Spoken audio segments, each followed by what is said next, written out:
Good morning. Let's make sure we are all set. Got my book, got my coffee, got my messy room.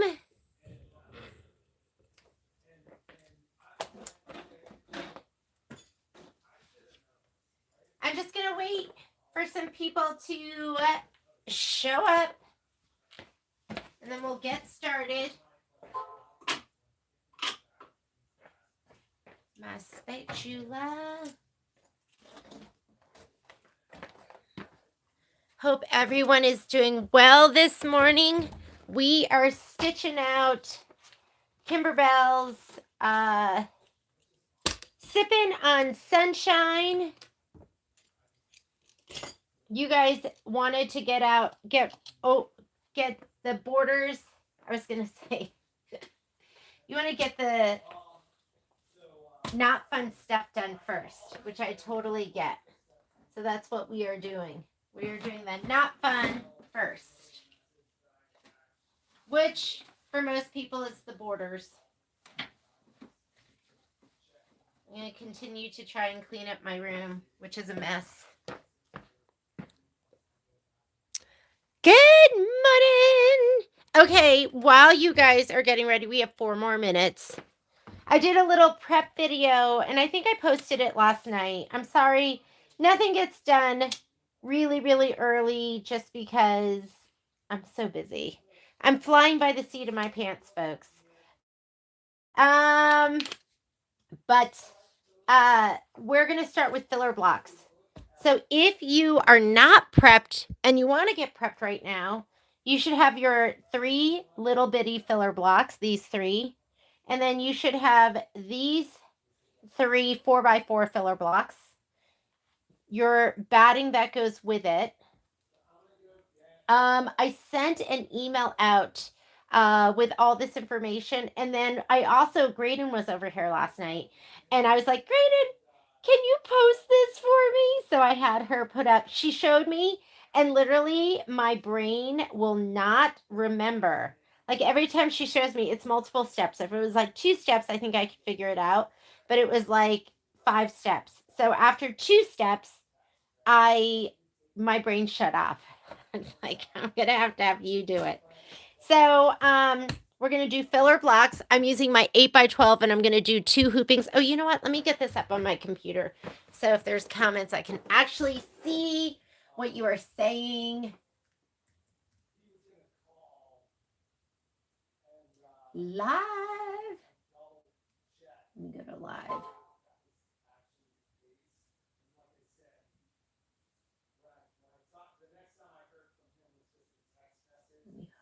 Make sure this is, there we go. Watching and listening. Terry's at work today. I should really kind of clean up my room so you don't see what a mess it is, but I guess you guys are used to it. And then after we do our filler blocks, we are going to do our inner borders. Then we'll do our outer borders. But the inner borders, make sure that you're prepped. And I just went ahead. This is my muslin. I'm going to use that with my 7x12 hoop. And then I also want you to have your fat quarter of this fabric. You should have cut it apart, cut it in half, and then sewn it together. So you should have one long piece. I'm going to just go ahead and do the whole thing. These, I think, as long as you are like 36 inches. So we're going to, if we do 3 hoopings, I think we're going to have enough. And I'm going to stretch it and fill the hoop. So 3 hoopings will do it, unless you're doing a 6x9. And then I say you're going to do 4. Or you're going to do 3, and then you have to go back and do the other one. Or you could do 2 at a time. But you're going to have to manage that. But if you have a 7-inch hoop, you're going to be able to do it in 3 hoopings. 3 hoopings. And then my batting, I didn't pre-cut it. I'm going to leave it all in one piece. It means I will have a little bit of batting in my seams. Who cares? It's going to be fine. It's going to look gorgeous. And it's going to be easier, and it's going to take less time. Right? That's what we want. We want to make these go fast. And then on my other table, I have my outer borders. And then we're going to get started in just a minute.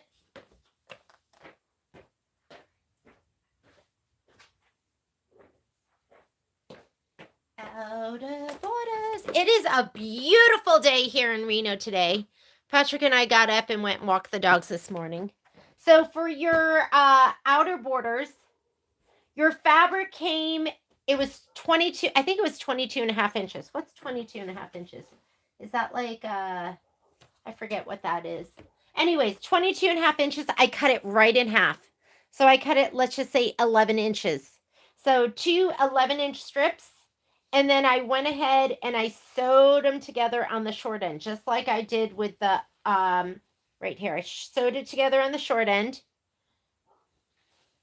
And I am going to be doing my outer borders 2 at a time, the entire length of the fabric. And then I'll cut it apart. And then we'll do it that way. So if you're going to do that with me, I want you to cut your fabric hot dog lengthwise, so 11 inches by width of fabric. You're going to sew it together on the short end, and then we are going to go ahead and stitch this the whole length. But just keep in mind, I'm using my 9.5 by 14 inch hoop for this. So if you don't have a 9.5 by 14 inch hoop, or you don't have that embroidery field, you could go ahead and do the whole length, and then flip it and then do the other side in your 6 by 10 hoop. Okay? It's going to take you a little bit longer, but you can get it done.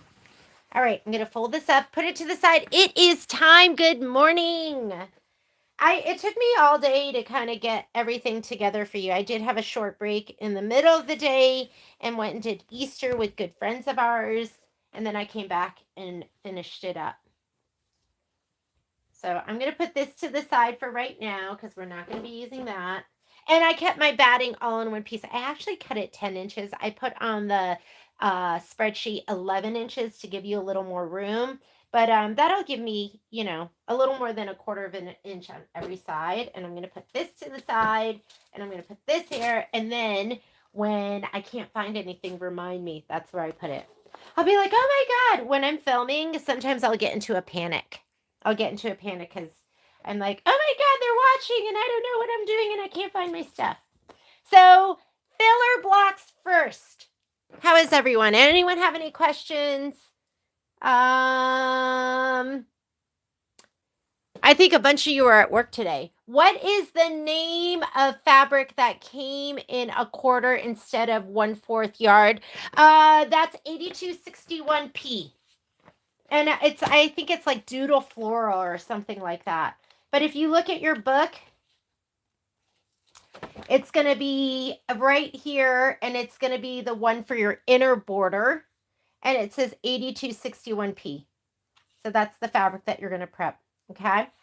All right. I sent you so for those of you that purchased Sippin from us, I created a group. Patrick and I did that. And so I emailed you last night while I was watching Love on the Spectrum, which I love that show. They're so sweet. I emailed you last night and I sent you the spreadsheet, which I did make a couple of changes to mine. So mine's not totally perfect. But on one of the pages, I did a little layout for you. And that shows you the filler blocks and how I laid it out in my 8 by 12 hoop and how I'm going to stitch them out. Okay. So we are going to just stitch them in order. 1, 2, 3, 4, 5, and 6. 2 different hoopings, but I'm going to bump it up to the top on this hooping.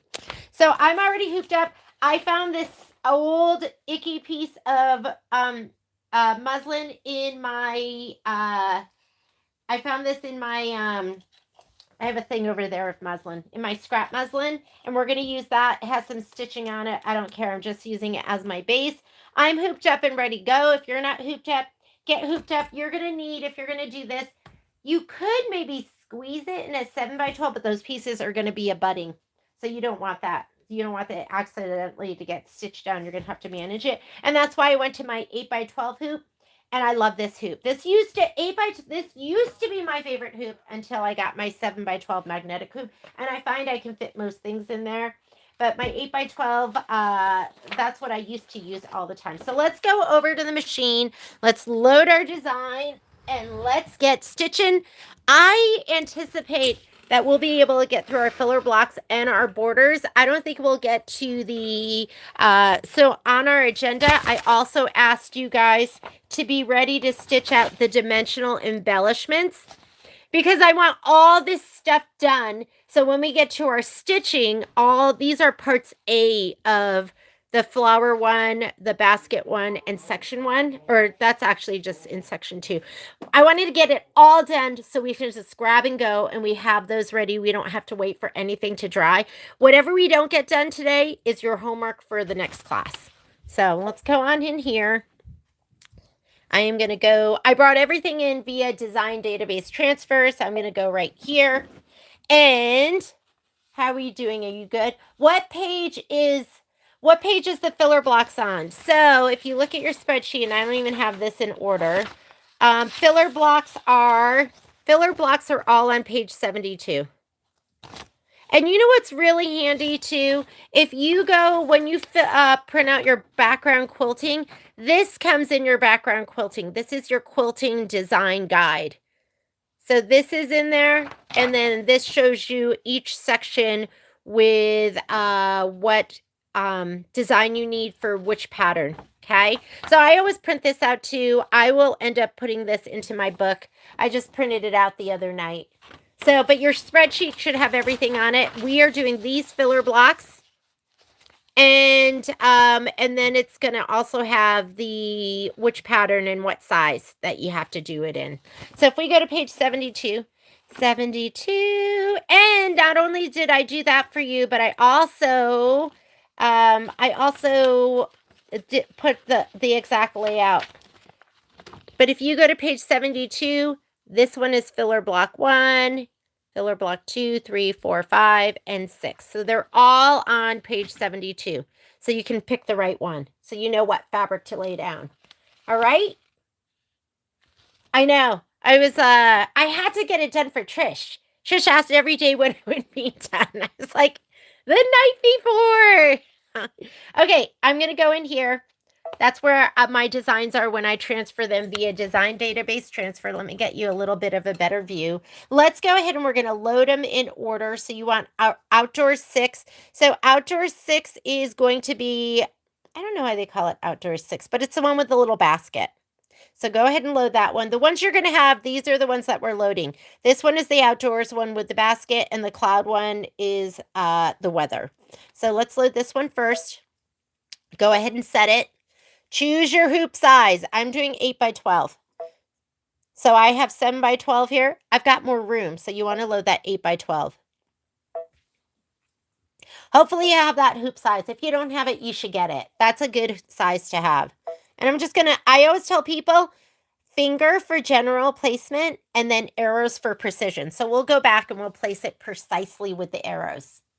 Next thing you want is outdoors 4x4. So let's go ahead and add.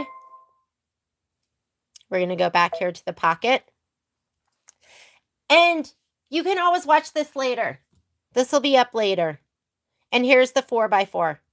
You might have to go and find yours. These are the ones I already put them on last night or yesterday because I loaded them up, took pictures of it so I could send it to you so you would see how I was going to lay it out.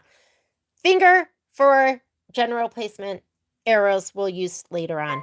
Okay, next, it wants a 2x4 weather. So you're looking for the 2, and these are horizontal. It matters. There's going to be a horizontal design and a vertical. They always put the horizontal first and then the vertical if you're not sure. Or at least that's what they usually do. So you're looking for the weather right here and the 2x4. And does it matter if you do the 4x4 first? No, you're just going to put the right fabric down for the 4x4. Okay, we're going to add. And that last thing we're going to add is weather 4x4. So we did the 2x4. Now we're doing the 4x4. And I'll give you a minute to find it because you might not have already pulled just the designs we need. So if you have to, might take you a little more time. While you are looking for your designs, hang on, I'm going to unplug my phone because I keep hitting the cord and it makes it rock. Okay. Whoops. Spreadsheet's on the ground. All right. While you're loading these, I'm going to go ahead and I'm going to go in here and I'm going to use my move arrows and I'm going to move them more precisely. So I'm going to do that one, my move arrows, and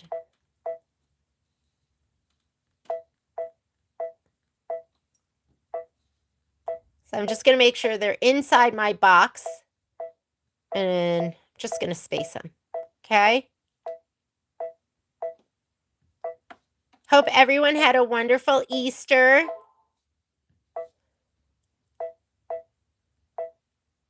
All right, that looks good to me. And we're ready to stitch. Can you go through those one more time, please? You are a little fast for me. They're all on your spreadsheet. I just did them in order. And I dropped that page on the ground. So they're getting loaded like this. And you can even see the picture. So this is the 2x4 outdoors, the 4x4 outdoors, the 2x4 weather, and the 4x4 weather in my 8x12 hoop. What about thread? I'm going to pick my thread as I go, as I pick my fabric. And as we lay down our fabric, and you can mark this if you want. This is number 1, and it matches the fabric right here. I know it's hard to see, especially when my camera doesn't do zoom in. That's number 1. Okay.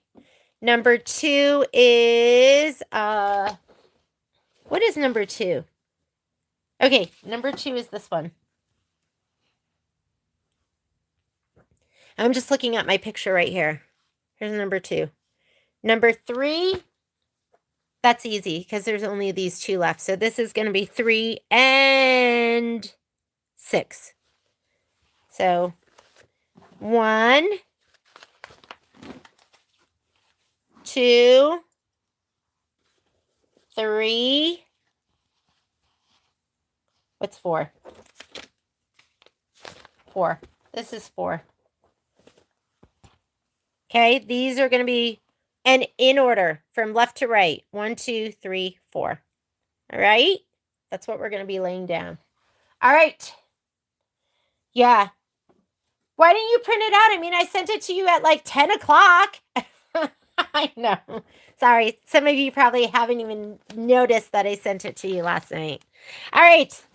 I know. You didn't get any advance notice. Sorry. That's how it works sometimes. Okay, this is done. I'm going to go ahead and say okay. And I'm going to go in embroidery. I'm going to leave it just the way it is. And let's go ahead and color group. So to color group, as long as your designs are not overlapping and it doesn't ruin the integrity of the design, you can color group. It's not a feature on all machines, but since I have it on mine, we're going to use it. Hopefully you have it on yours. I'm going to touch layout. And remember, this is only in your layout screen. I'm going to touch this. And you're going to see the progress bar just changed. So here you see nonsense quilting, nonsense quilting, nonsense quilting, nonsense quilting. When I hit the color group button, it's going to do all the nonsense all at once and then the quilting. And if you're going to be changing colors because it's all green, you got to hit the stop button. I can't remember what I did last, but I kept forgetting to hit the stop button. If you're going to be changing your color out, which I'm going to be doing. Let's slide on your hoop. I love you guys. I love that we do our sew-alongs together. That one's a hard one. Did you see I really had to push it on in that end? Some of the hoops, and this is this is an original brother or baby lock hoop. I don't know what it is. The ones that did not come with the machine or aren't with the machine, the ones that come with the machine slide on so easily, and these do not, which to me is strange, right? Can't they make them all so they slide on easily? I just don't get it. Why make me suffer? Hang on, I'm getting my spray tent and my spray. Spray tent and spray. We are gonna do we'll do steps 1 and 3, and then we'll do, well, I can't remember. Is that what we normally do? Let's do 1, which is the placement line for the batting, And then we'll do 3, which is the placement line for the fabric. And then we'll do 4, which is the tack down. And then we'll do stitching. So we're going to skip step 2. So for right now, I'm just going to put in a color that I can see. I'm just going to put in, what is this? Clover. Let's do that. Cindy, do you need more help? Did you get it? I'm trying to go slow. It's Sunday morning. Some of you are just getting up, having your cup of coffee. Poppy was like on the bed at like 4 o'clock jumping on us. It is amazing to me. That puppy or dog has controlled our lives since she came into our lives at 12 pounds. That a 12-pound creature can control the whole household. Okay, other thing you need to do, because we're going to be skipping steps, is go to this button, and that's where you go forward and backwards steps. We are going to go ahead and do the first part, which is the placement line for the batting for all of them. So I'm going to grab my batting, and I'm going to give it all a shot of spray. I know I have some green on the top. This was just a scrap. I don't know what that was from. But I still wanted to use it. I was like, this is a good piece. I'm going to use this. All right. Icky side of your batting up, which is the side that's nubbier. This is all from my scrap bin. And no matter how much I use, I can't seem to use it fast enough. It's just, I'm like, look, I thought I emptied you out and you're full again. I guess that's good. That means I'm making stuff. I just fill for whichever side is nubbier. All right, spray it. And you don't have to spray. I know some people don't spray at all. Some people just lay it down. But I'm like, I don't want it to budge a millimeter. So I'm going to spray. And I'm going to push it down. I'm going to be aggressive. I'm going to not put it down quite yet. After it stitches this out, then I'm going to go to the next step, which is going to be the placement stitch for the background. And then I will lay my batting down. Sometimes I forget and I put it down right now. But you just want to pull it up because the foot's just going to move it around and push it and maybe stitch it down and drive you crazy.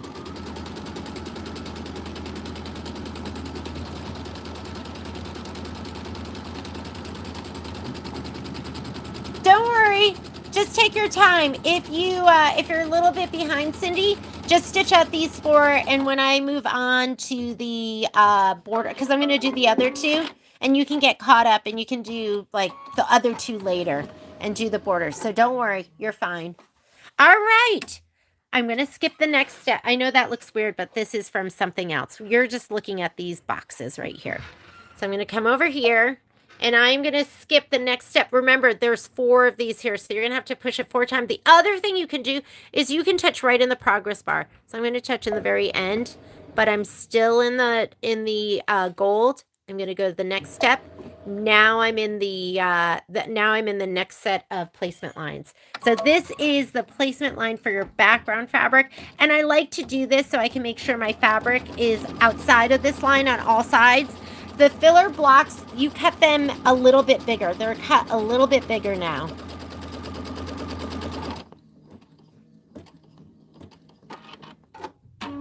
Doing my April mistletoe. Oh, I'm glad you're here, Donna. I'm glad you're joining us. Yeah, we love it if you just join us for a sit and sew. So if you're not doing Sippin, don't worry about it. Just sew whatever you want to sew.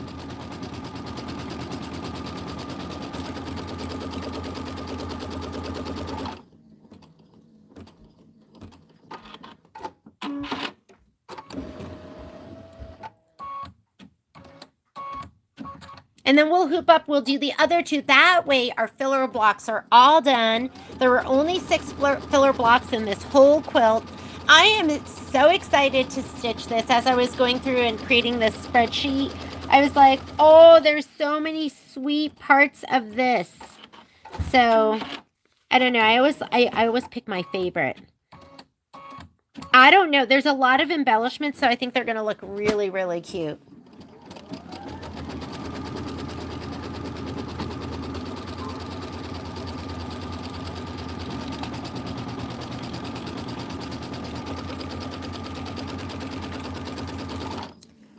Oh, you're in your RV. Yay! That machine is so great. So you could just be doing 2 at a time, one on top of the other in your 6x10. Okay, I'm going to lay down my batting first, and then I'll give the other fabric a shot of spray.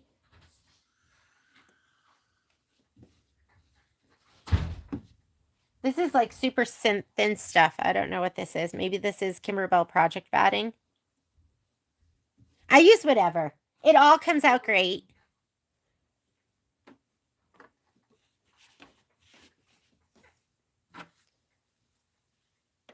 And if you have dirty threads on here, don't worry about them because you're going to have SF101 too. Okay, now you got to go ahead. I'm going to take out my other, I have 2 last pieces of batting. And now I'm going to spray my, this thing is really gross and wonky. So this is my dime spray tent with a piece of cardboard in there. And grab the 4 that we're going to be doing first, which will be this, and was it these? Yeah, these. Okay, we can spray the other ones when we do our next hooping.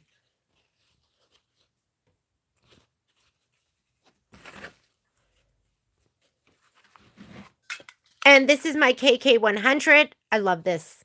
I probably go through like maybe, I really like it on the edge because I want it to kind of stay down. Yeah, I love this spray. I don't even know how I found it.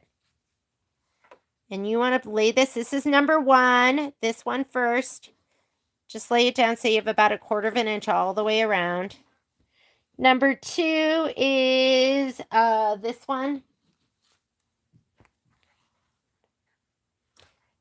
And you can look at your fabric. It's non-directional, but you can kind of look at it. Sometimes a non-directional fabric looks better in a certain direction. Violet was in New York City. I'm going to take this off so I can actually use the bed of my machine for support for pushing this down. She was in New York City this weekend. And her emails, I mean, really, that child is a true mulligan, and we travel to eat. So she was sending me all these pictures of all this food. She was like, breakfast and lunch, $5 each. And she had like this giant, it looked like some kind of Asian bun. And Instagram's pretty amazing. I think everything she found was, I'm going to put it like this. For some reason, this flower to me right here looks right side up. That yellow flower. So, it's, you leaving? I'm going to get ready and go, but are there thread colors you want me to stop and get? Yeah, it's right here. And I want one of all the Hala shimmers. So I'm gonna go to the post office and then I'll run to the store and get you. My errand boy is running out. Shoot. These don't have. Okay, here we go. We are gonna do the tack down too. And I can help you. I can help you, Patrick. Okay. Can we not right now? See how she treats. He's interrupting me.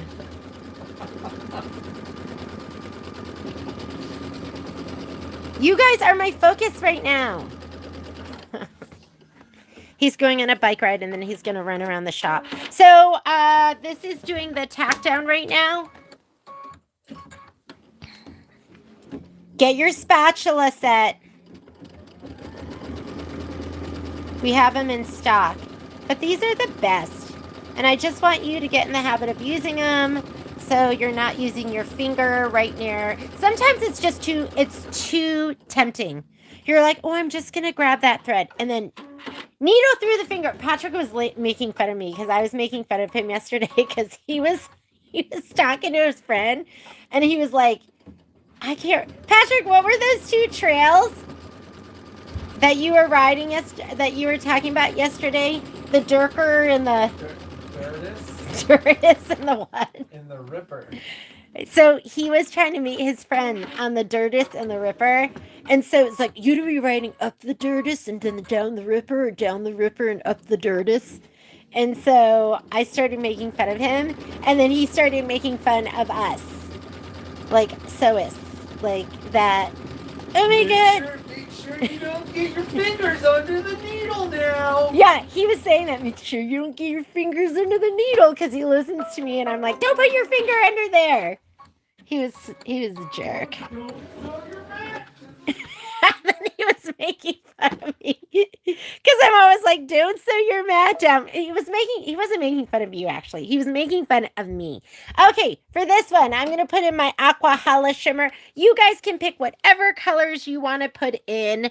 If you are doing the Kimberbell colors that are in the book, then they are calling for, yeah, he wasn't making fun of you guys. He was actually really just making fun of me. Linen is what they call for, but I am not doing linen. I am a sparkly girl. So I'm going to do my, where is it? Oh, it's on the table over here. Let me grab it. Does this spray gunk up your needle? Never. I mean, you see me spray. I used to barely spray at all, and lately I spray a little bit more, but it's never gunked. I'm using this Hala Shimmer 6053 because it's so gorgeous.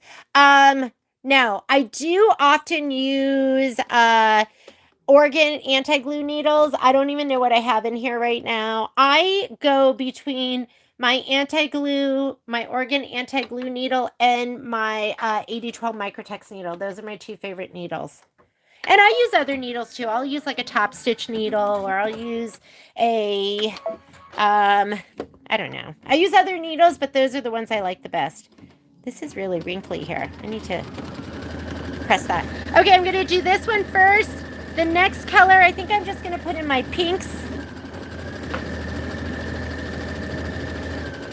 I think I'm going to be using this when it calls for linen.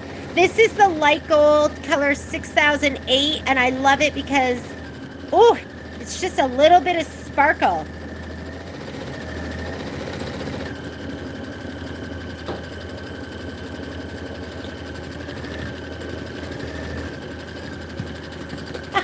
Just laughing. Oh my God. He was totally making fun of me. And when he was saying it, I was like, wow, I sound really stupid.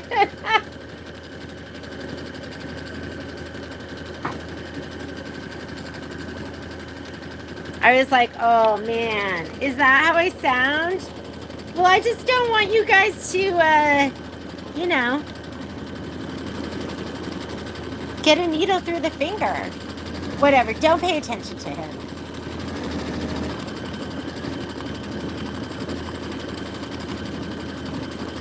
Oh yeah, that was scary, but Donna, it was better it was the needle and not your finger, right?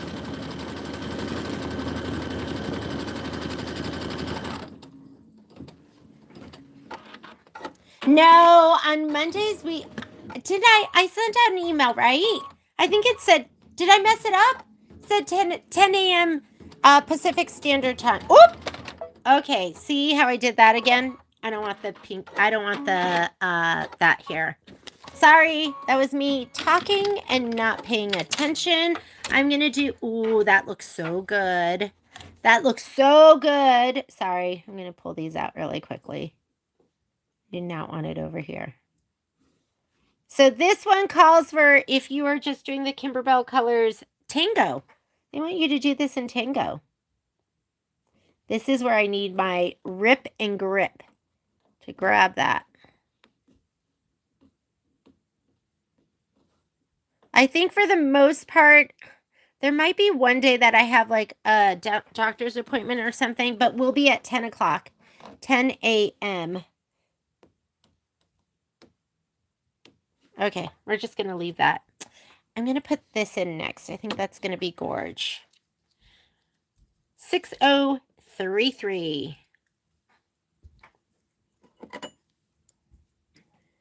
I have not been slowing it down. I haven't been changing my needle. I haven't been slowing it down because they're kind of like little itty bitty stitch outs. If it was a long stitch out, my thread would break at some point. if I don't slow it down but yeah, I haven't been slowing it down. I've just been going for it. This might break because there's 2 baskets, but I don't care. I go, oh, if it breaks, I'll just rethread and unkink my thread a little bit. It gets kinky. The thread does.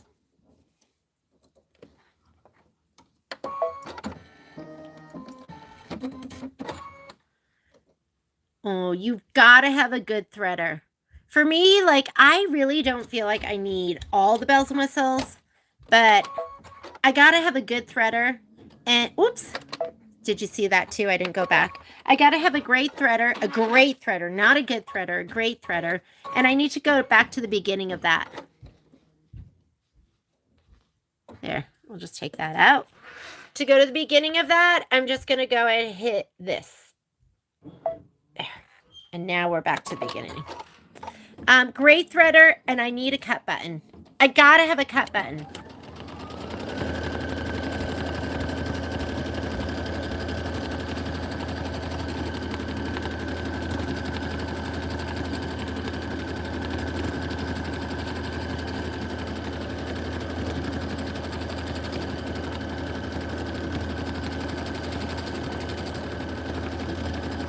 And when I'm stitching with Kingstar, I don't slow down at all.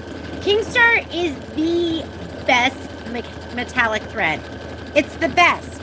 I run it on my multi-needle full speed. I run it on this machine full speed. Does it break every once in a while? Sure. But that thread is the best.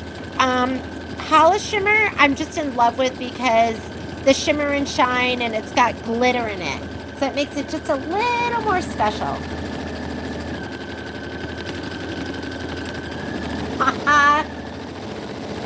Miss Summers, that must have been so cute. I miss Lynn. Lynn Gelmeyer sharing all of her little extra doodads. You're gonna have to post what you added, because that inspires people. I know it inspires me. It makes me go, oh yeah, like I should add something too. Make it really, really cute. I'm just impressed with myself that I'm adding Hollis Shimmer. Hi, Land Shark. Hi. You want to come up here? Just sit in the back. This is what controls our life. Oh, there she goes. There she goes.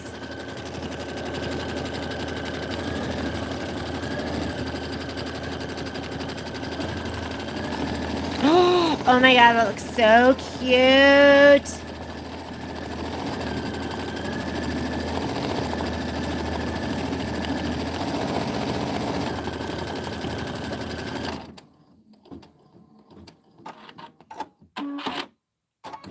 Oh, Donna, that's awful. Ooh. Yeah, let the spatula take it. But you want to be careful with the spatula too. It's a piece of metal. You don't want the needle like, oh my God. I am so sorry. I need to stop talking. You know what we can do? And I'll do this on the next one. If you want that to stop automatically, all we have to do is change it to a different color when it goes to stitch out. So, and I'm going to show you how to do that because I obviously can't seem to pay attention. But I'll show you how to do that. And then we won't have to pay attention. And I could leave this, but I'm going to pull it.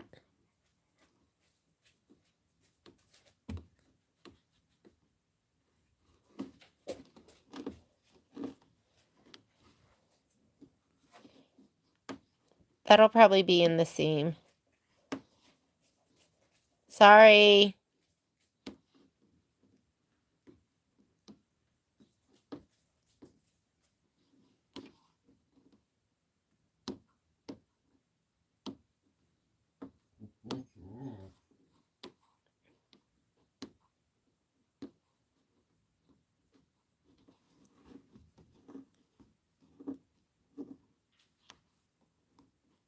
Where's my rip and grip?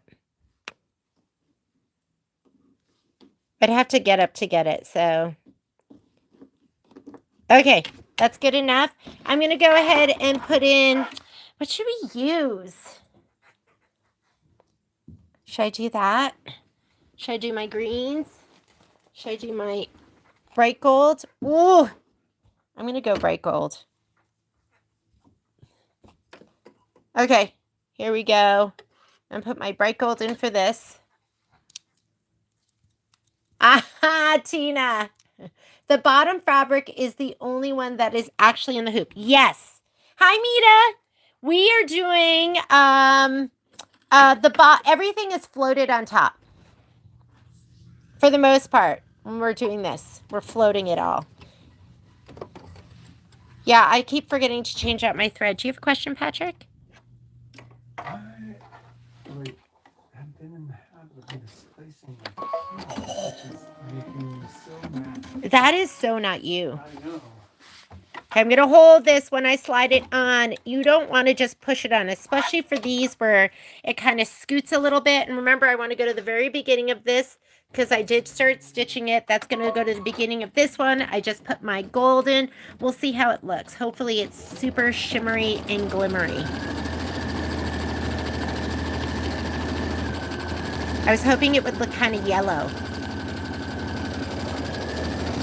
And I'm watching. I'm going to get my finger on that start-stop button.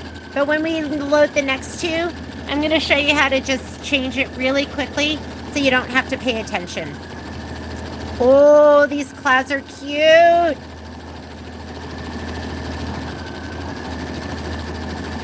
Adorable. I'm going to put the pink back in for this one right here. Stop. There we go. Tina, I heard you. Here we go. There's so many like pretty colors in this. And I'm going to put my, you know what's going to look really pretty is the green. I have 2 spools of green. You would think I'd be able to find one. Don't you think that'll be pretty? Yes. It'll be gorgeous. Gorge. You guys were all watching me being like, stop. I'm so easily distracted.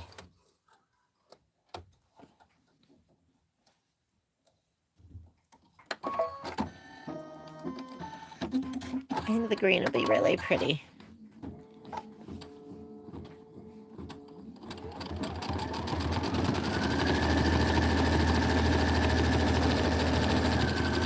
Okay, then I'm going to hoop up and we are going to do the next 2. And then we're done with filler blocks and then we're going to get into the quilting of our borders. The dreaded borders.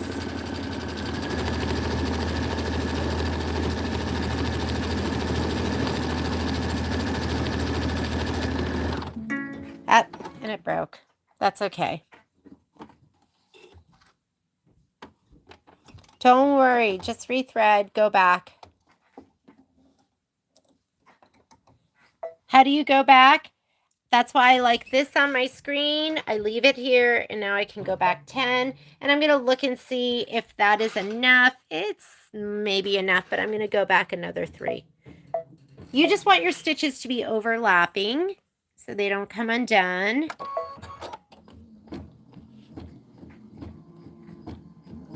Oh!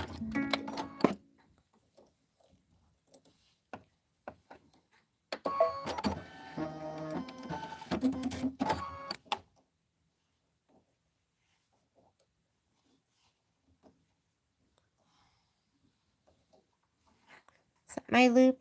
Where is he?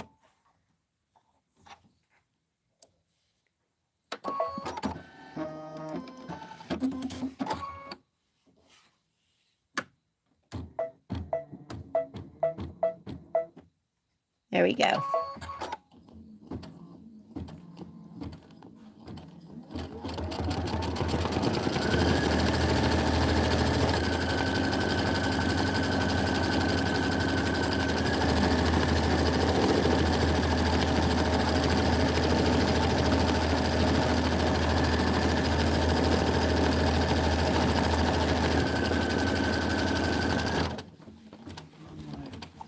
You really can't find it, Patrick? Well, and I don't think I can get a different car out right now. Well, you know, you have an extra half an hour because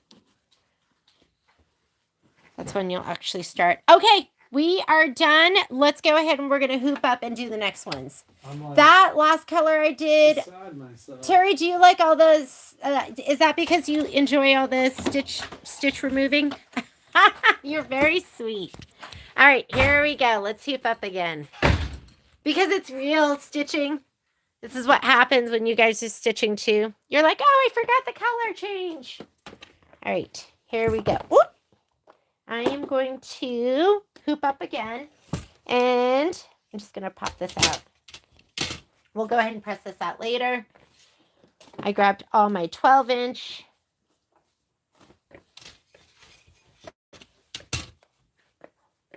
And I leave it on the, I leave it with the fabric. I don't cut them down.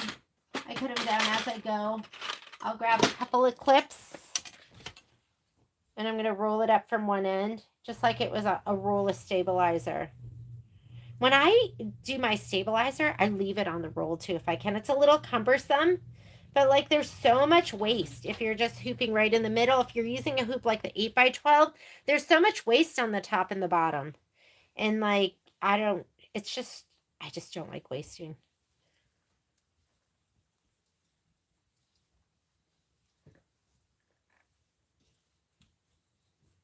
Okay, here we go. 12 inches is kind of just enough. Arrows up. And I know I have my up to the left, but take your muslin and just pull it inward. And it just presses out so nicely when you go to stitch, when you go to press it and finish up. So there's just so many things I love about it. I'm just going to clip it down here on the bottom. Hang on just a second. Land Shark is saying she wants to go out.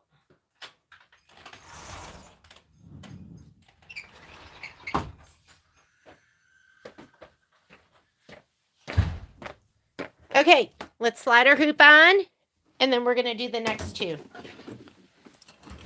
Yeah, I came in and sat down with you, didn't I, yesterday?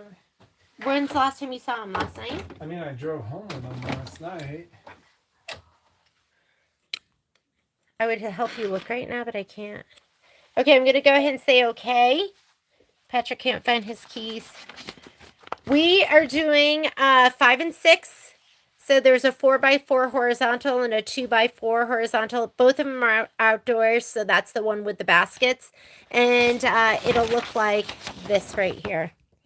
So the 4x4 basket and then the 2x4 basket. We're just going to snug it all the way up on the top, and then you have all of the rest of that stabilizer there. Oh, guess what? They're already right here. So, I mean, if you want to swap them, you can. So I'm going to say okay to get out of this screen. We can't delete here. So we're going to go return, which will take us to our main edit screen. So just hit return. And then just touch this one. Hit your delete button. Touch this one. It's already got the red dots around it. And hit your delete button. And if you find it confusing, you can swap those. So this will be 5. And this will be 6. Finger for general placement. Arrows for precision. Whoops. I was looking at the other one thinking that one was moving. It's the dreaded hold it down and it goes too far. Then you got to hit it each one and it takes forever. Red box has to be around it for that to be the one that's selected. Make sure you're inside, which I am, and we're ready. You guys ready?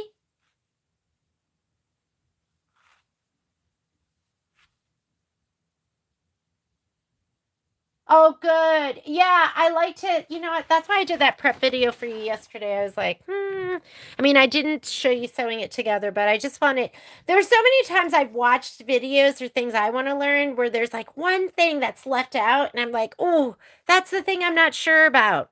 So, okay, here we go. I'm going to say okay. And I'm going to go into embroidery. Now your last two pieces of fabric are going to be this one right here and then this one right here. And I really love this light gold. I might do both of them with the light gold. Let's try that out. So again, oh, this is what you're going to do, so it's going to stop in between. I'm going to hit return. And I'm going to touch this one right here. So this is, this one right here, you're going to have right here, teal green. So we're on this one to the right. I'm going to change that color to any color. It doesn't make a difference. I'm going to make it pink. And then I'm going to say, okay. You just want them to be two different colors. Doesn't matter what color, because you know you're going to put whatever color thread in you want to put in. And I'm going to go embroidery and nonsense quilting, right? So we're going to color group, layout, color group. All the nonsense happens together. Then it's going to stop for this color change. So even if I'm talking to you and I'm not paying attention, it'll stop and it's not going to stitch without giving me an opportunity to make a color change. Okay? That's how you do if you're like one of those people like me, or you're doing lots of stuff in your sewing room and you can't pay attention. Then just go ahead and just make the quilting colors all different colors, and it'll stop in between. And that you saw how easy it was. I just touched it and just changed it to another color in your edit screen. You got to change it in your edit screen. All right, I'm going to put this back in, Clover. Because I obviously can't be trusted to stop it in time. My trust rating was 25% last time. I only got 1 out of 4. You can't count the first one. Okay, nonsense first. It's going to do the placement line. Remember, we're going to do step 1. We're going to skip 2. We're going to do 3 and 4. So get your last 2 pieces of batting. Mine are actually already sprayed. And now you're going to get your 2 pieces of fabric. Put them in your spray tin and give them a little shot of spray. Why is it stitching out in this order? This was loaded first, so it's stitching that one before the other one. I'm just spraying my background fabric.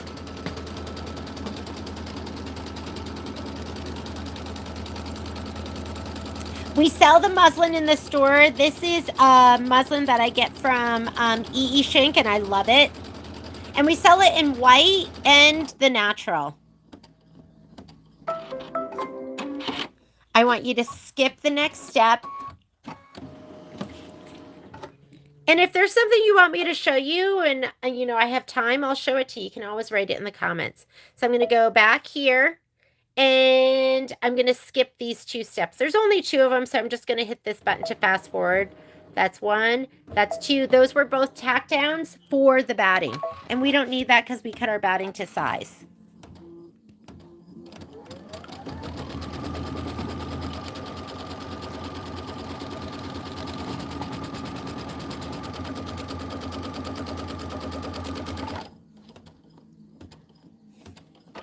I think this piece Poppy chewed through, but I'm still going to use it.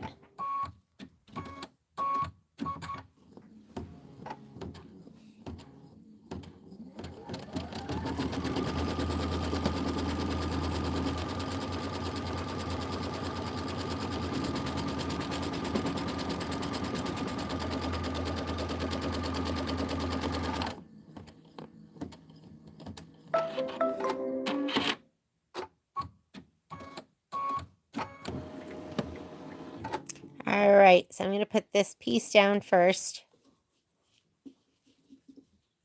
I'm going to put this on top of it. And just make sure you have about 1/4 of an inch all the way around. And you can peek underneath and look and make sure you're about 1/4 of an inch this way. And then fold it back this way. Make sure you're about 1/4 of an inch. And I like to press it down on the outside. Whoop. Batting first.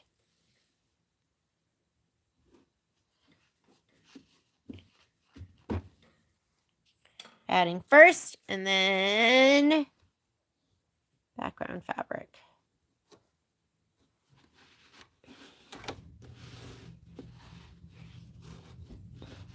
Just remember, your muslin is not a stabilizer, but it's good enough as a base when you're using background fabric that has SF101 on it and batting.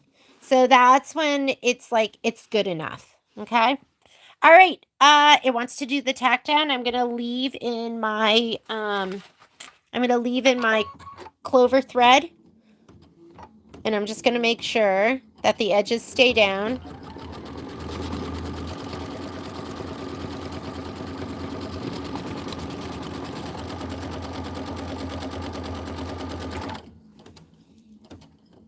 And then we'll do the quilting stitch, and it's going to stop for me because I just switched them to different colors.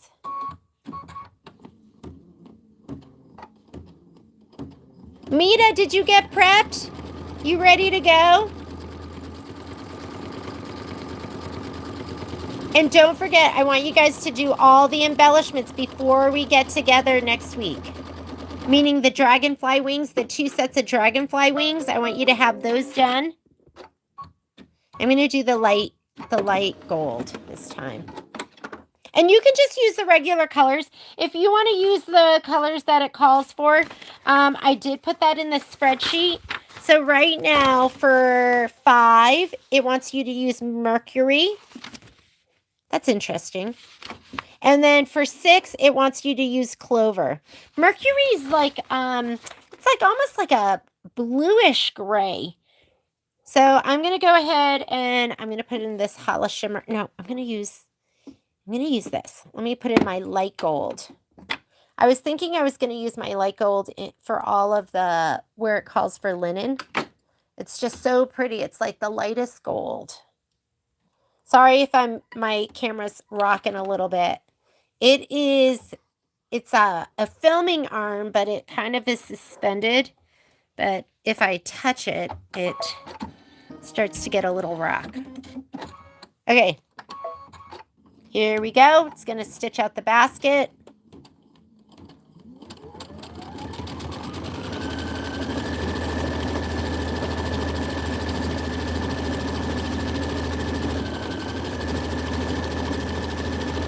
Ooh, I love it.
And now it's going to stop and it's giving me a chance to do a color change because I changed the color.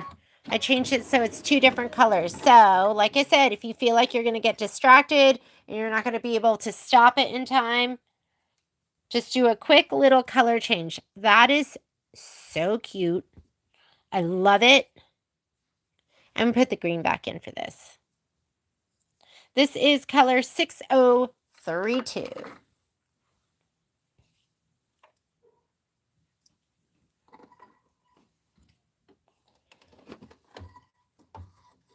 Momo's wanting to come in. Oh my God. This is the in, the out, the in, the out. Hang on.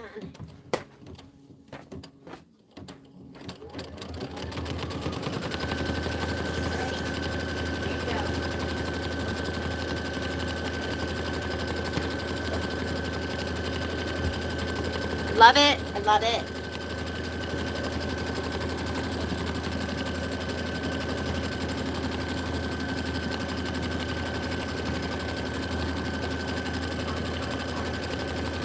Hi, Pops. No.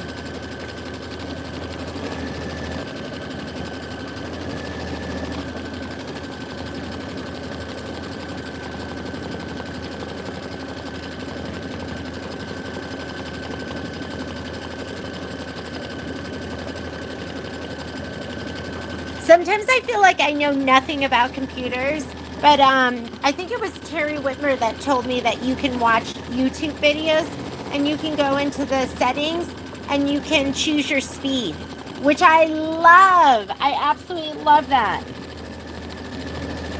Sometimes I want to watch a video, but I don't have a ton of time, so I'll watch it in like double speed.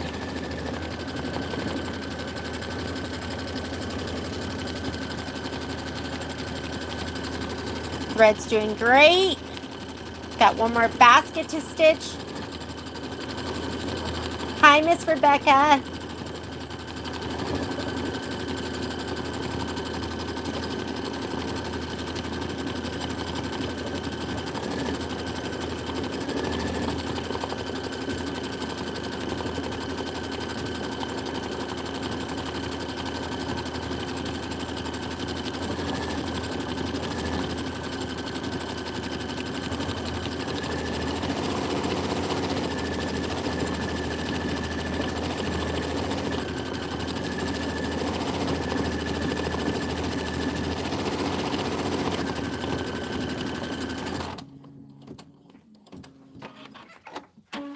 And we are done with our filler blocks. I'll press them out and trim them while we're doing the borders.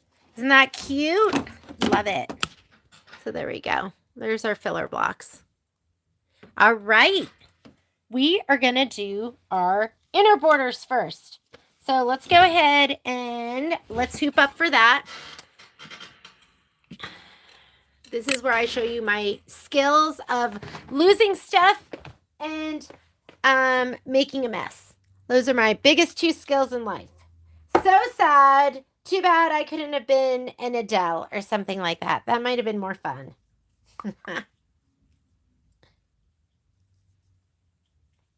And I don't hear Patrick, so I'm thinking he must have found his keys.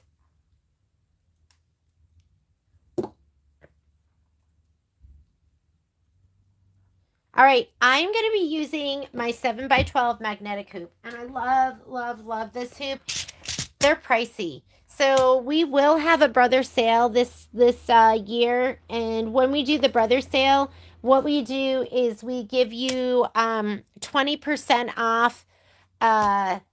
They give us 20% off, and we pass that 20% off to you. So we try to make it affordable. Not this one. I want this one. Okay. You're going to have your batting, and I left it all in one piece this time. The last time I did it, I did cut my pieces down to 1.25-inch strips, but I was like, I'm just going to leave it all in one piece, and we'll just lay it down. Does mean that you will have some batting in that seam, but it's okay. It's not like thick batting. So I'm going to go ahead and hoop up first, and here are my magnets. 2 littles, 2 bigs on the side. You just look where those are.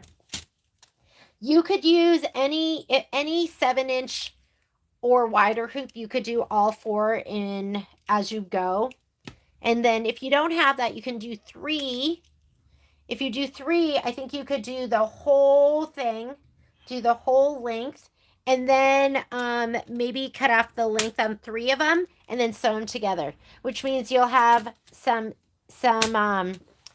you'll have some seams, but nobody's looking. I would do it like that. If you have a 6x10 and that's your biggest hoop, just go ahead and stitch the entire length, and what you have left over on the end, you're going to piece those pieces together for one of your borders, your inner borders. For us, if you have a 7x12 or bigger, I think I measured, I can't remember. Ooh, you know what I can look at? You guys are going to be like, what? You haven't finished that yet? These are my border strips for... Okay, I'm not going to show you that. That is not only Falling for Autumn, but that is also Wallflower. I did finish one version of my Wallflower and not the other. I really need a like week, not even a weekend, maybe even 2 weeks. I need a week where I can go ahead and just finish my projects. The thing that really gets me is the finishing the borders and putting on the binding.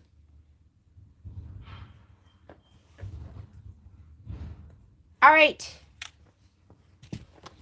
What we're going to do is we are going to do placement line. We're going to lay this down, and then we're going to lay down this on top of it. We'll do the tack down and then the quilting. It's going to go really, really fast. So let's go ahead. Well, that's relative, right? Really fast to how slow it could be if we did all the steps. But overall, it'll be not too bad.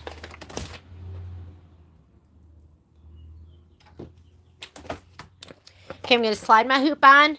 Actually, before I slide my hoop on, I'm going to clear my screen because what's in here, it's going to tell me to go to a bigger frame. So I'm going to go ahead and say, okay. You guys hooped and ready?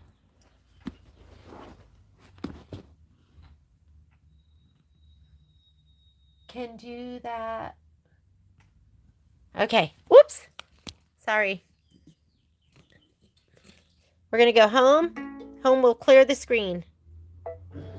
I already loaded my design, but if you have not loaded your design yet, you are going to be loading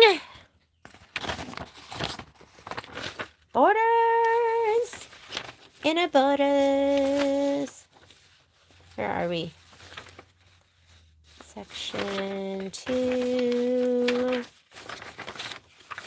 Of course, my sheet is not here. Okay, here we go. Inner borders. You are going to be doing drink 1. Hopefully that's the bubbles. That's what I loaded. Is that right? Wait. Drink 1. Yes, it's the bubbles. See those little bubbles right there? That's what we're loading. So I'm going to go here to my home. I loaded it to design database transfer. And I loaded all of the 1 inch. And then when we go to do the soda bottles, I loaded all of the 4 inches. So then I can choose between those if I need something longer or shorter. So I think this is dating. This isn't a commitment. Right now we're just checking you out. And that one's too big. That's the 13.71. If you want, you could be using your 7x14 hoop if you have that hoop. Or your 9.5 by 14 inch hoop. I'm going to do this one right here. And that's the one that fits. It's going to be 11.75. I'll probably fill that whole hoop. It's not that much. So I'm going to go ahead and set that. And let's go ahead and load it. I'm going to show you the easiest way to load it. Before I do that, I'm going to shut my door.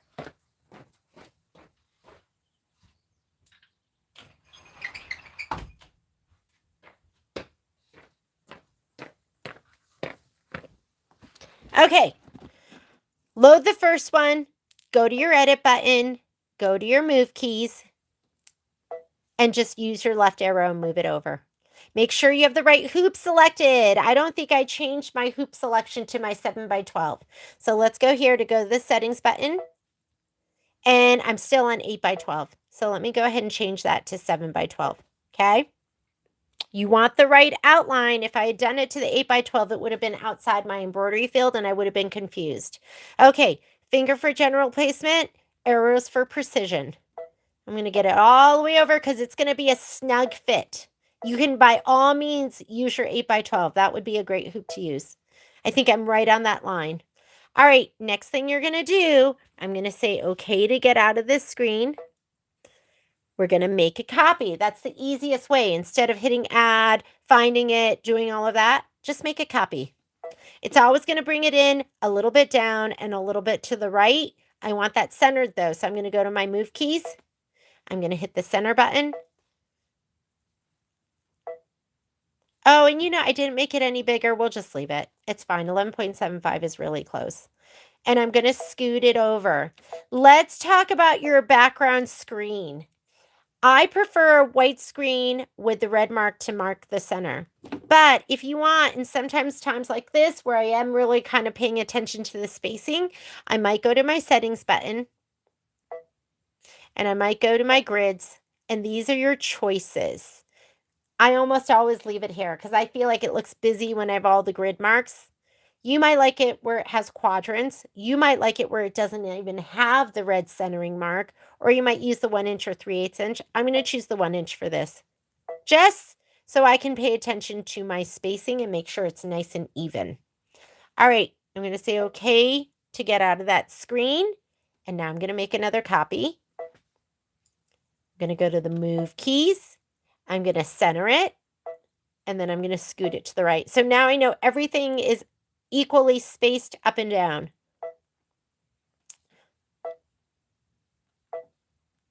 I'm going to work on that spacing. You need at least a 1/4 inch in between these because you're going to be adding 1/8 of an inch outside of what you see here. So now I'm going to go ahead and say okay. We need one more. Make a copy. Move key. Hit your center button. I'm going to scoot it to the right.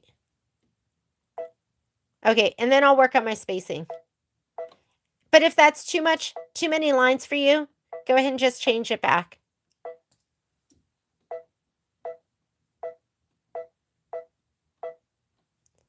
And I can tell there's not much space here. There's more space over here. I'm going to move these over.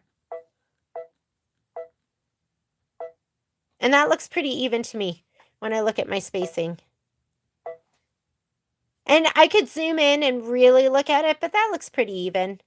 Each one of these, I think, is 1/8 of an inch in between. So that looks good. I think I'm good, ready to go. That's what it's going to look like. Just like that. Okay, so take a minute, set those up. We're going to use this over and over again. And I didn't stretch it all the way out. I could have done that, but I forgot. It's 1/4 of an inch on either side because it's 11.75. So you're losing 0.25.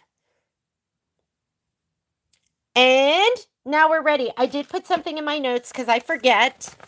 When we do it like this, you're going to, I put in here, cut your border fabric. Oh, that's out of yours. You don't have that. That was Snowflake from Enchanted. I took these notes from Enchanted.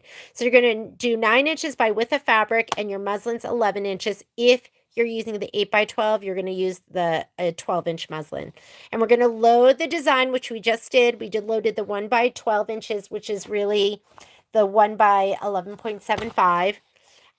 You're going to load it 4 times. Make sure there's over 1/4 inch between each design when you, right in between the designs when you load them.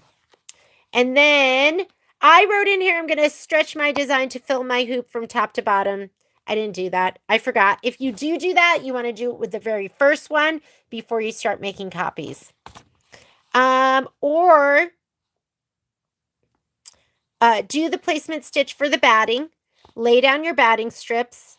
I cut mine to 1 1/4 and left it long, at least 36 inches. Or you can cut your batting 9 inches by 44 and just lay down one big piece. You'll have some batting in your seams. All right, we're going to do it. So I'm going to go ahead and say embroidery. And look, nonsense quilting, so on and so forth. I'm going to color group.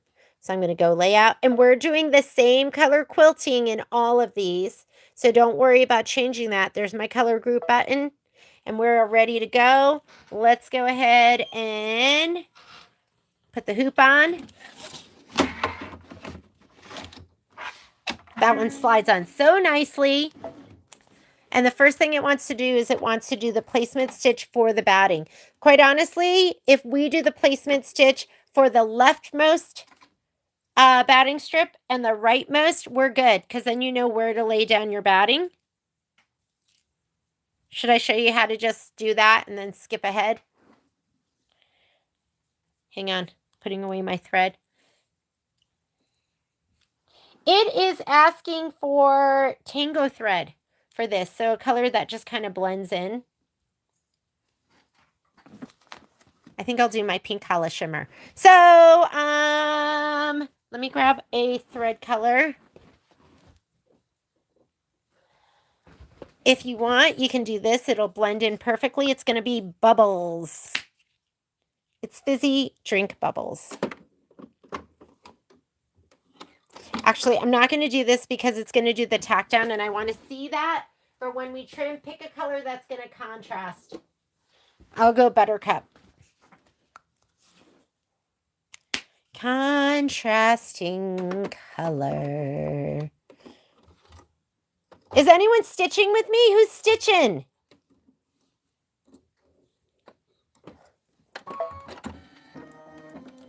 Is it just me, myself, and I? All right. On your screen, let's go to this button so you can see what's being stitched out. We can stop and then we can fast forward. And if you want, we could just stitch out this whole thing. But you could just stitch out this first one. You do want to see the top, the bottom, and the left. And then we could just fast forward to the last one.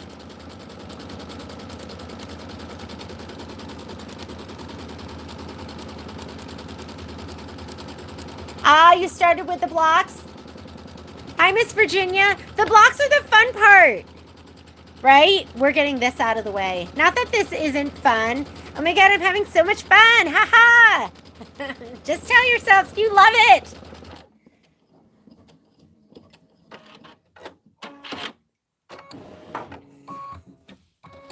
See, we don't need all this. Can I skip it? I'm really a skipper because we're just going to lay down our batting. And so to skip, because this is each one, I can just hit that arrow, and I think that's the, fourth step. That's the fourth one. I'm just going to stitch out this last one because we're laying down that big piece. If I was laying down the strips, I would stitch them all. Girl, get your filler blocks done. Oh, Patricia, I hope you have a speedy recovery. I've heard the shoulders are tough.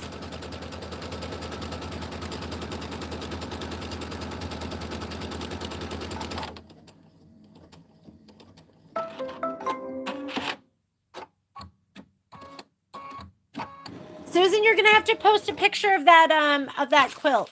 I want to see it. You're doing the Sweet Pea bookcase quilt. Okay, since we have both of these, now we can just go ahead. I'm gonna get out my big spray box.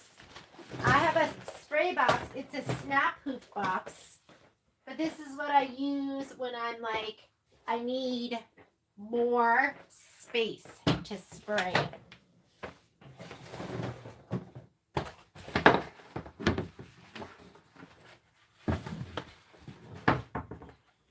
All right, grab your big piece of batting. If you have strips, you're just going to go ahead and stitch out I should have used a color other than yellow so you could have seen it better. Do all the placement lines. You need all the placement lines if you are doing the whole individual strips, which I think I did individual strips last time. This, I decided I'm going to lay down the whole thing because I think it's easier, and I would have done that for the last one, but I got into sometimes I just get in the mode and I just start cutting without thinking about what I want to do. And don't spray the whole thing because it's going to be sticky. You're just going to spray 12 inches of it, and we're going to lay it down.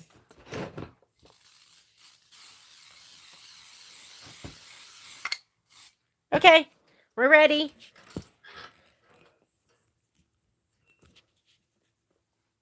And you can lay it down right to the edge of the placement stitch. Yeah, we could have gotten away with, how much should you really do it? I think I cut this, 11 inches, but I would say go with 10 inches next time. But I'm going to lay it right down to the edge. Just like that. Just making sure it goes to the outside of both sides. Oh, you know what? If you wanted it to not have batting over here, we could actually lay it down just beyond the edge of the left side. Yeah, why not do it like that? You might as well. So I laid it just over here, just to the edge.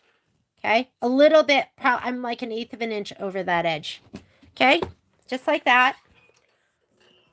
We are going to lay down our fabric too.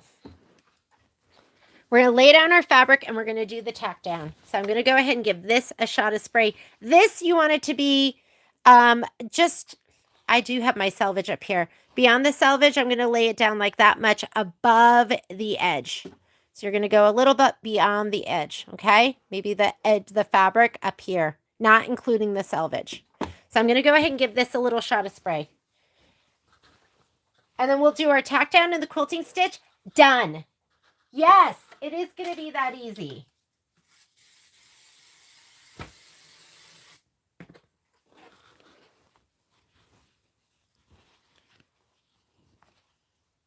And you want to be outside of this. So my stitch is over here and the other one is over here. So pay attention to that. You want an equal amount of fabric on the outside of both. I'm just going to focus on having it over here and then I'll check.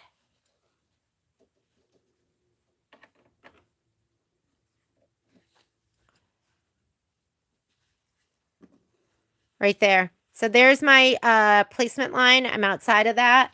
And this one, I'm all the way to the edge, and that's going to give me probably 1/2 inch outside. So we're good. Okay? All right. That's it.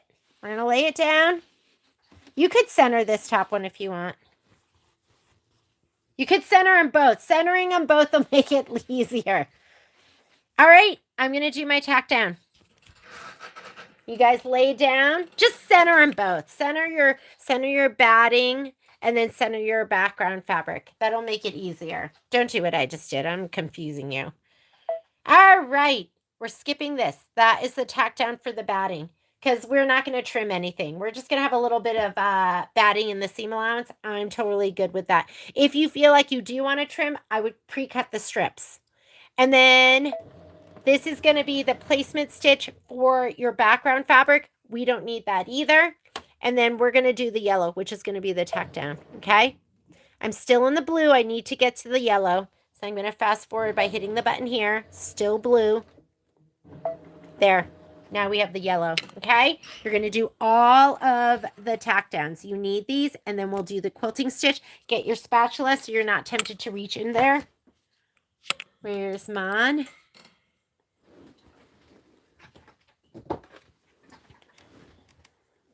And I'll leave my yellow.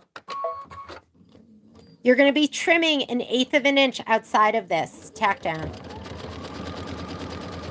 And I like to just rest my hand on top. Just make sure everything is laying nice and flat. Don't be too aggressive with it. And do all of the tack downs.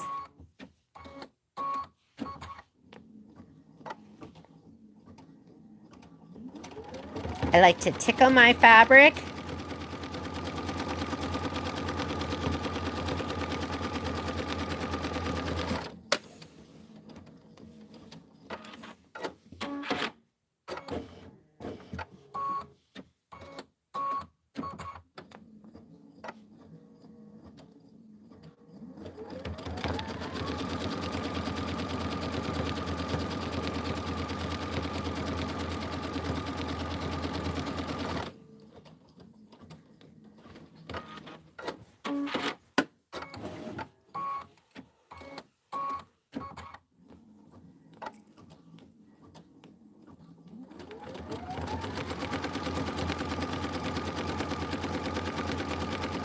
And like I said, you will have a little bit of batting. Just don't use really thick high loft batting. This is just Hobbs 80/20, or if you use Kimberbell project batting, that's even thinner. You won't even notice it in the seams.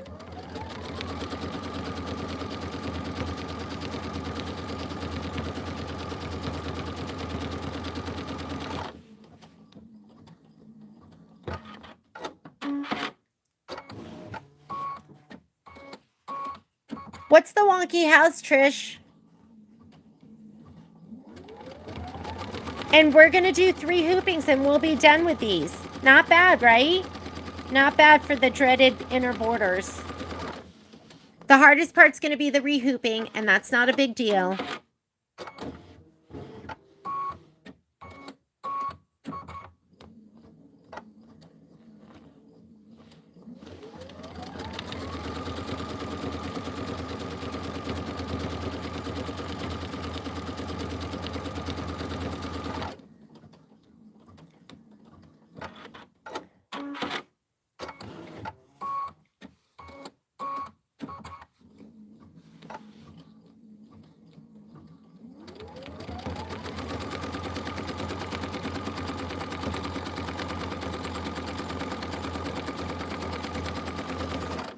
Okay, get your quilting thread out. Now you're going to go ahead and quilt.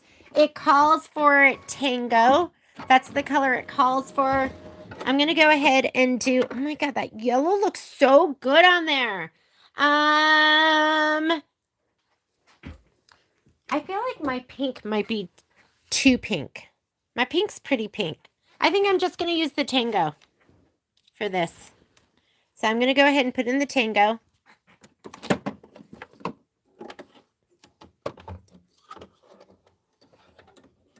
I know. You guys are like, Jeannie, you just started being not boring.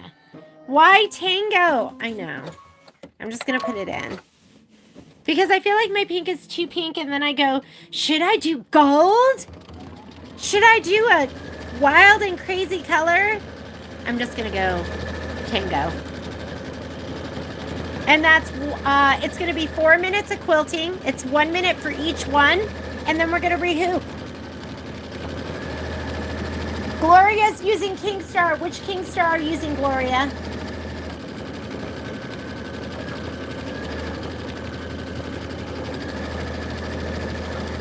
Sometimes I look at it, I go, oh, I just don't want it to be distracting. And I feel like my pink's a little too pink.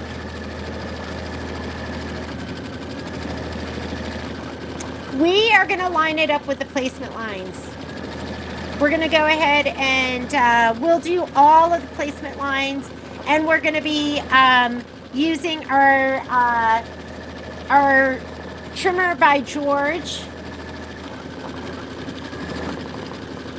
Ooh, MS1 silver, go girl. MS1 happens to be a favorite of mine.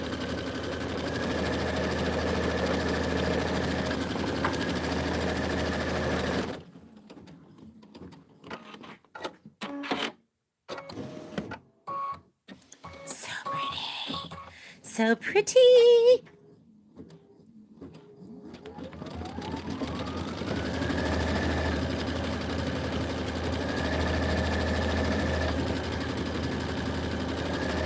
The trimmer's great. I keep thinking, should I carry them? And then I don't.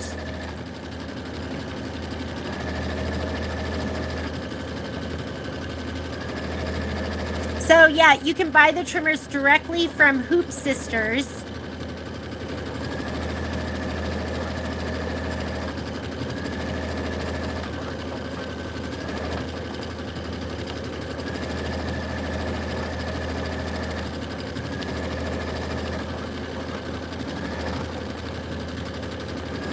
Now I'm looking at it being like, this is boring. I'm definitely going to use some glitter and glam on the outer borders. Might have to slow my speed down.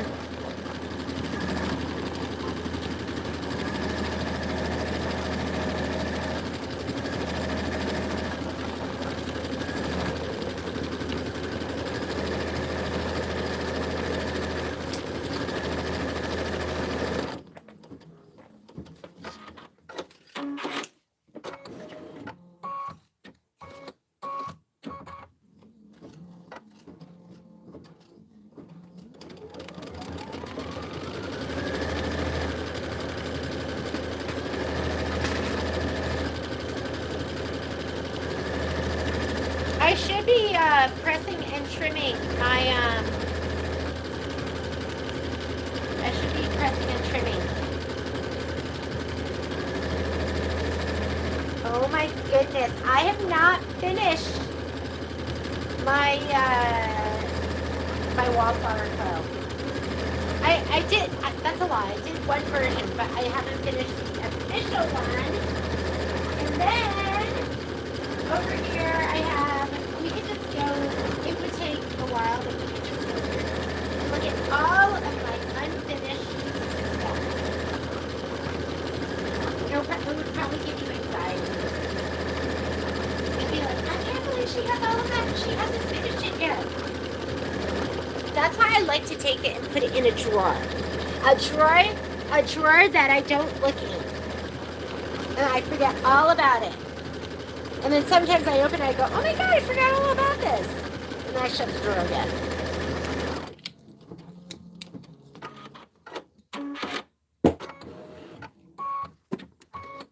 Last one, and then we're going to rehoop. Do you start your fabric before you put the fusible backing on? So okay, Tina, sometimes I do and sometimes I don't. I think I pressed all of this border fabric, and but a lot of times I don't do it because I feel like when I go to press it out, I just press it then, and it just looks beautiful. But if you're saying it's helping with the lining up, I say do it. I never even thought about that. So maybe we should all do that. We should all, from now on, I'm going to do that. If that makes a difference. I like to do things that are going to make my end product better. I'm fine with the upfront work if it's going to make a difference with my end product.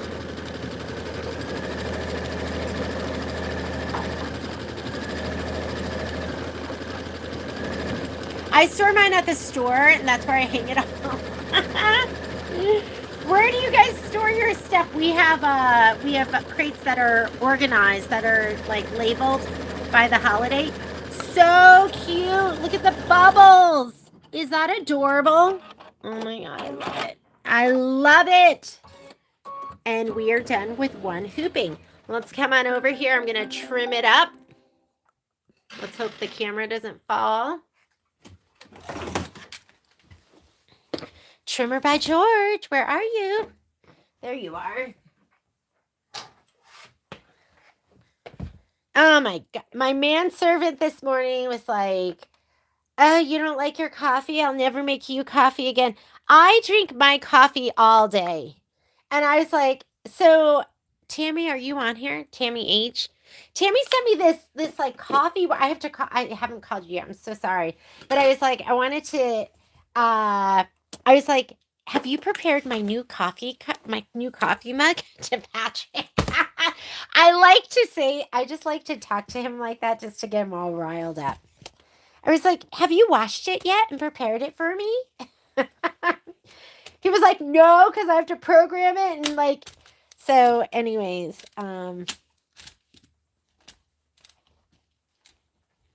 I just think it's funny because I never thought in a million years I would ever have a manservant like Patrick.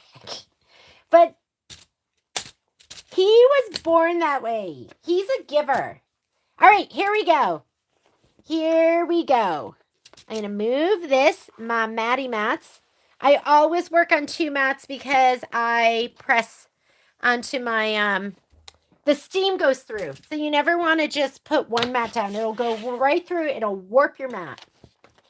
So you are going to flip back the top. And you are going to flip back the batting. And what you're going to do is, I wish my angle was from the front, right? So you could see it better. And where's Trimmer by George? Where'd you go? I lost him. Is it under here? Oh, here it is. Oh, and you want to use your 60 millimeter blade. So let me grab mine. 60. Where are you? I was using him yesterday. There you are.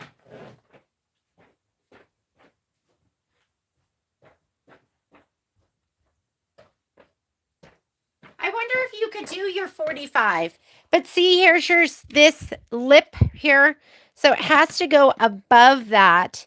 And I think sometimes the 45s, depending on, like this one. Let's see this one. See how this one, this part of it hits the top of it, and then the blade doesn't make it all the way down. So it depends on your 45. I guess if the inner part is smaller. Let me see if this one will do it. Yeah, you need a 60. You got to get a 60. And sometimes you just want a 60. Sometimes you just like a larger blade. All right. My angle's not the best over here. Sorry. But what you're going to do is you're going to gently pull back the top. You always put it so right side is up. Pull back the top. Pull back the batting. And what this edge is meant to do is it's meant to protect the fold. Gently take this and pull it back, and then you're just going to cut. And we're going to cut that off, and we're going to rehoop. If you do not have a trimmer by George, what you're going to do is you're just going to use your regular ruler, which, let's say this is a regular ruler. I would just lay it down and just make sure that this is like a tiny bit beyond the fold and cut.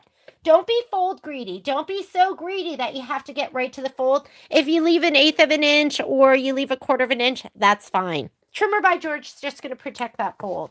So lay it down, pull it back.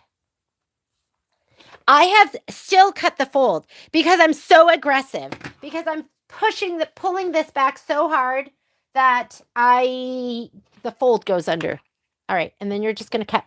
This, you want to take your blade and you want to lean it in. This is exaggerated, but you're going to lean it. The edge kind of slopes a little bit. And I'm sorry, I have this on my filming arm, so I can't get it any See, I still have a little bit right there. That's okay. So just use a regular ruler. You can use your regular ruler. You're just going to be really careful. You don't have to have a trimmer by George. But they're kind of nice, and it's just an extra layer of security and protection. All right, we're going to hoop up again. And then now we're going to get lined up. And you're going to be like, oh my God, that was so easy. Look how great this looks. Yes, it's going to look so amazing, and it's going to be so easy. I'm going to go ahead and clip this again.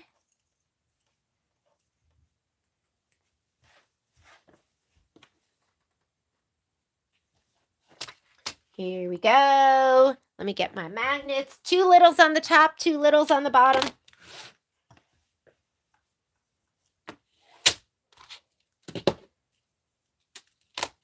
I don't even care if the fabric is all the way underneath that magnet. It's not like your regular hoops where you have to have like a good inch all the way around. I'm going to pull this so it's taut but not tight. You'd never want to be stretching the fabric, right? But you do want it taut. And then put these on.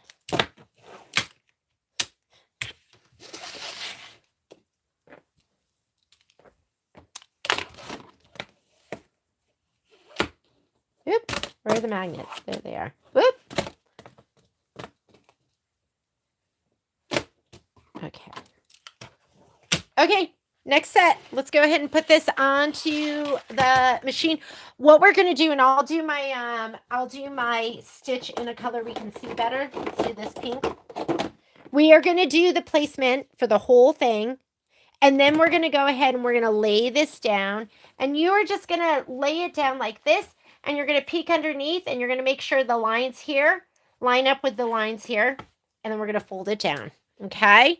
I will go ahead and I'm going to give this a spray before I put it in. I'll go ahead and spray it right here. And I'll spray it here as well. And then we'll put it down. I might spray the very top part at the machine. I don't like spraying in the machine, but we might do it for here. As long as your spraying skills are okay. If you feel like you're like out of control with the spray, that you have no control, don't spray it at your machine. You don't want to get spray everywhere. I've had some out of control moments before where you're like, how come the spray isn't coming out? So then you just push it a little harder and then it's like wild spray. Here we go. You're not doing anything on your screen. Let me see if you have any questions. That trimmer by George is, what is he? He's 12.5 inches. 12.5 inches.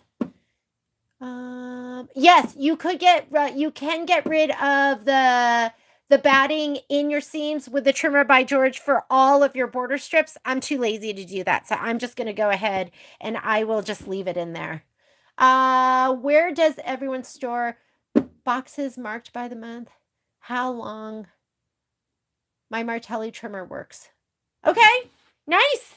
I was just reading to see if there was anything else. This is already up here. We are ready to go. Actually, Tango's in here. I'm going to leave it. And let's go ahead and do the first stitch out, which is going to be the placement stitch for your batting. While it's doing that, I'm going to take my batting and I'm going to put it, and we're doing 3 hoopings. 3 hoopings should be enough. because 3 hooping is going to be almost 36 inches. Your borders, shoot, should we go a little bit longer? I don't want to be too short. I do not want that to be too short. I might do a 7 at the very end just to make sure. Or we could do the whole thing if you wanted to save those batting strips or those inner border strips for another project, you could. What I don't want to do is take it out and have it not be long enough for you guys. And you're going to be like, I was an inch short because Jeannie didn't show us the right way. I'd rather have it be a little longer than not long enough.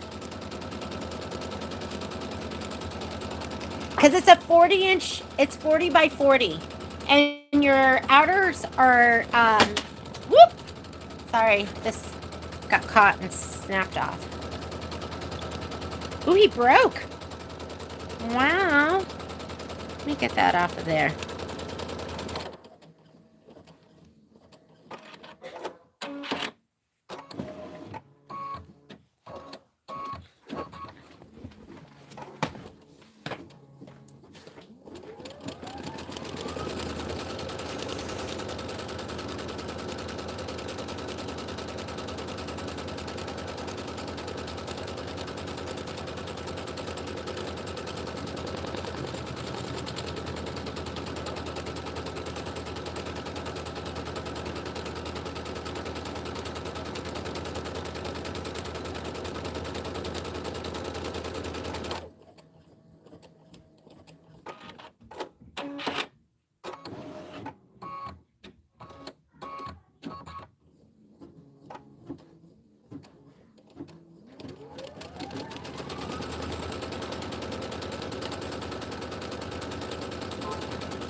Poor Mama was locked in the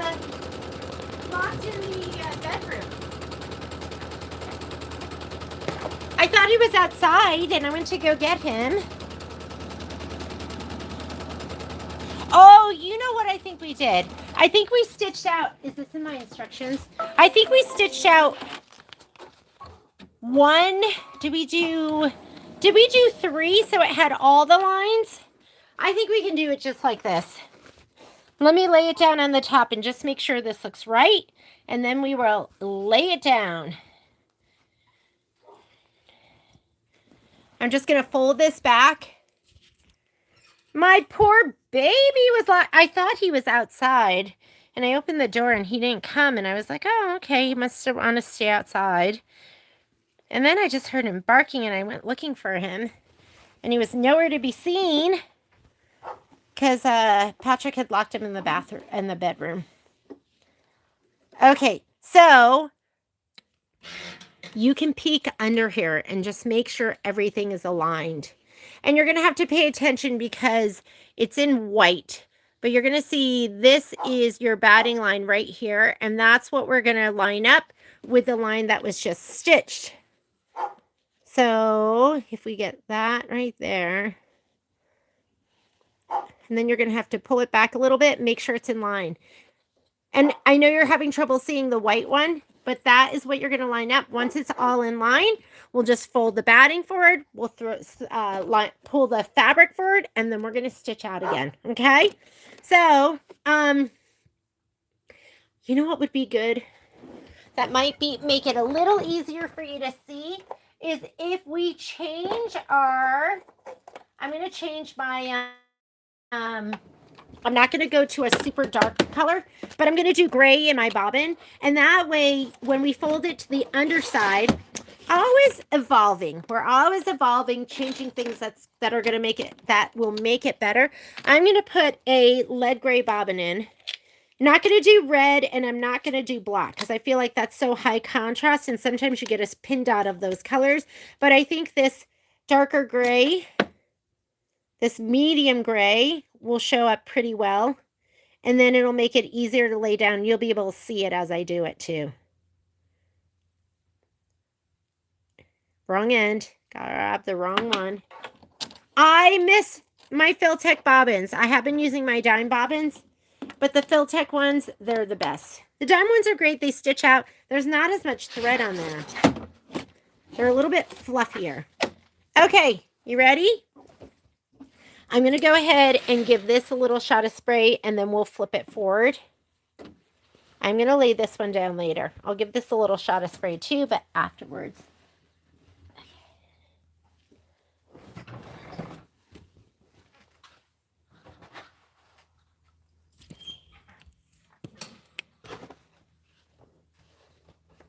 Da, da, da. Okay, you should just do, remember I did it so this was going to line up with the edge of that batting strip, and hopefully that's not too confusing for you. Boop. About 12 inches. This first one might be hard for you to see, but if you look under here, the outermost line is the tack down, because you're going to have, do we have 2 sets? Oh, I only did it on the right side and the left side. Okay, here, you can see this one better. So the outermost is the tack down, and then the inner one is the batting. We're going to line the inner one up with these because these are the batting. That's what I'm doing right now. So you might not see it that well. You'll see it better on the next one because I just changed out the bobbin thread, okay? And I have everything folded back. I'm going to come over here and make sure like I'm just maybe about 1/8 of an inch above.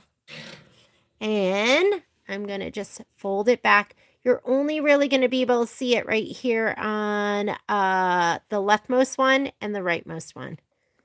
Like that. I'm going to peek under here and make sure this one looks right. I feel like I need to stretch him out a little bit as I lay him down.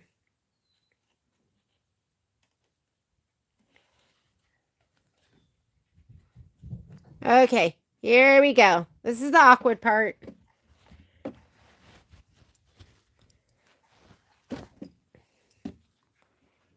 Gotta hold it down here. Just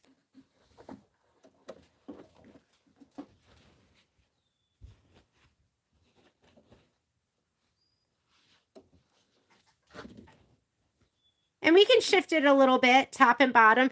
You're the boss. Fabric is malleable. Here we go. I'm going to give this a little shot of spray right here. Don't get crazy. Because I want that fabric to stay down too.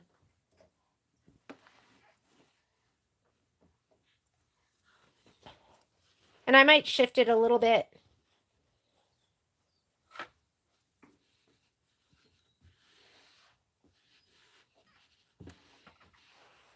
All right. Ready? I'm going to say okay.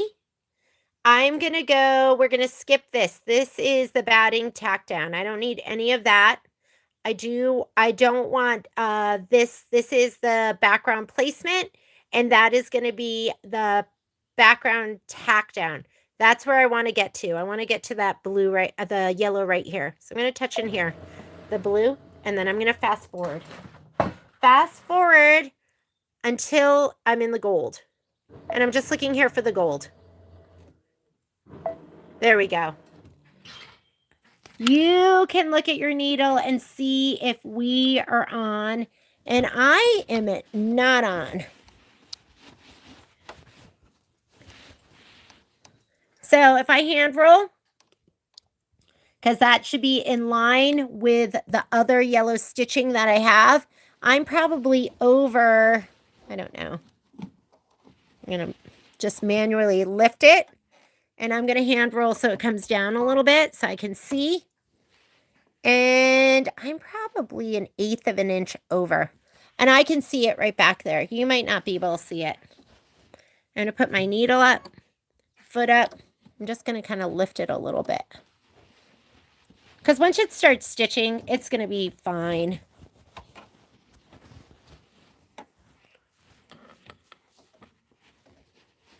I'm going to hand roll it. I'm pretty in line right now. Just go ahead and lift it over and line it up and make sure your needle is in line with the stitching that just happened.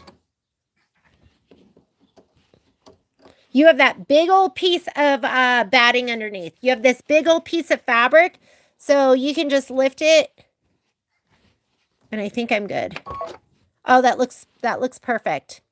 And I know you can't see it, but my needle, I'm looking at that and making sure it's in line with the top stitching, and we're ready to go. That's it. So there's a little finagling that you might have to do, but once you get it down, you should be good. All right, as far as my thread, I'm going to go ahead and change this out to my buttercup. So when I go to trim it, I can see it. So just get it lined up the best you can. We're going to do this 2 more times, and you'll get better and better at it. The Deco Bob. Oh, Donna, guess what? I just ordered them. So I got them in. I got some white ones. The Deco Bob, the 80 weight. Hang on, my needle's not in the right spot. My take-up lever was not there. I rarely ever hand roll, but when you do, you got to keep in mind that it might not be in the right spot when you go to thread.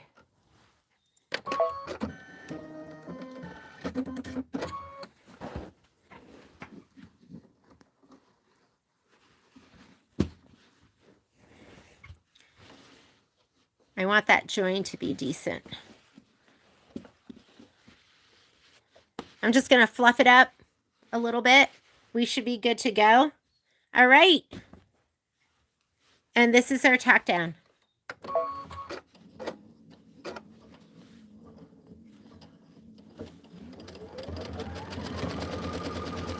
I'm going to smooth it as I go. Where's my spatula? Hang on.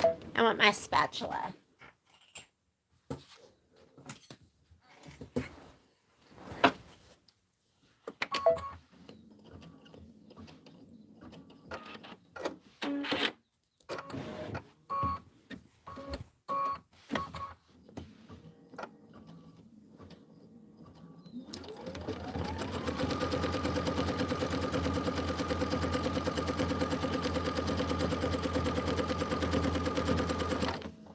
It's pretty close.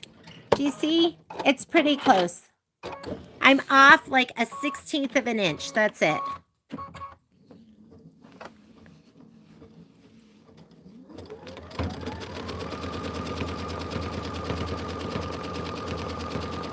What makes it easier is using a whole piece of batting and the whole piece of fabric on the top, because you can kind of smush it left or right and it's going to make it come out perfectly.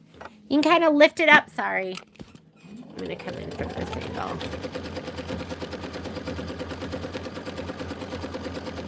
And I'll show it to you once we get it done. I kind of just lifted it and scooted it over. So kind of get it in the general area when you lay it down. And then once you get it up here, you can kind of lift and scoot left or right the tiniest bit.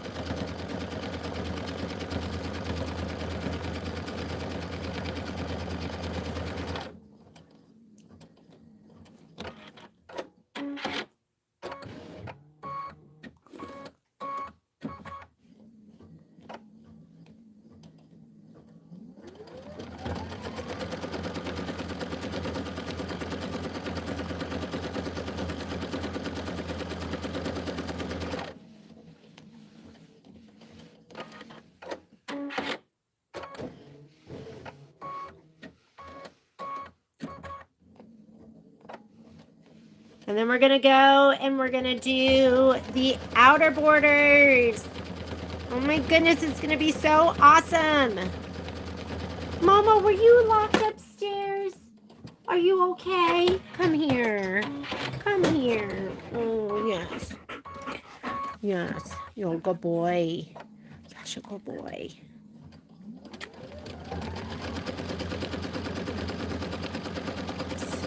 You want to come up? Oh, you gotta watch out. You gotta watch out.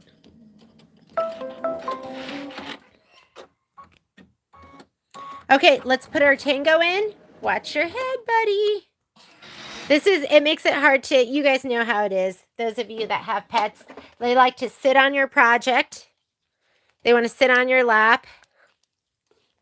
Let me grab my tango. They like to bump your hoop. How can you turn away love, though? It's love. You can't say no to love. You got to give it back. Okay. Okay, here we go. Let's go ahead and do all the stitching.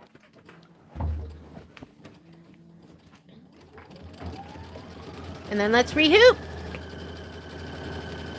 Easy peasy. Like, lay it down as close as you can get it with the fabric and the batting all folded back. And then when you do the top, just scoot it a little bit. And when you're using, like, the whole batting piece and then the whole fabric piece, you can move it left and right without having to worry about it fitting perfectly.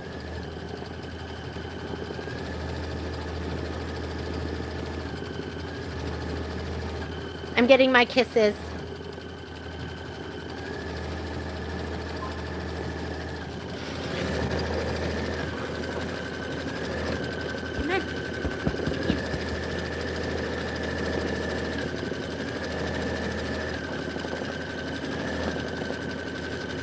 Looking for treats. I think it's really, you know what's really funny? I just don't get it. When Patrick and I are eating, Poppy doesn't pay attention. Momo immediately comes. He's a horrible baker.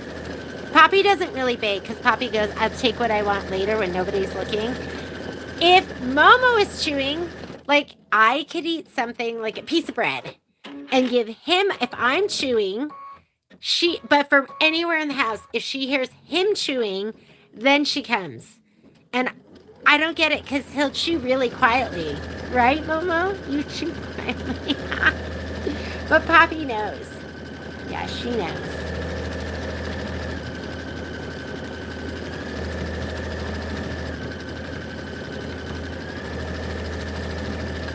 Yeah, so Donna, I will have I'm going to carry the Deco Bob just in white, if you want to stitch with those. And then we're going to wait I'll still carry the dime bobbins. They're not wound as tight. Like, I find the stitching is totally fine. Everything stitches out great. But I don't love them like I love the Filtech ones.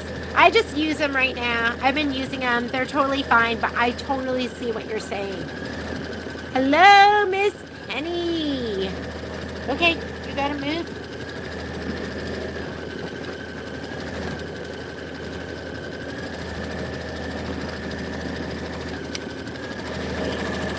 You butt the other one to the bottom of the top. Yes, you just abut it.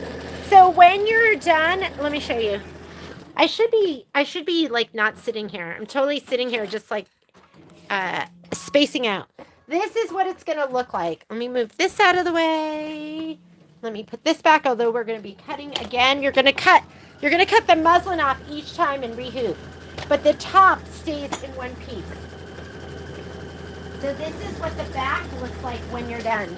So this is wallflower. So the top is all in one piece, see? And you're just hooping, all in one piece, right? The back, the muslin is cut and then you rehoop. That's what makes rehooping the muslin so easy. You rehoop and you abut.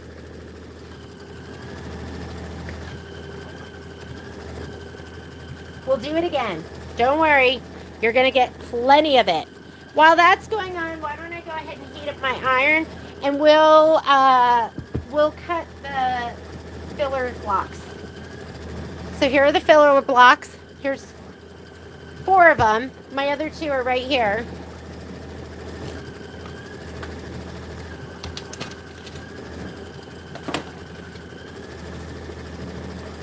Don't cut right to that stitch. Leave a little bit. Even just a 1/4 inch is enough, but you never know when that 1/4 inch is going to make the difference, right? I'm going to press these out just with water, but you want to use some moisture. Never on one wool mat on your cutting mat, unless you like to just buy wool mats or cutting mats because they get warped. So I have a spray bottle that just has water in it. Check your fabric to see if it's directional. I'm going to go up and down with the pattern. We'll do these two. And the quilting's almost done for that. I'll press these, and then we'll go ahead and we'll trim them. You want to, you're rotating that, and you want, is that one almost done? Just waiting for my iron.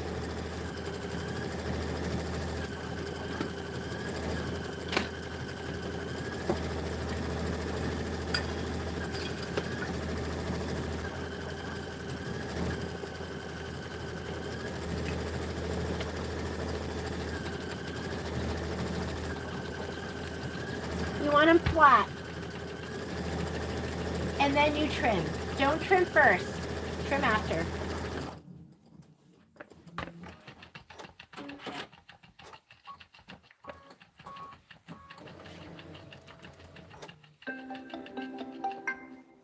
I'm just going to press these.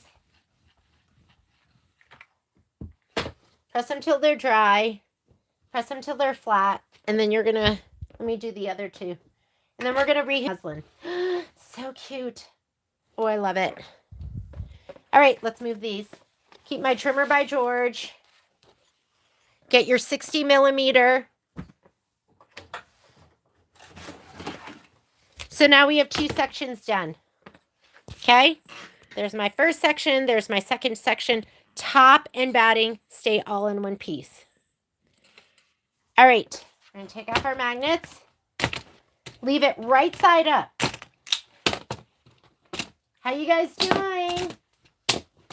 It's so much nicer doing this with you guys than by myself. Seriously, I lose interest. I'm like, I can't take it anymore, and then I just stop. All right, right side up. This is what you should see, right? Fold the top back and the batting back, both of them. And then you're going to get your trimmer by, I'm going to try and do so it's oriented towards you. Fold those back, trimmer by George, put it down, scoot it back. And if you don't have your trimmer by George, you're just going to use a regular ruler. It's totally fine with a regular ruler. Here, I'm going to do this one with a regular ruler. I have to walk all the way around here.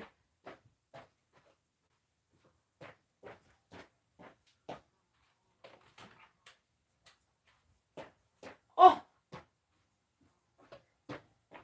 Fly came in. That's why I was trying to keep my door shut. Okay, here's my regular ruler. So you can do it with this as well.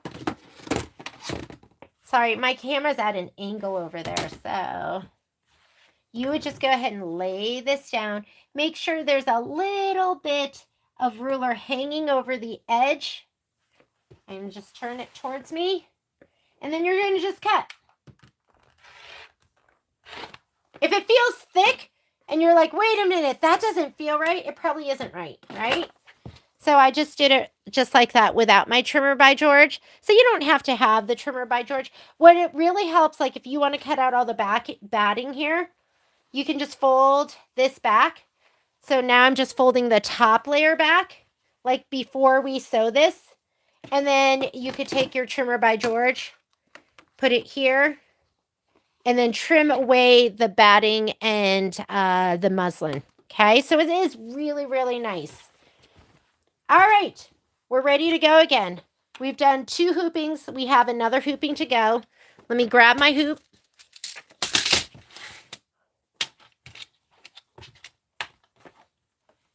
Mita, are you watching? Mita hasn't done one of these before. So we want to help Miss Mita, let her know it's not too scary. I mean, the first time you do it, even now, it feels a little awkward. Every single time I do it.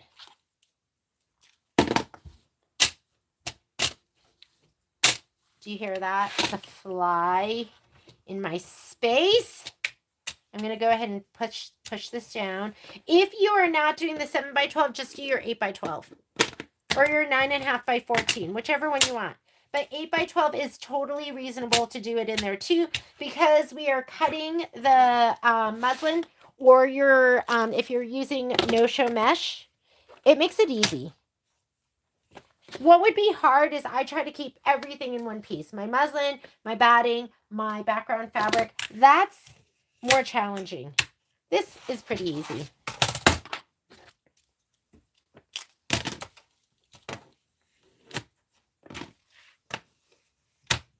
Alrighty. Here we go. We are hooped up. I'm going to put that back on the machine, and we're going to do the next hooping. So we're going to line up the best we can on the top, and then we'll just kind of shimmy it. I mean, from the back side, and then we'll shimmy it once we lay everything down. Here we go. Slide on your hoop. I put in the dark gray, so we should see it better. And if you want, you could do, you can do step 1 and 3. That's going to be the batting background, or the batting placement and the background placement, and it'll give you more to line up. I don't know. I think it worked just doing what we did. Right? But it'll give you more to line up with. Oh, you can't hear? Can you guys hear me? When do you use your Aliso iron versus... I use my Panasonic 80 to 90% of the time. I use my Aliso when I'm ironing a lot. Like, so when I'm prepping for a whole quilt, or if I'm ironing yardage, then I use my Aliso. Because it's bigger iron, it's hotter, it's plugged in. You know, it's just going to be heftier. But I love my Panasonic 360. It just sits there and I use it for almost everything. And should I show you what my ironing table looks like? Don't judge me. Flat areas in my room get covered. So see, it's all the way over there. And look at all the junk. So it's not convenient for me. It's not convenient to use. But when I'm like, I'm going to be ironing a lot, then I make it convenient. Okay, here we go.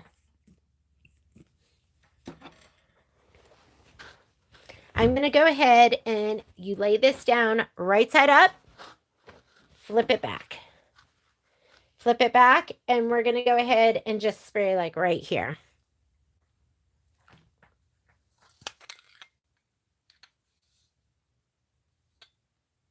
I think the sound is fine. Lita, did you mute me by accident? Just 12, don't do the whole thing. You don't want the whole thing to be sticky. And we're going to go ahead and let's stitch out the placement line. So we're going to match here, and then we'll scoot it left or right if we have to. Refresh. So Miss Sue said she had to refresh. So go ahead and refresh if you're having trouble hearing.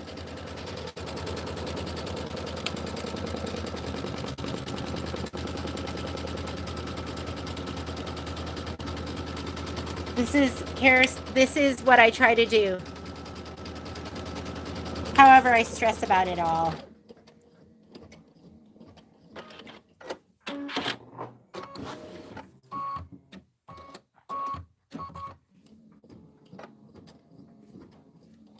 Oh, this will make it easier, right? Well, maybe not.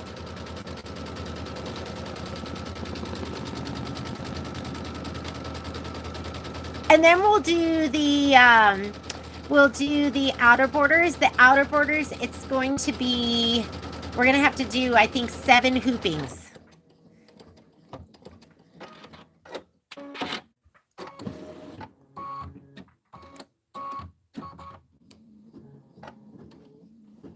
Thank you for the thumbs up. I think that makes it so, I don't know, you get a little higher in the algorithm or something. And so like and subscribe too. If you subscribe, I think, you know, if you're on your computer, maybe something pops up and lets you know when I'm live feeding. I did do the scan and cut video. So the scan and cut video is up as well. I did want to tell you guys, and I think I put a note in there, but if you don't read the notes and just watch the video, Do not scan and cut anything that has flexi foam under it. So I did scan and cut the clouds, and then I thought to myself, oops, there's flexi foam under it, which means it's going to be hard to put that fabric down and then press it down. So I would just leave your cloud fabric all in one piece. So don't scan and cut your cloud fabric, and the other fabric you don't want to scan and cut is you don't want to cut your, it's the butterfly centers. Let me find it. Don't cut. Oh my God, the strawberries are so cute. Never going to be able to find it. Okay, I think it's butterflies, and they're the tan flower centers. I guess I could look at my spreadsheet. That'd be too easy. I like the challenge of looking it up. Oh, right here. So whatever these are, because it wants you to put flexi foam down for the centers of the flowers. If you do that and you cut these, then they're going to be like kind of puffing out, and it's going to be kind of hard to press them down. So leave this piece too. Do not scan and cut this piece or the cloud piece. You're going to leave that. All right. And then everything else you can kind of scan and cut. I did have one icky cut, which was on the tail feathers of the bird. And that was just because there was one super, super, super skinny piece. All right. You ready for this? We're going to lay this one down. Everything should be folded back. So you want the fold with everything folded back. You're going to put this back. This should be laying right side up. We're going to go ahead and line up first, and then we'll fold everything down, and then we'll do our final, like making sure it looks perfect from the right side. So right here, I did do, see, you can see the gray and then the pink right there. So I'm going to go ahead and we want that pink, this part, to be lined up.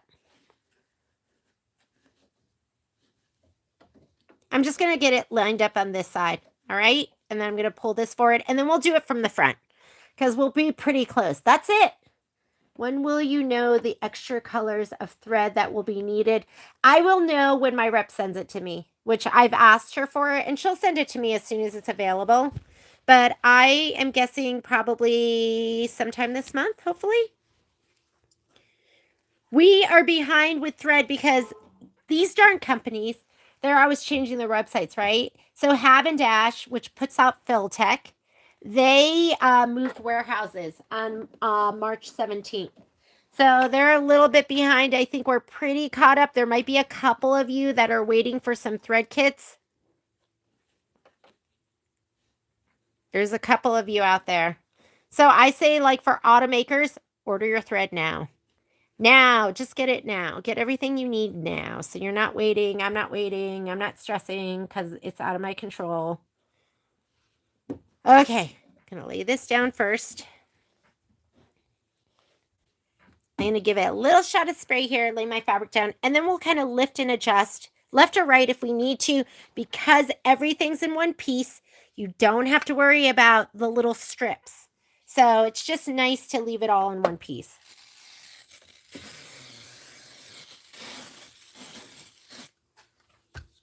Don't get crazy with your spray. And I didn't center because I wanted that to be right to the edge. So mine looks a little different and wonky. Here we go.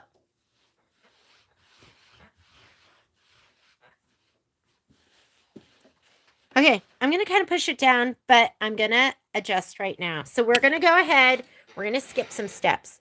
To skip steps, make sure you're in this screen, the one that you hit right here where you go forward and backward stitches. We are skipping all of that. And we're going to go all the way to the tack down, the gold over here. So I could hit 4 times. I could hit my fast forward 4 times here, 4 times here.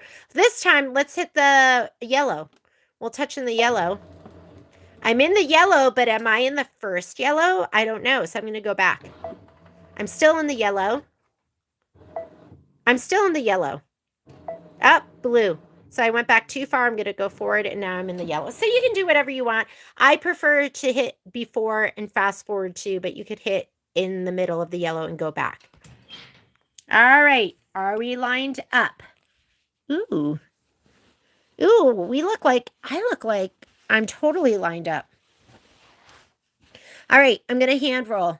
And what I'm looking for is I want my needle to be in line with the yellow stitch here in the back. And I'm going to change this color because you want to do something you can fussy cut to. And the tango is really close to the pink because you're going to be cutting 1/8 of an inch outside of that. I'm going to put my yellow in. I'm pretty lined up. What if you're not lined up? What if you're off? As long as you have everything in one piece, just lift it up and shift it left or right. Oh my God, it's Miss Lynn. Lynn, where are you again? Okay, I'm like so on the money. I'm feeling like kind of impressed with myself. That is the only thing I'm good at. Losing things and sometimes lining things up. But my needle is right in line with the yellow stitch. So I think I'm good to go, and I'm just going to start stitching. If you're not, just kind of lift this up and move it left, or lift it up and move it right so the needle is in line with the stitching that you just did. Easy peasy. You guys, it's so easy. Ready? I used to try to use the projector, leave everything in one piece. Oh my goodness, it could be a nightmare. So I'm going to grab my spatula. I like to call it a spatula. And let's go ahead and do our tack down. How are you feeling about it? You guys good? Hopefully you're doing well and you're not too stressed. Make sure your fabric is not tucked under. Either roll it up. I'm looking to the back and I can see my fabric is totally laid out. Make sure you're not stitching it under. I do that. And then I try to hide it from you. And then I'm like, why are you trying to hide it? Every time I do that, I'm like, oh my God, do they see that? No, I gotta hide it. And then I'm like, oh, whatever. So I'm pretty lined up. I'm off maybe like the tiniest bit. And that's okay.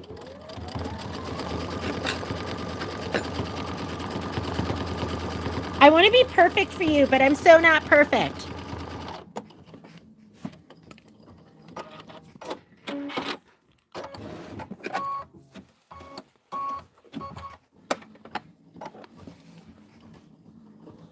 Hopping on late.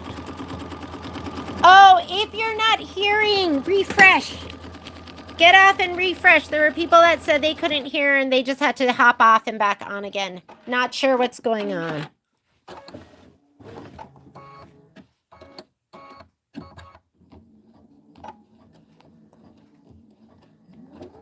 Remember, you are the boss. If you feel like your fabric is too far right or too far left, you control it. I mean, don't pull and stretch against the machine, but the other thing that you can do is when we cut, you're just going to take your ruler and line it up where maybe it cuts a little bit into the border or a little outside of the border. It will all look beautiful. It will be gorgeous.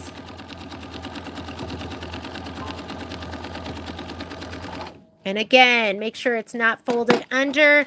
This is how close I am, and that is good enough. As long as you're like not more than like even a 1/4 inch, you can fudge it and you can make it work. Anything more than that, no. You might have to, well, you could still make it work.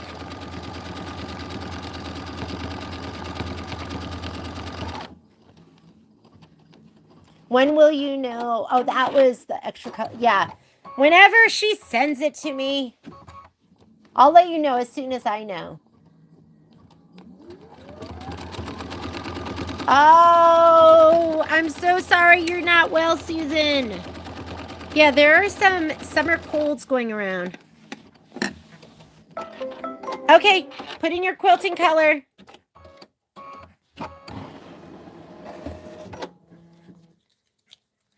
We have a little bit left. I'm going to measure it. As long as you have, I can't remember what size it was for the, for Enchanted. I think it was like 33 inches, and then maybe, because one of them's going to be a little smaller than the other one. Sorry, I'm rethreading. I'll move the camera back in just a second.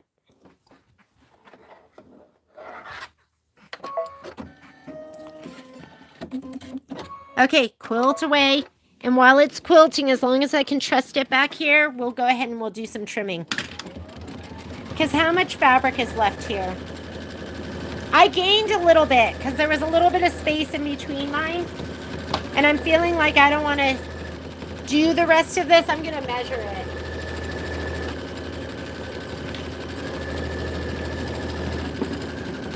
What do I have? I've got about 5.5 inches that is unquilted. I think it's going to be enough. What you can do is kind of leave it like this. And then if you measure before you cut these all down, I'd say leave it and then and measure your sides. And I think we're going to have enough.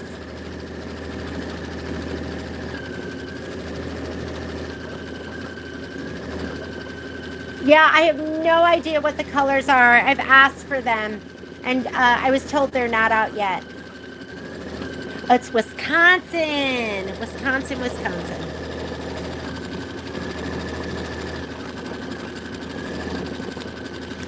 Yes, exactly. We're getting this out of the way, and then we get to do all the fun stuff. Oh, so Caroline, you know you can pop that off. So if you wound it under, you can give this a little pull up. I don't want to break mine. See, you can pop it up. So pop it up, remove everything, and then you can put this back down again. Okay? Just match these. Do you see how you have these innies right here? And you have the outies, the matching outies here. So just go ahead and lift it off and you can get it. Just make sure you have it on there right. That's always annoying. The light gold. The light gold I have is 6008. And Tina, all your hollow shimmer should be here tomorrow. And then I'm going to get a box of fun out to you. I had a panic attack because it said everything arrived and on Friday. And I was like, I looked everywhere. I was like, we have an extra box somewhere. And then over the weekend, they sent me another shipping confirmation. They had split the order. So it'll be here tomorrow. Yeah, just lift it off gently. Don't be like a brute with it and make sure you get it all down. Make sure you push it down all the way too.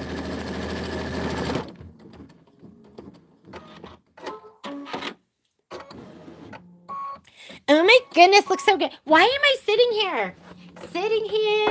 I was enjoying the stitching and daydreaming. Oh my goodness. I love daydreaming. Okay, you want your 4.5 by 4.5 inch ruler.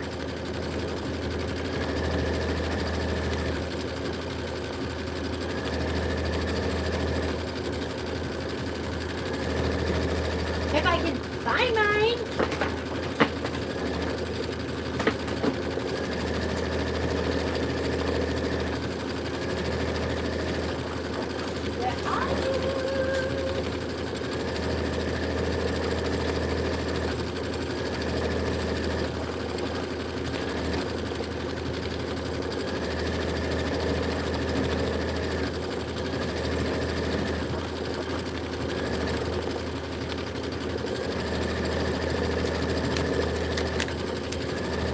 You want your rotating mat.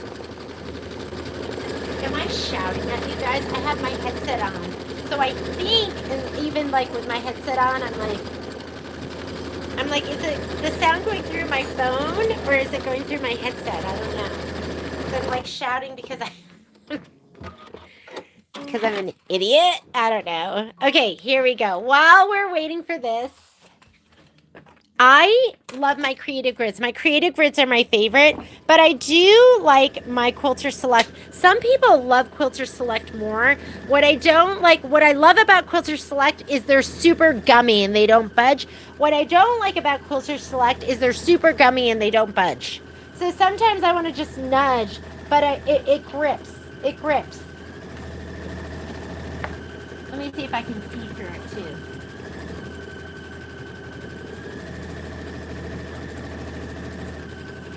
I mean, it doesn't have to be perfect, okay? So use your rotating mat. Like right now, I'm loving my Quilter Select.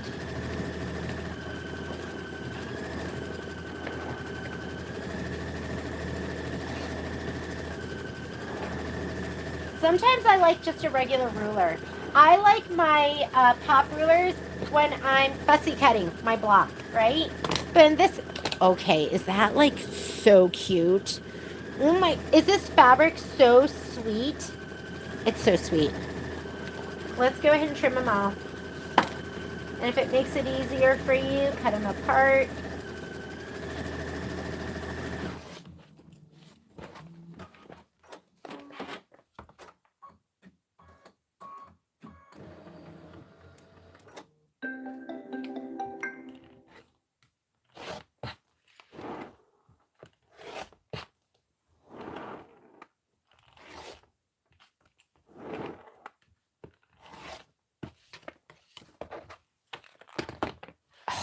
So sweet. Okay, I think we're done with those. I'm going to go ahead and just trim these out really quickly, and then we are going to do our outer borders. You guys did great. How was that? Not too bad, right? And it'll be done. More than anything, it's going to be done.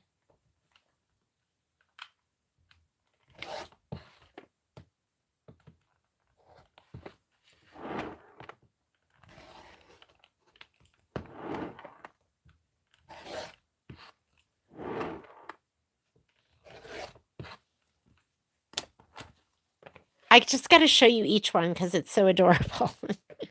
You're probably like, let's get on with the show. I don't need to see that. Let's just get our work done. It's so cute, though.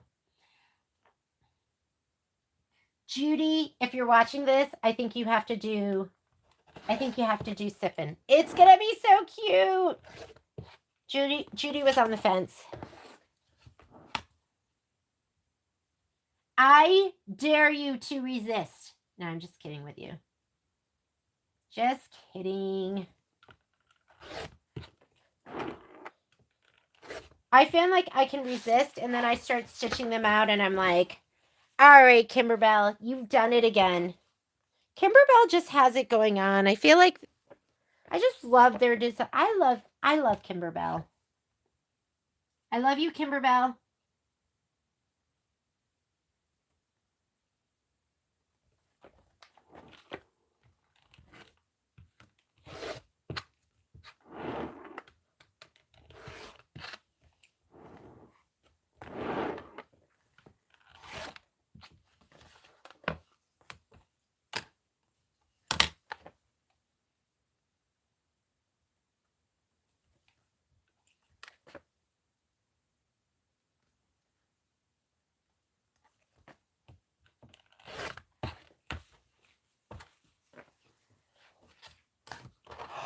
Oh my God.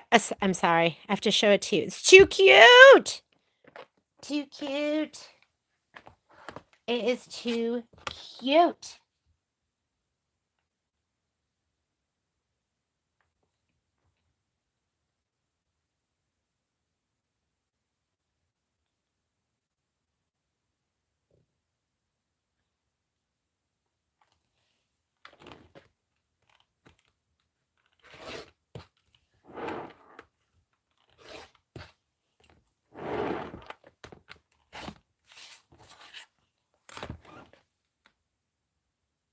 Whoop, too much.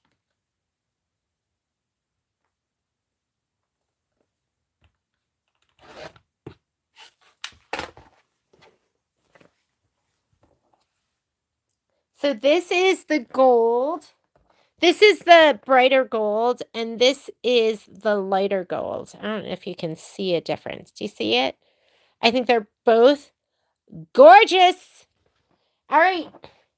Filler blocks are done. Isn't that nice? So when we get to the section that these go into, you're just going to grab your filler block, and you're going to be ready to stitch your section together. So I like getting those done. I'm going to measure. I want to measure these out, because I think we're going to be good to go with this. You know what? You guys need to treat yourself to a good tape measure. Like a good tape measure that's 120 inches. that feels like quality. Like I've the Dritz one, and there's another one we carry in the store. I can't remember what the brand is, but it's just like they just feel nicer too. So I'm just gonna measure mine to see how much, because I think I'm just going to be done with it. That is 11, 20.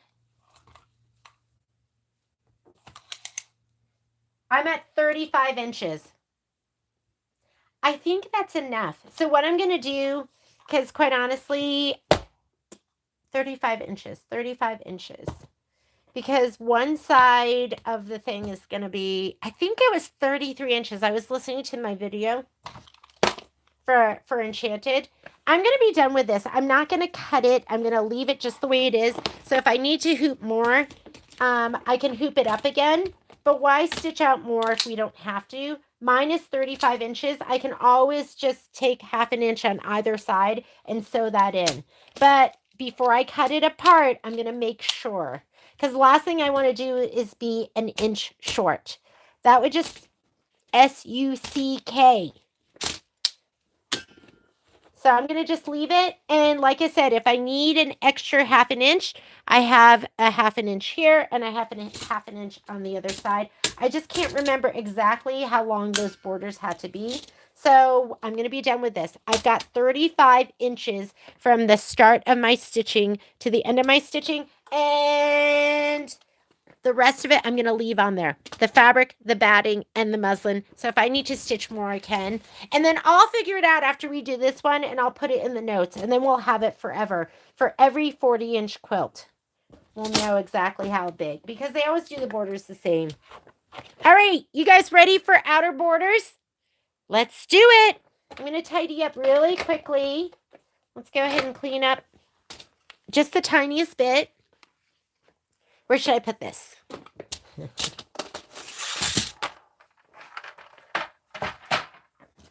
This one's the Dritz. But there's, I forget, what are the other ones? Sullivan ones? They're so nice. And they just feel good. I know, you're like, wow. Her tidying up isn't very good. All right. Here we go. I am going to grab, not what we're working on right now. I'm going to grab my outer border strip, which I've cut into 11 inches by width of fabric. I cut 2 of those and I sewed them together on the short end. Here is my batting. And then here is my muslin. Let me put this hoop to the side because we are now going to be using the 9.5 by 14. Can you fit it into an 8 by 12? No, because I think the design is 4.5 by 4.5. So you need at least 9 inches. You do like your 10 inch, but I don't know. The 9.5 by 14 is the way to go. I do not use my 9.5 by 14 inch hoop a lot, but when I want it, I want it. There's times where that's going to be the best size hoop. If you don't have a 9.5 by 14, get one. Because it's just like, it's just, I mean, as long as your machine can accommodate it. I'm going to grab mine. Sometimes you just need it.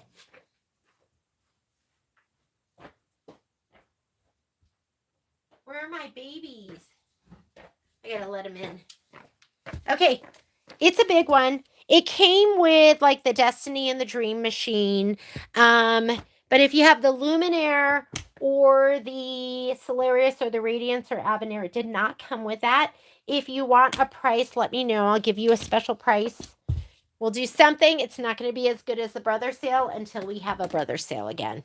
All right, here's my muslin. And I only cut one piece. I cut it 14.5 inches. And I'm wondering, this is 90 inches. So I think it should be enough. So I'm going to roll up one end. How is everyone? Hope you're all doing well. Thank you so much for joining me. I need the sew-alongs. Otherwise, I would get nothing done. Because I suffer from analysis paralysis. I like to think about things. I'm going to get some stuff on the calendar. That's what really gets me going, is when I'm committed. All right. These are my favorite. I love the jumbo clover clips for clipping this stuff up.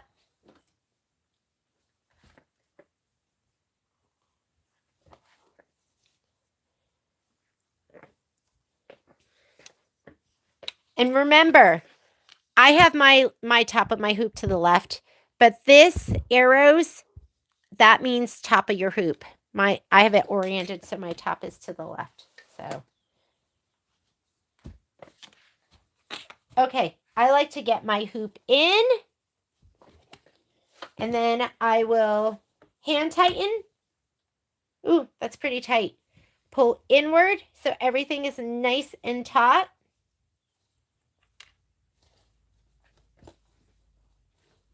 Don't pull up because it'll just pop out of the hoop.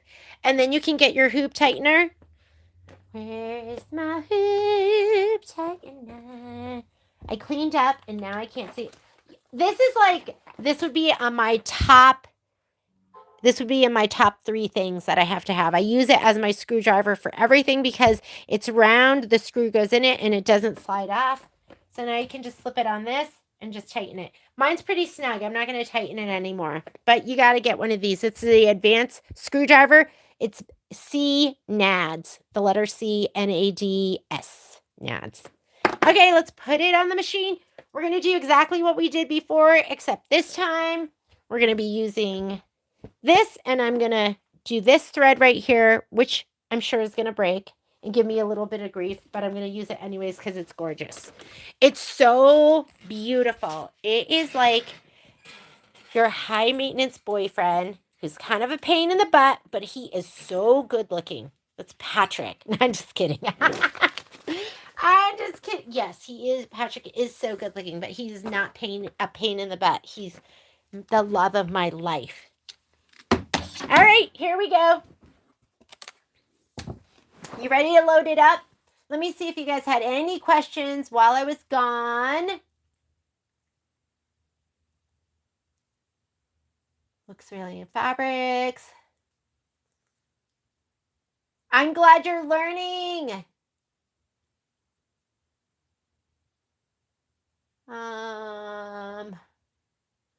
Your biggest hoop is 6x10. Okay, if your biggest hoop is 6x10, what I would do is I would still cut your fabric large, I think, and then I would run it all on what I was thinking about this. I was thinking about my 6x10 folks. And well, I mean, do you want to do it that way? I think I would run it all on one side, flip my fabric, and then run it down the other side. Because you're going to have all this like waste, right? I don't like waste. Because it's only 4.5 inches. Or you could just cut it so it fits the 6x10 hoop. And you're just going to keep going and going and going and going. So you could actually take your fabric and... Don't you think that would still be the best to cut it the 11 inches and then just go ahead and hoop so you did it all down one side and then you hooped and you did it all down the other side? I don't know. What do you guys do? For Susan, if you have a 6x10, how do you do your borders? So I stitch a wide border with a narrow, you stitch a wide border with a narrow border to fill the hoop. Oh, that's so smart. Yes. So you're not wasting. So that's perfect. Did you hear that, guys? If you have the 6x10, Susan's always a wealth of information. So she does the 4.5 with a 1.5, and then you're filling up the hoop and you're getting a lot done and you're not wasting. I love that. 4.5, so a wide border with one of your little borders, and that's perfect. You can just keep running that. Takes advantage of that. Trish, that's what you're gonna do with your machine. That's like the best advice. Okay, let's load it up. Here we go. Finished embroidery. We're going to go home. And we are going to load our design. So I'm going to go embroidery. I'm going to go to my pocket. And I'm going to go right here. And you know what? Let's stretch this one. Because remember, I was supposed to do with that. If I had stretched the other one, it would have given me an extra inch. So, this is dating. I'm just touching. This is the one we want right there. Okay. It's the 11.75 by 4.5. I'm going to go ahead and set it. The 4.5 is the That's what you get when you are doing it with the background quilting. So we're gonna go ahead. I already have my wrong hoop size. Wait, this is all wrong. We're going doing the big design because I have the bigger hoop in here. So I'm gonna go home to clear my screen. Let me go ahead and think before I act. I'm gonna choose my hoop size first. Oh, I haven't looked at my stitch count. Ooh, I'm due for a service. And pretend like I didn't see that. 9.5 by 14. I can go max speed because I'm using a regular hoop. Everything else looks good? Yes. We're going to pull the biggest design because we can. Let's fill up that hoop. I'm going to go back here to the pocket. I'm going to go here where I bring in via design database transfer. And we want the big one. We want the big one. There we go. Fills up the hoop. Let's go ahead and set it. We're going to scoot it over. Edit. Move to the left. We actually do have a little bit of room, but I'm going to leave it. I'm going to scoot it all the way to the left. Let's say okay. Make a copy. That's the fastest way. Move arrows, center button, and then scoot it to the right. Perfect. I can go a little bit more. I can go a little bit more. That looks great. That's what we're doing. Hang on, I'm going to let my land shark in.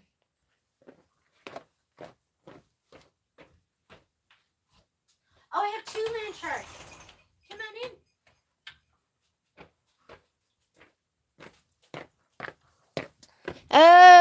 Okay, we're good.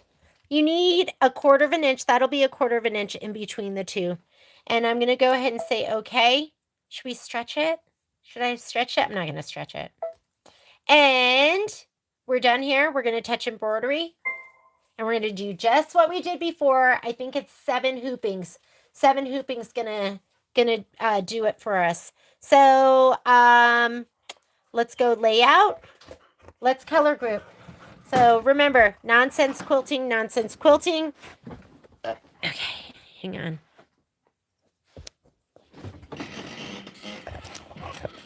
I know. Thank you for the kisses. Okay, hang on a second. I'm going to hit my color group button. So now we have all the knots. Ooh, somebody's hitting my hoop. Oh, it's not even on yet. Okay, all the quilting or all the nonsense all together and all the quilting. That's perfect. And then again, I like to hit this bottom button right here. And that way we can fast forward. Let's go ahead and slide our hoop on. Hi, Chunky. Ooh. Okay.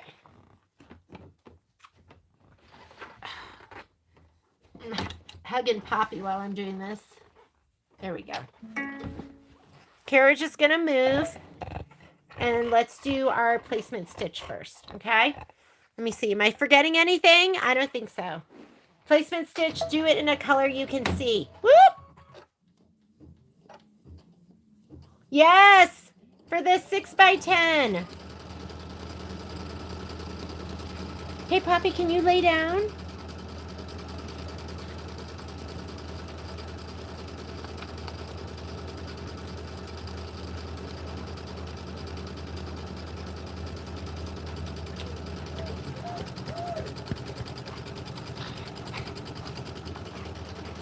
Okay, down. Your back's the hoop's gonna hit you.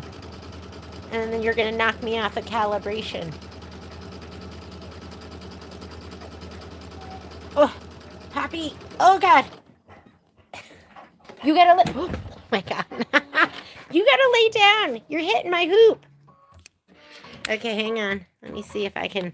Come on, get off. Okay, you peanut butter. Come on. I might have to take like a 2-minute break to I gotta pay the peanut butter tax if I want a little piece here. We'll see you later, Miss Susan. Woo! What was that? What did I hit? I don't know. Okay. Do you see this? I don't know what happened. However, this turned a corner before this. So I know something's off of calibration. If that happens, your machine is not broken. My hoop got stuck on something. I don't know what it is. Go ahead. I'm going to cut my thread. Change to a larger. Ooh, what is it? It's saying change to a larger embroidery frame. I do want to cut my. Whoop. Hang on. Sorry. My camera is going dark. I'm going to go ahead and just cut it manually because for some reason, and I know I'm not in calibration. How do you fix that? Just turn your machine off and back on again. That's all you have to do. It's not a big deal. But something hit something. I don't know if it was Miss Pops. I don't know if it was my filming. The thing in the back. I have my stand. So I'm going to go ahead and turn my machine. I'm going to save it. It should resume. It should resume, but I'm going to go ahead and put it in the pocket just in case. And the other thing I'm going to do is I'm going to look at my stitch count. I'm at 569, so I know where to go, but it should resume. Now I'm just going to turn my machine off, and I'm going to turn it back on again. So don't get scared. It's okay. I don't know if the back of my hoop hit the back of my table. I'm not really sure what happened. Here we go.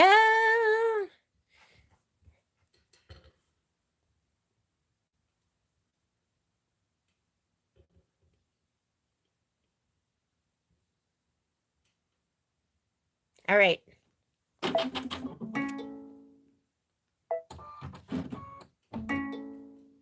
And this is the important part, where the arm just comes around and it just recalibrates. And I'm going to look to see if it hit anything. I don't know what was in the way. Is it okay to recall and resume? Yes, that is what I want. And it's retrieving data. I'm at 567. I'm going to go back because I was not where I wanted to be. Let's just go back. Maybe right down here. Let's go back. Let's see what happened, and let's slide it back on. And just know that sometimes things happen. It's okay. It's not your machine. Not that it can't. It could be. There's always something that could have happened. I'm not going to say never. Oh, it could have been my, you know what I think it was? Because I heard like a pop. I think it was my clippy clips here. I'm going to just lower these, put them a little bit lower, just in case it was getting caught. All right, carriage is going to move. And then let's go ahead and stitch. This is just my placement line anyways.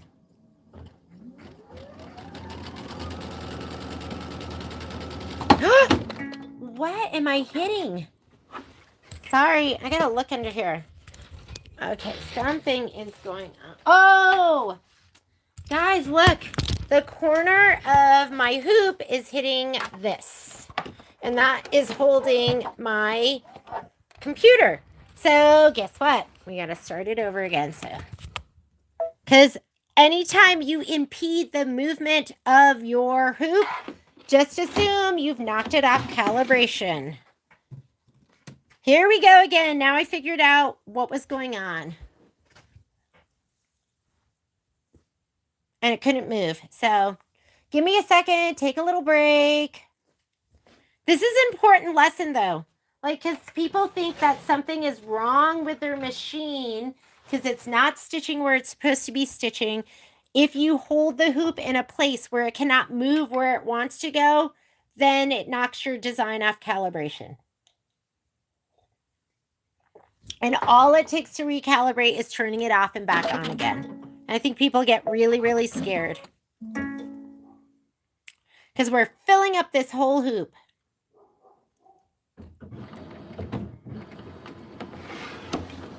All right. Is it okay to resume? Yes, I'm sliding my hoop back on. Carriage is going to move, and I'm going to come here, and I am going to, where's my cursor?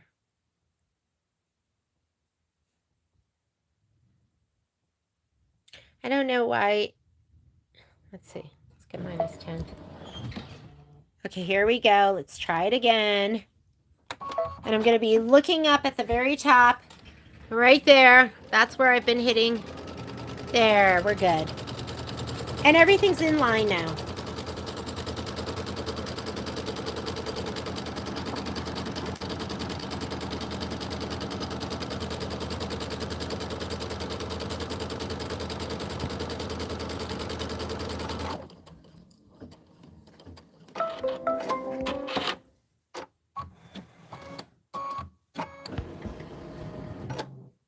Oh, yeah, right? It's the scariest thing because you're like, oh my God, my machine's broken.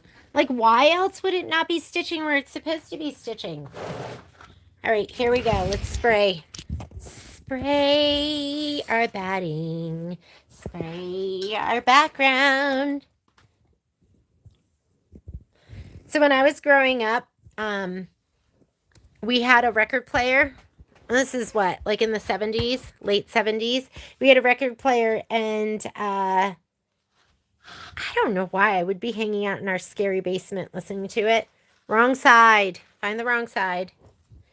And we had a whole bunch of, my parents had brought over all these Korean albums.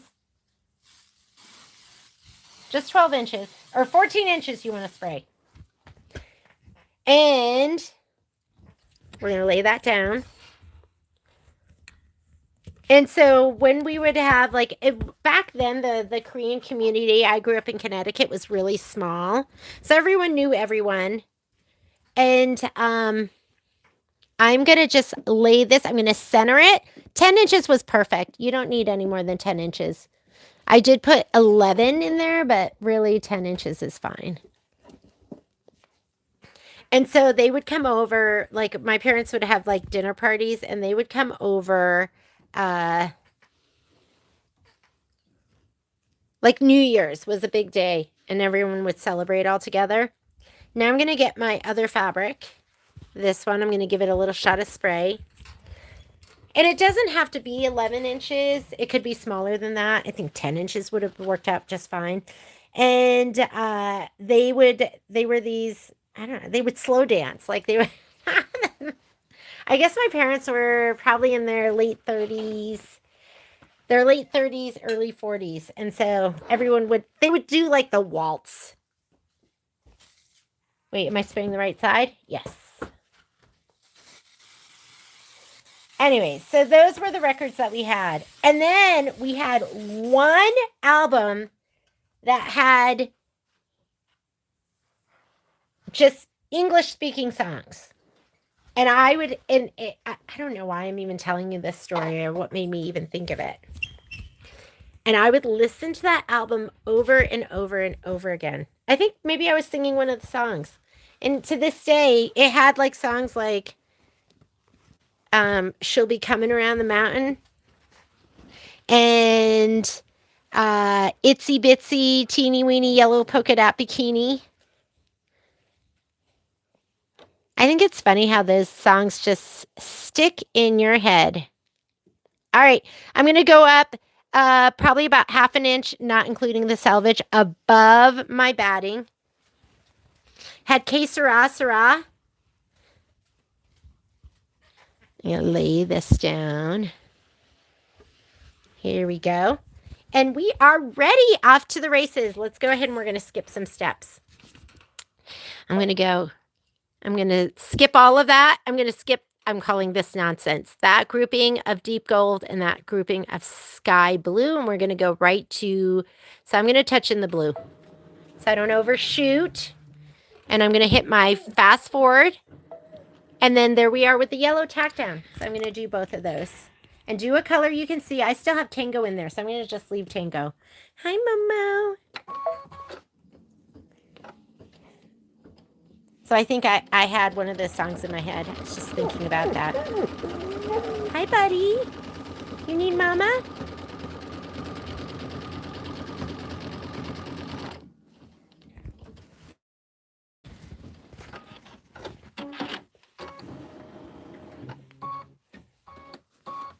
Spatula, where are you? Hi, buddy.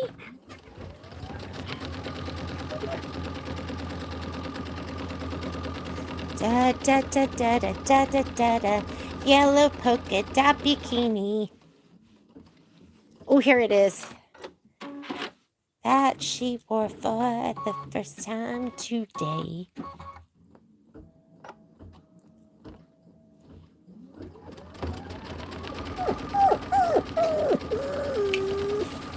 What do you need? What do you need? You need love?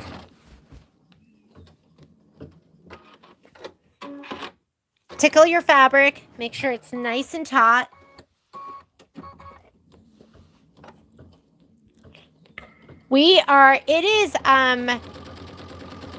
It's 12:51 here. I'm going to do all of these. I'm guesstimating it's going to take an hour to stitch all of this, but I'm going to do it. So we might go a little bit long. I do not think I'm going to have time to do the, I'm going to put in my Hala shimmer. I do not think I'm going to have time to do the embellishments. So that is going to be something you're going to do on your own. I'm taking out my Tango thread. I'm going to put my Hala shimmer in my upper thread, and I am going to turn my speed down.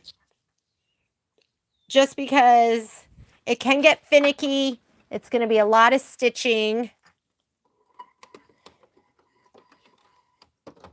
I'm going to go down to 700.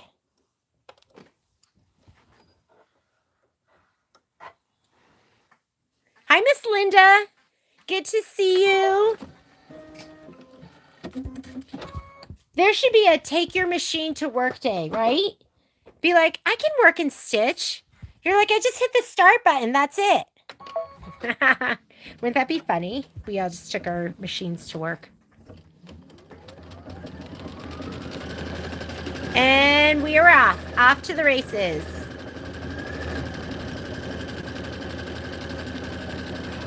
Okay, it's so cute already.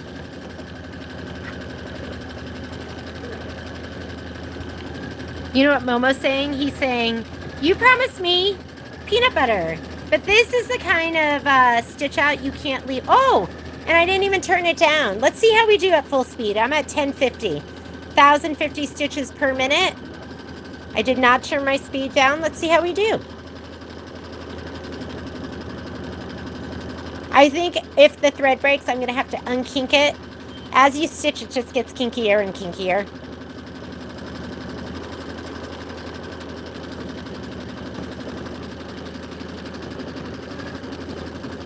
We'll see you, Lita. Did you like those songs? I loved Coming Around the Mountain.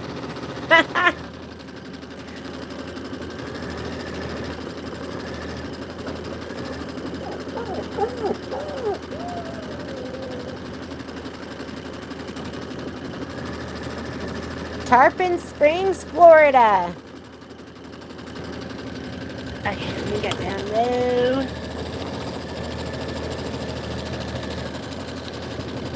Not bad. We're doing okay.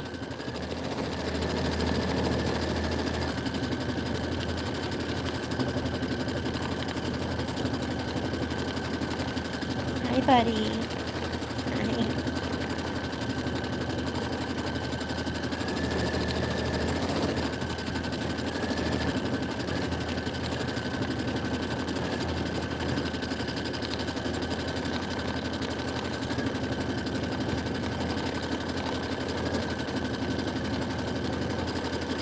So, have I ever told you how much I love going to the dentist and getting my teeth cleaned?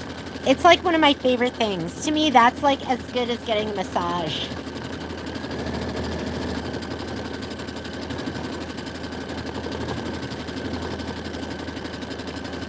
So, Linda, do these all look familiar?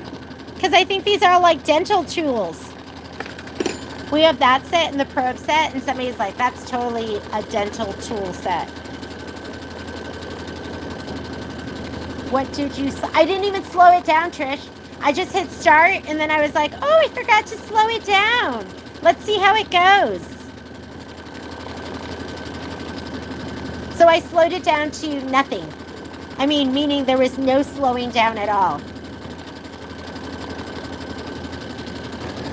This looks so beautiful. I don't think you can do plain thread. You got to do this. Look at it. I don't think you can even really appreciate it in this lighting. It looks so good.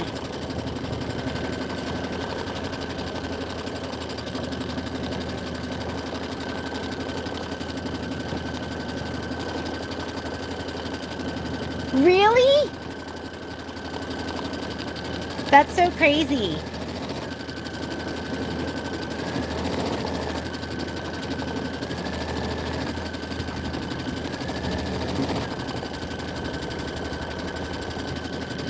I'm trying not to pay attention and not be impressed. I don't want to jinx myself and say, oh my God, it hasn't broken. All right, these are cute. You know, you look at them on the, on your screen and you're like, that looks okay. I'm not crazy about it. But then you stitch it on the fabric with your special thread and then it's just pure love.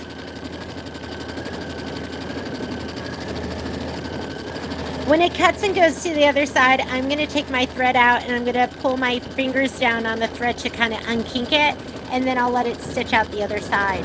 It is 4 minutes of stitching per side, so it's going to be 8 minutes of stitching.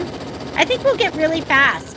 What if we can, that's 8 times 7 hoopings, so that's 56 minutes. So maybe it's going to take us like an hour. I'm going to stop.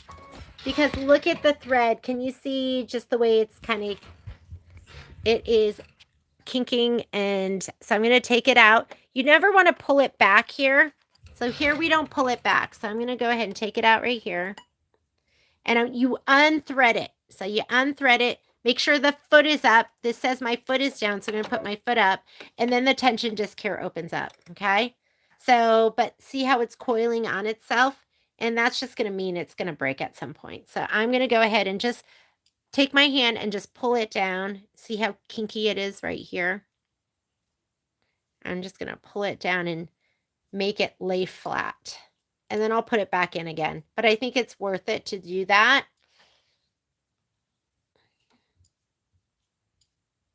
Otherwise, it's just going to continue to coil on itself. All right.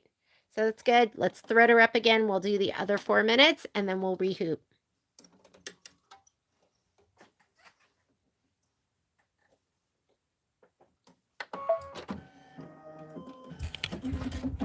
And that did not thread. We're going to give it another go because I refuse to thread it manually. Huh. I wonder why it's not threading. Am I in my thread path? Am I? Yeah, it all looks good.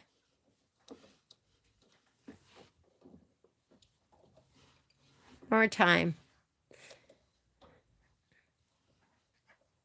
I like to muscle my way through things. There we go. All right, let's stitch it out.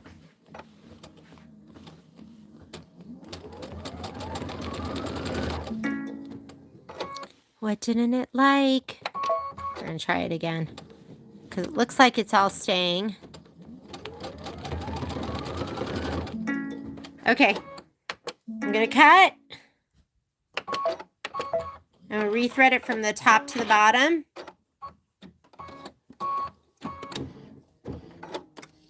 Did not like something. Let me rethread it again.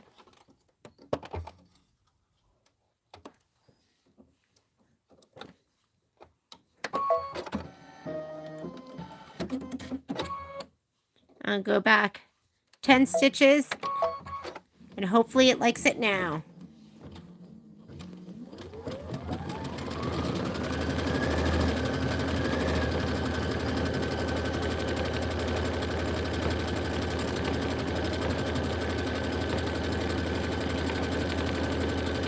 I think it says to run it vertically. The hollow shimmer, so I just run it vertically. But by all means, go ahead and run it horizontally. See how it goes that way too. Sometimes it'll throw like Unless you use a spool net, it'll throw more than one loop of thread off at a time.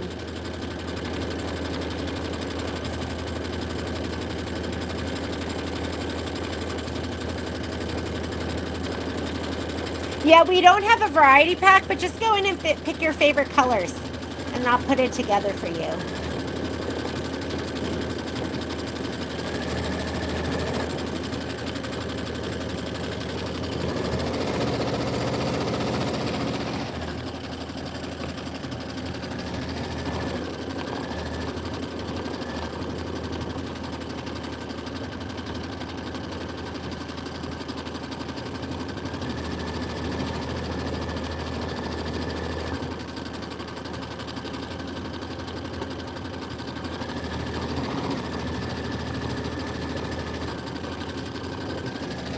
This gingham is so cute.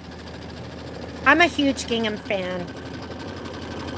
Is it still gingham if it's on the corner? If it's on the point? Still gingham, right?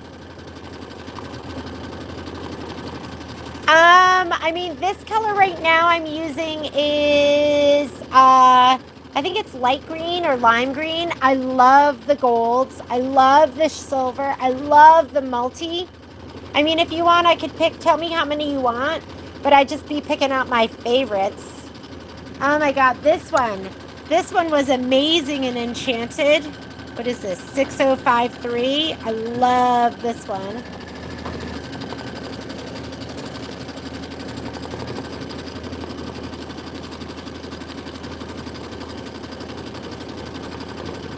I just told Patrick, I'm like, when you run by the store, grab me one of everyone. I need them all.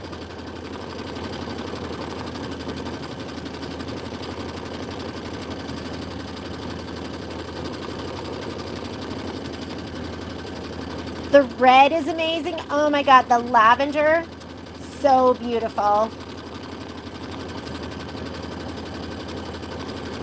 I mean, look how good the multi, I gotta show you the light multi.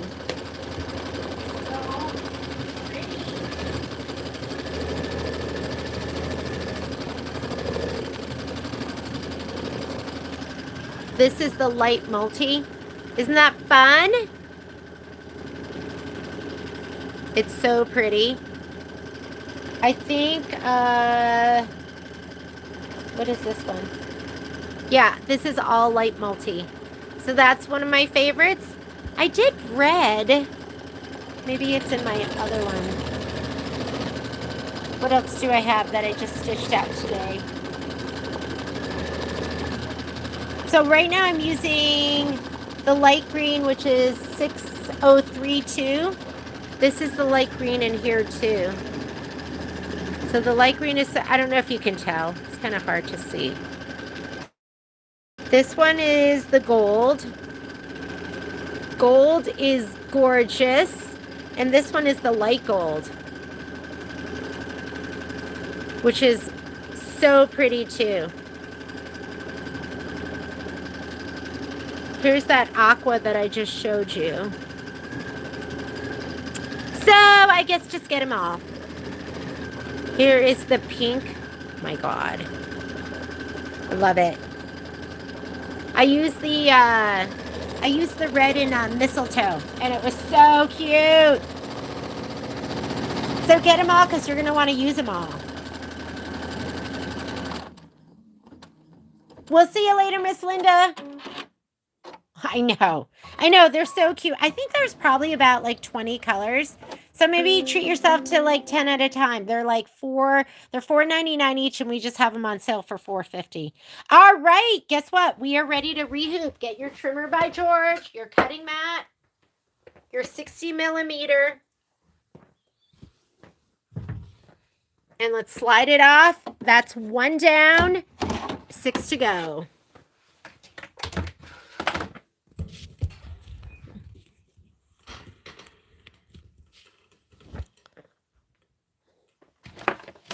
Gonna pop it out. Now that the hoop is sized, you shouldn't have to do it again. Trimmer by George. Okay, face up. So you put it down face up. And oh God, that looks so good. It's so cute. I don't know if you can see that. Anyways, all right, it is so cute. You are going to take your fabric and fold it back. You are going to take your batting and fold it back. So just your muslin is on the table, okay? Fold that back, fold this back. I did it the opposite way one day, and then I chopped off, I can't remember. Whatever I cut, it was the wrong thing. I was like, oh, okay, that's not what I wanted to do. I know your angle isn't the best, but I'm folding everything back. I'm getting my trimmer by George. I'm just going to gently pull it back. Don't be too aggressive. And this piece is bigger, so I'm going to do it down here. You need the 60, and you kind of leave the blade and the edge is tilted to the left a little bit, which I think is so smart. It doesn't go straight up and down. Oh, there we go. And then you have that trimmed away like that much, and you didn't touch the fold. Okay, we're gonna rehoop. Let's rehoop, and then we're gonna lay it down again.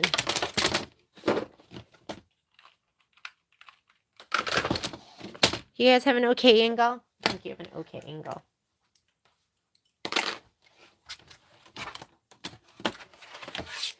Outer hoop down on the table.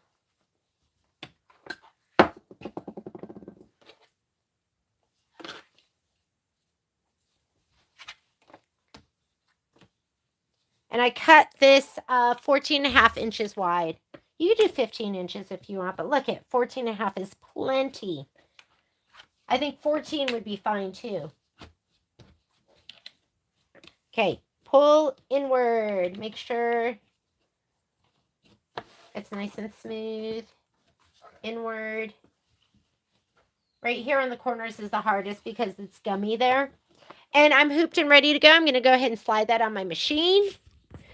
Our screen is already loaded. We are not changing anything to the design. And let's stitch. Easy peasy.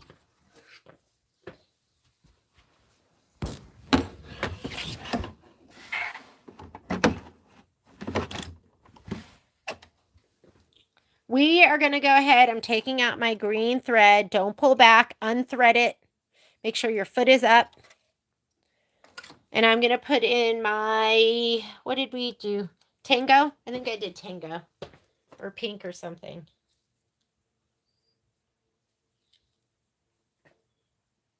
I'm winding up my my other thread. Okay. Tango it is. Why do you cut the muslin? Could you leave it and move? That's the hardest part to get it lined up. Once you just having it in the right spot, I feel like is such a pain in the butt. And I've used everything like my projector and I don't know what it is. It's just I guess you could leave it. Could we leave it and just kind of scoot it over? Okay, let's try it for the next hooping. I don't know, just like taking it out and not worrying about where everything is, like up and down and left and right. I think if you fill the hoop, you have to be hooped perfectly. Like if there's no room to move your design left or right and up and down, you have to be hooped perfectly. If you go ahead and cut it off and then hoop, then you don't have to worry about that. So I'm not even going to bother trying because I was like, why don't I do that? I had to think about it for a minute. There's no give. You have to have it hooped perfectly. And then if you cut it off though, then it doesn't, then it's so easy.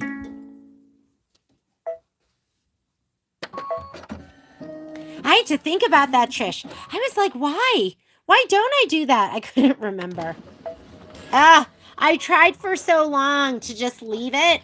That's why you see marks here and marks on my hoop because I was trying to make it work, but it's just more effort, I think, than it's worth. Cutting it off, then doing your placement line and laying it down is so much easier. Hi, Miss Marcia. Yes, a morning of fun.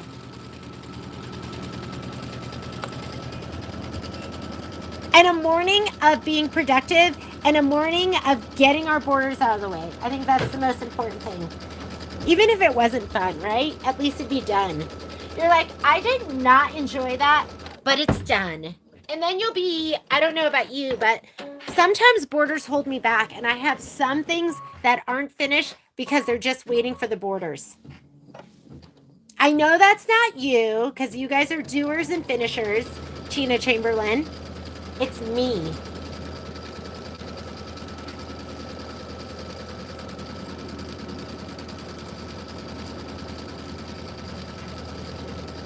Is this your first time doing the borders? Are you quilting them right now, Lena? Yay!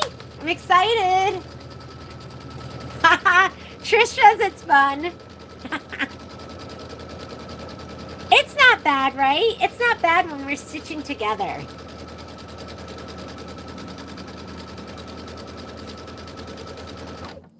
Shall I sing for you? No, I'm just kidding.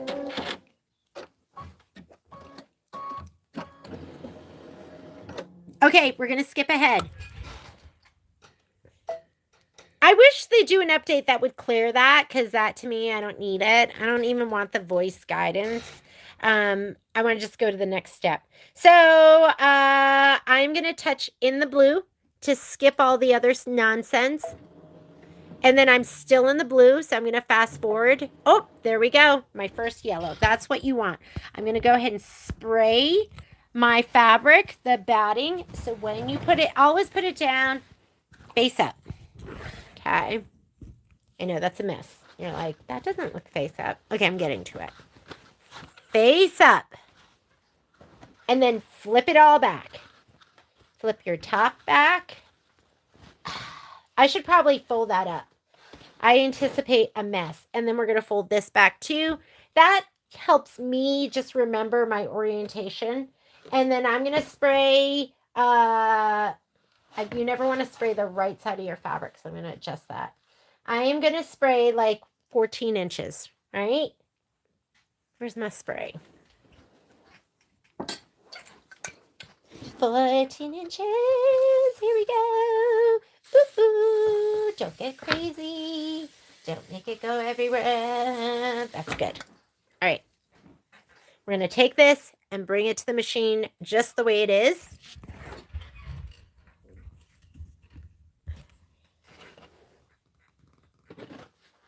Here we go. This way, get everything to the back. I should probably fold that up. But that would be too neat and organized. So I'm going to just slide it under the foot, and we're going to scoot it all back. We're going to line it up, and we're going to fold down the batting. And we just want to kind of get it placed almost perfectly, because then we'll get it placed perfectly when we fold everything back.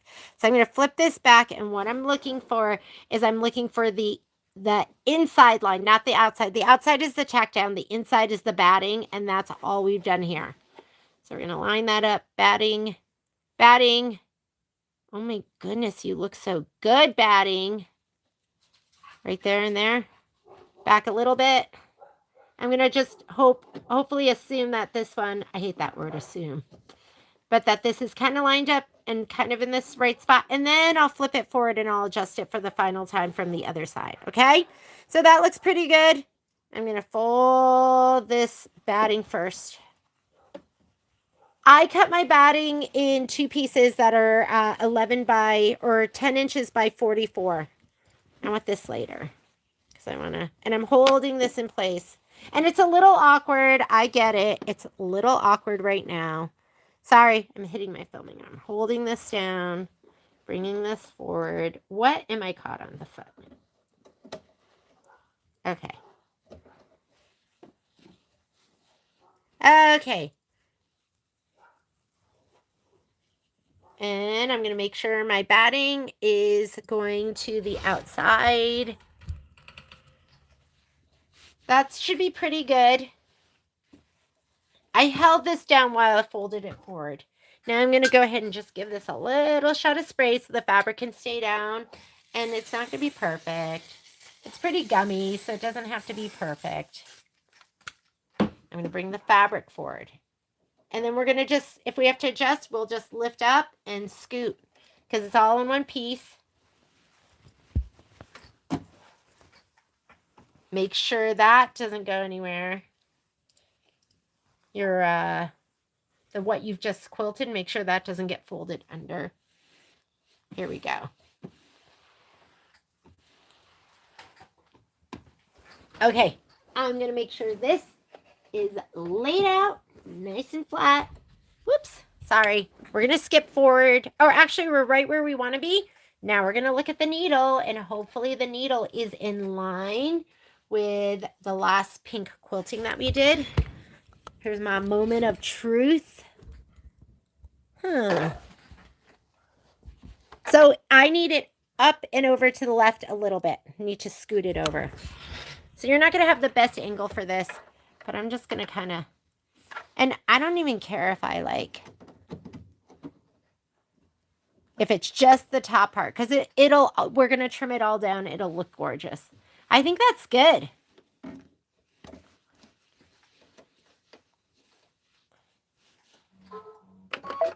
Oh yeah, that looks good. Here. So the needle is right in line with my pink stitching. If yours is not, lift up everything and scoot it over a little bit. Lift up everything and scoot it over a little bit. But mine's pretty in line. Okay? How are you guys doing?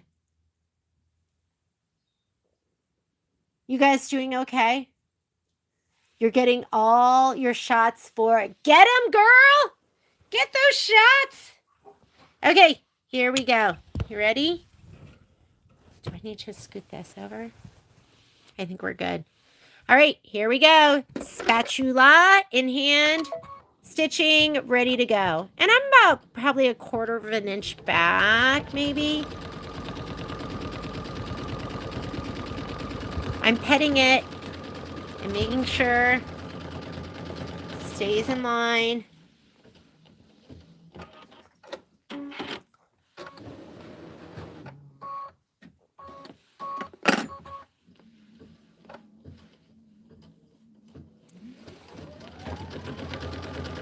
And you could scoot it forward more and have those lines lined up even better.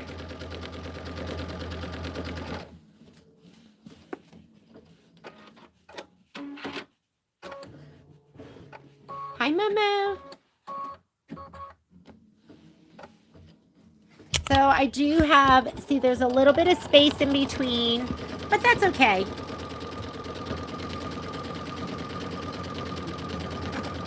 Pet it, smooth it, tell it who's boss. Say, I'm the boss. You're not the boss. I am the boss. You will lay down where I tell you to lay down.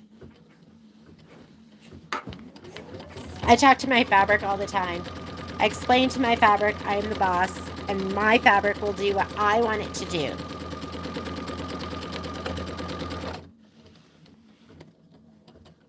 Perfect!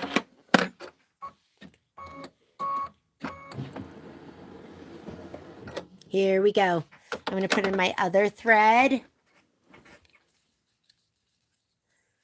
Gloria, my manservant left without preparing my food for the day.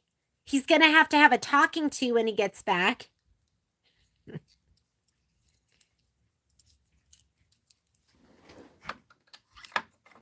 I can't be expected to make my own food. My mom would just die if she saw that Patrick, how much Patrick takes care of me.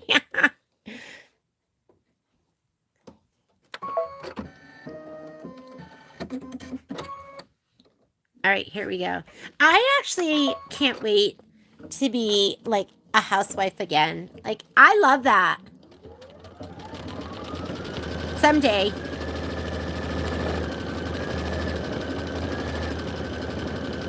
Back to start the large borders. Large borders again. Hi, Momo. This is hooping number 2. We're good. We're doing great.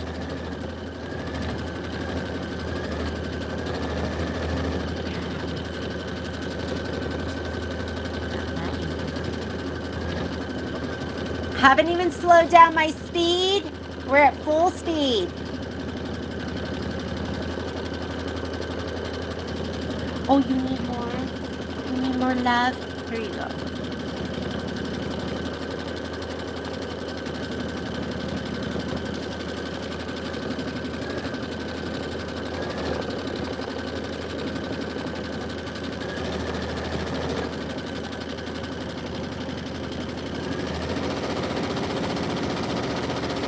Misery loves company. It could be worse, right?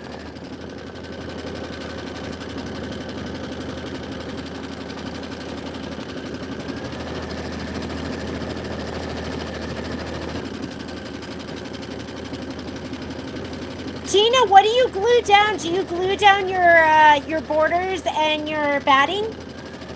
Yeah.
Okay, don't forget, have you all your embellishments, and there's not. It's just the 2 dragonfly wings. I'll record it too, so I'll record that probably tonight, hopefully. Have your dragonfly wings and your pennants. Have those all stitched and ready to go for next week. Just have those set aside with your filler blocks. Glue at the top for lines. Oh, that's a great idea. Maybe I should be gluing. Should I glue it? And then you don't have to hold it down, right? Okay, let me get my glue.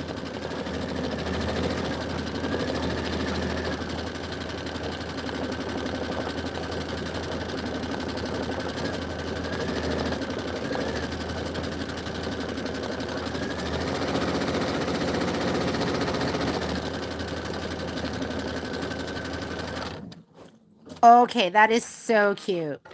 I'm going to go ahead and hit my start stop button. I'm going to unkink my thread. Here it is, looking all kinky. Let me go ahead and unkink it. I'm going to take it out here. Put my foot up. I'm going to unthread it. Don't pull it back, just unthread. Oop. Once you get it here, then you can just kind of take it out. But this is pretty kinked up. And then we'll do the next set.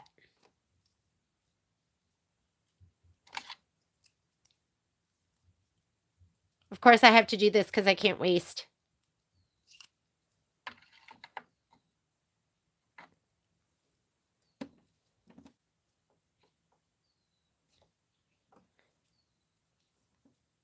Okay, I'm going to rethread. We're going to do the next grouping.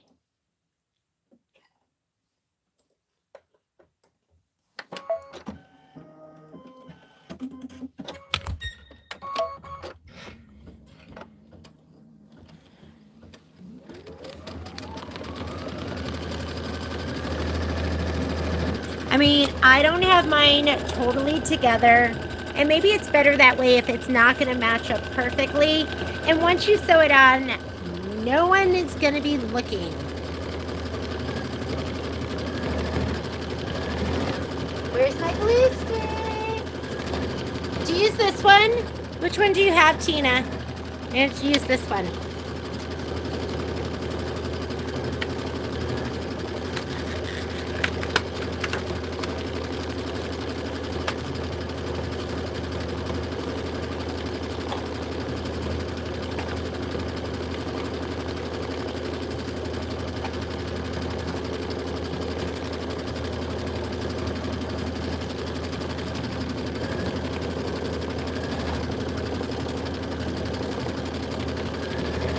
After this stitch, I don't want to leave this because that's when bad things happen.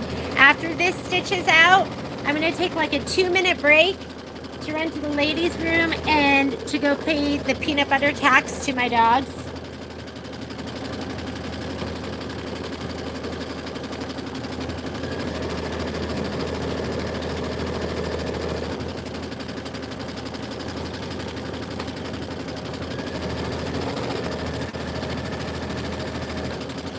You have a few more inches left. So I didn't do, I think I left like the last 5 or 6 inches. But I left it all on just in case.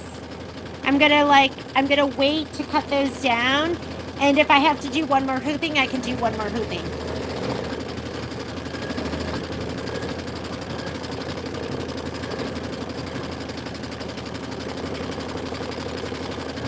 I think if it's 33 inches and then, or if it's 34 inches and then 36 inches, right? Then 35. Ooh, yeah, we might be 1 inch short on one set. Okay, I'm not gonna cut it down yet, and then we'll see if we have to add some more.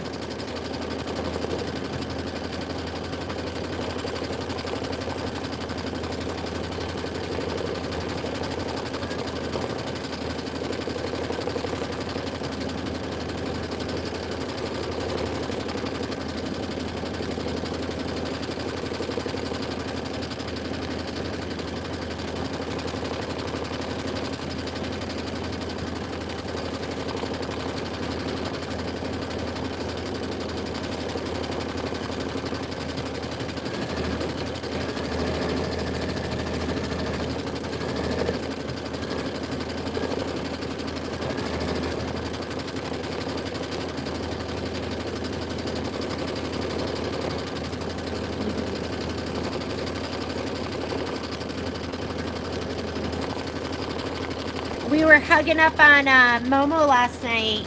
He jumped up onto Patrick's lap, and then Patrick like grabbed him and like gave him a squeeze, and Momo cried.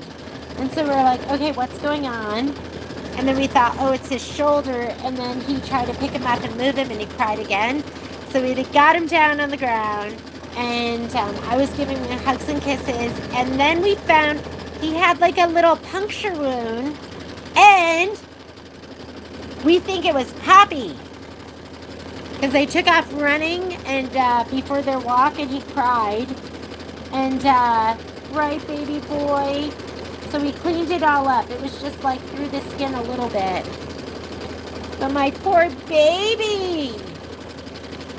Right? That hurt you.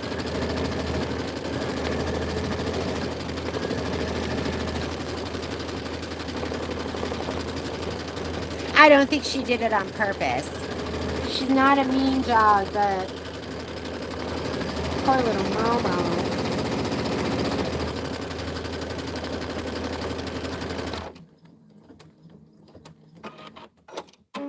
All right, 2 down, 5 to go. Let's go ahead and take it out of the hoop. I know. I mean, how could you look at him? He's so sweet, right? He's just giving me all sorts of love right now. Okay, you stay right there, Momo. I'm going to go ahead and why don't we take just a 2-minute break? I'm not going to run anything for the 2-minute break. Just so I can go give them a little treat and run to the ladies' room, and I'll be right back. And I'll be right back, and then we'll get stitching again. 2 minutes. I'll be right back. Who wants peanut butter? You want peanut butter? Come on. Come on. Let's go.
Okay, I'm back.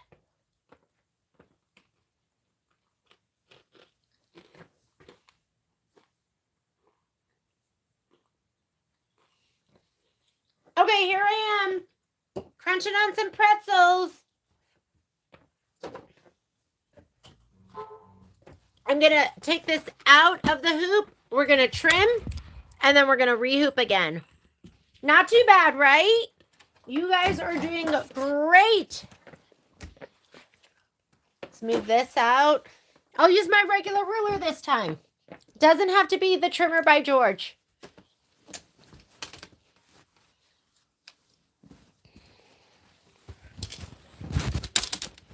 Right side up. Make sure it's right side up when you spray it. Right side up when you, and you're going to flip your fabric back. What you're going to do on the back side is you will trim away this piece. And I hate wasting, but it makes it so much easier doing it this way. I just struggled when I try to keep it all in one piece. And when you're filling the hoop and you don't have any room to move your design, it was just really, really difficult. So we're going to right side up. We're going to flip this back. And I'm just going to use my regular ruler this time. I'm just going to make sure everything, the fold is out of the way. When I look down at my ruler, I'll just make sure there's a little bit of an edge beyond the fold. Use your 60 to accommodate the height. And you can see through your ruler and you can feel, right? You can feel if it's really thick. And you'll go, wait a minute, that doesn't feel right. So if you don't have your trimmer by George, just do that. Looks great. Okay, all works out. You just have to be a little more careful, more mindful. Okay, we're going to rehoop. Let's rehoop. Do.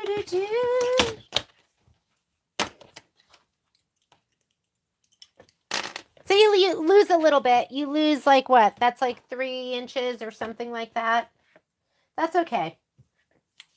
If it's going to make your life easier, that's when I'm like, sometimes I do stuff. Do you guys ever do stuff and you're like, all right, that is making my life harder. Like, for instance, sometimes I end up wasting when I'm trying to save. I bought like ink. Patrick was like, don't be cheap. Sometimes I'm trying to be cheap. Not cheap. I just try to save money. Sometimes it costs you more in the long run, right? All right. Nice and smooth. I'm going to put my clips in so it's not puddling all over the place. And then I'm going to slide this onto my machine. Hooping number 3. We're doing it. I always feel good when I get to hooping number 4. When I get to hooping number 4, I go, I'm more than halfway. You're just going to leave the same design up. We're not going to change anything. The pop bottles are adorable. They're so cute. Makes you go, oh God, I got to do those. I got to do the pop bottles. All right. Slide it on. Cinch it down.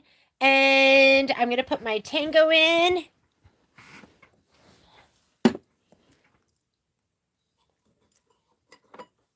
I'm sure Poppy has finished her peanut butter and now she is licking Momo's. I'm going to get the kinks out of my thread as I pull it out. Here's my thread. And I just run my hand down it so that it sits nice and flat. This is like a ribbon thread. It's high maintenance. It's worth it. Like, you know, doing your hair. Like you do your hair and it takes time, but it's worth it. You're like, ooh, look at me. I look gorgeous. That's what this thread is like. Okay. And it does have like the little thing up on the top that you can pull it into there to keep it neat and tidy. Just that little like slit. All right. I'm going to go ahead and put in my tango thread.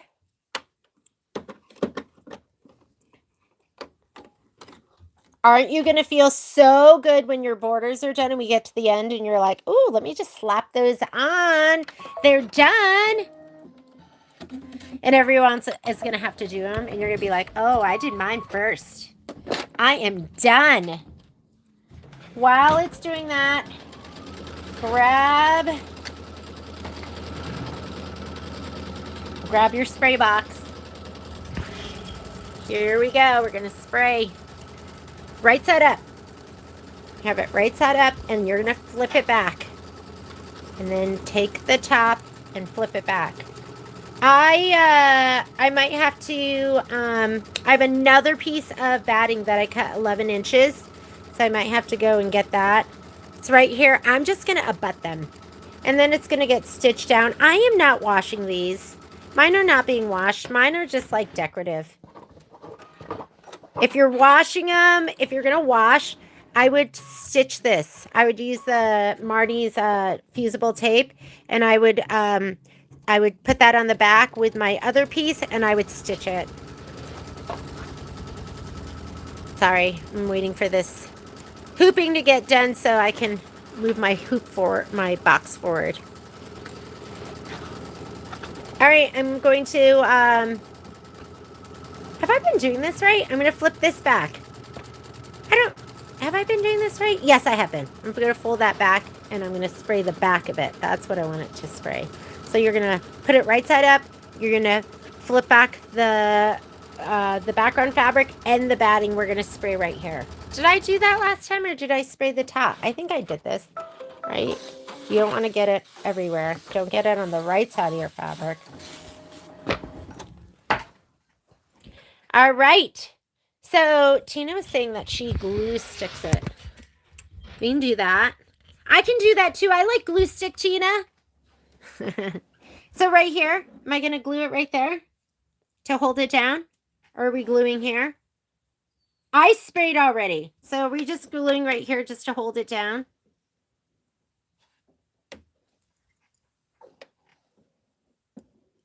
So it doesn't budge? Are you like, that is not what I do. You're an idiot. I'm just going to put it right there.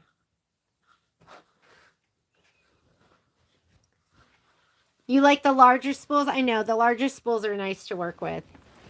I'm going to go ahead and bring this all up.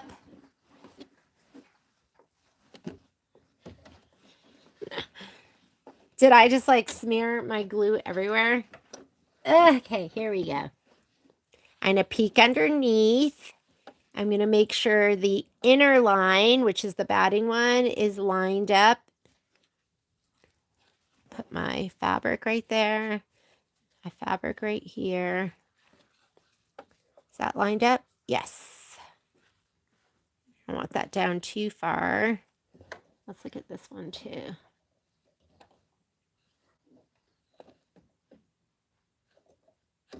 Okay, I think I'm good. Did I do that right?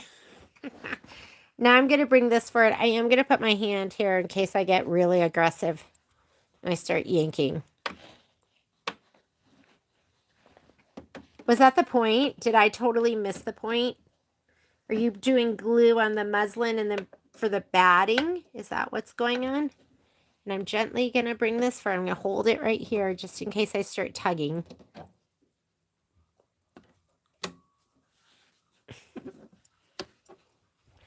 And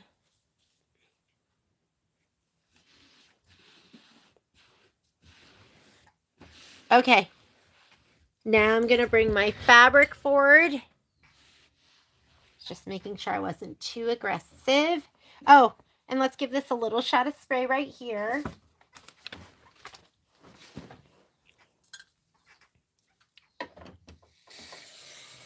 I'm just spraying the inner part, not getting too close to the edges.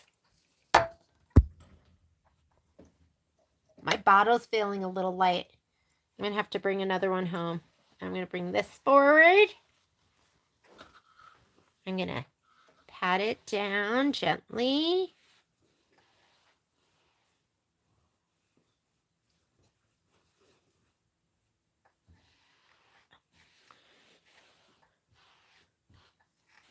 Okay.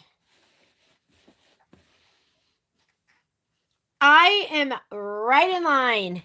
I can tell just by looking at my needle. Oh, wait. No, I'm not right in line. Because right now I'm right in line with the batting, which is a little bit further in. I got to skip. So I'm going to go ahead and touch right in the blue. I'm still in the blue. And then I'm going to go to the yellow. Let's see if I'm in line now, which I'm guessing I'm going to be a little bit further out to the left. I am totally not in line. So my needle's right here and my thread is over a titch. I'd say I'm over like 1/8 of an inch. So I'm going to go ahead and just lift the whole thing and kind of scoot it over. Batting and all.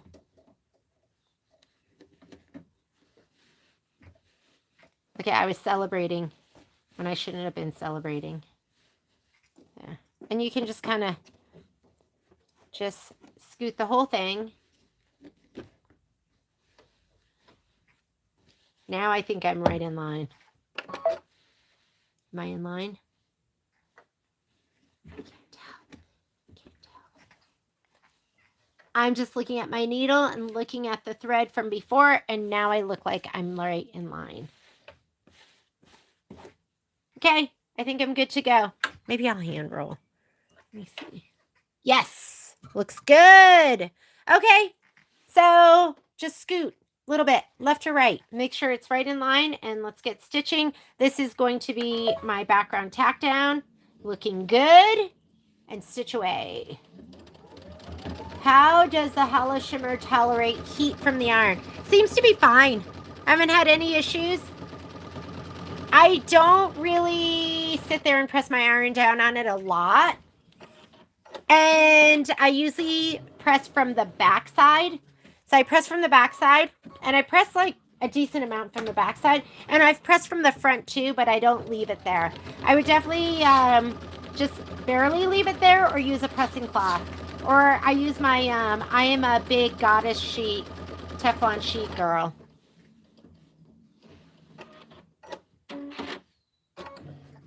Ooh, this one's going to be like right lined up.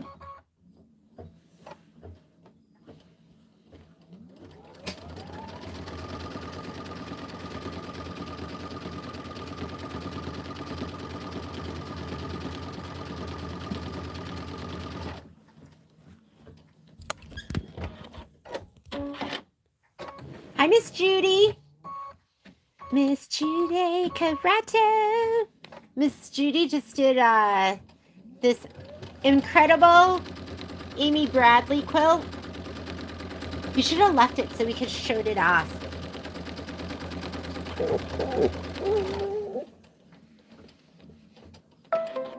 I paid the tax, Momo. What are you doing here?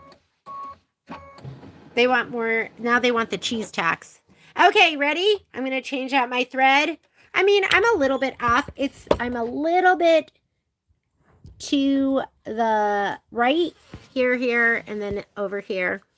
So you'll kind of see it here, but it's okay. If you look too long, I'm gonna say, what are you looking at? Why are you staring? Don't look at that. It's okay. Hello, Shimmer. You're so beautiful.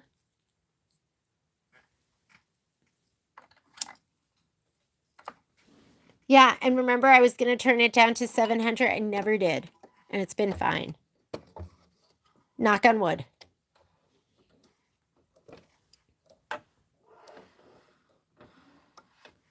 We'll see you later. I know it's time for dinner. So it's 2 o'clock now. I think we're doing great. Are we ready to stitch? Yes, we are. I can pull it this way and make it line up perfectly. Watch the fabric in the back. You have all that fabric on there. Make sure it doesn't get bunched up and it doesn't get stitched down.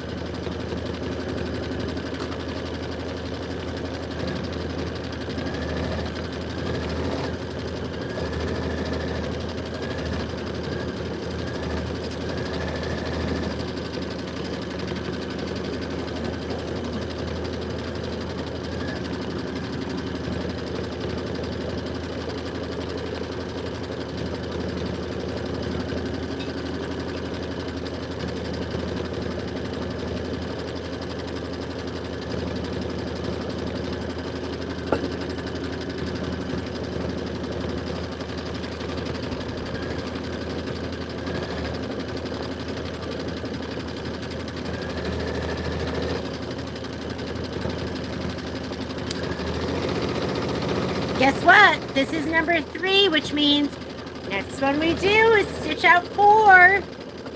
And stitch out 4 means that we're more than halfway done. These are the mind games I have to play with myself.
Okay, that heavy breathing is not me. Although sometimes it is me. But in this instant, it is not me. It's Miss Poppy Poopy Pants.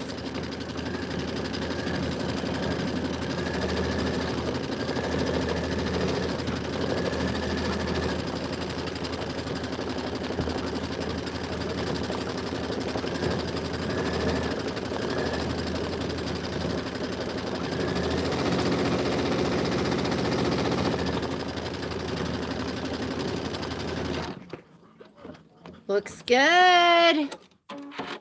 All right, I'm going to stop it because my thread is kinky.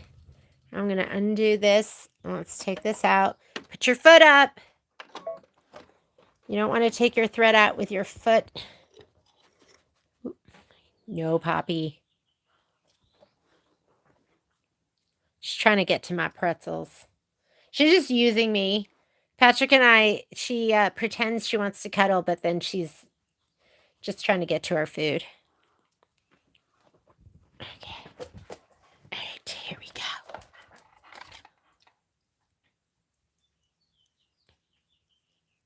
I'm going to undo this really quickly and rethread.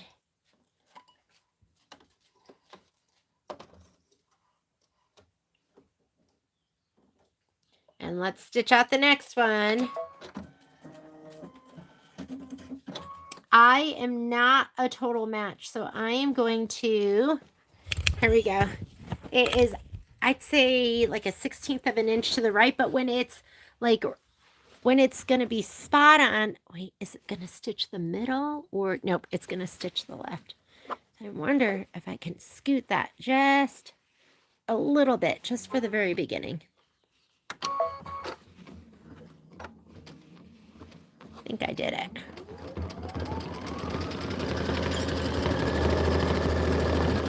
This one's overlapping the tiniest bit. It's okay. It's going to look good. And you could use your camera and your projector and all of that. I just go old school and just look at my needle draw.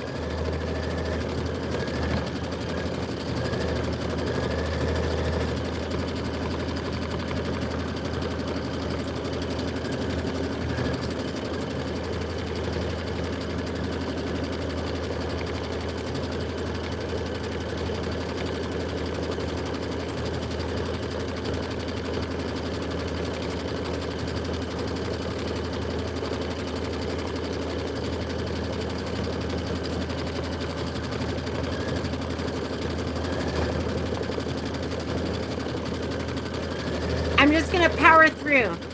I'm going to power through. I'm going to do all the borders now. I'm going to do my next fur hoopings. I think it probably took us, did it take me an hour to do this? It might have taken an hour. So it's going to take another hour. But we're going to get it done.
little bit, but it's okay. It almost looks like that's the digitizing.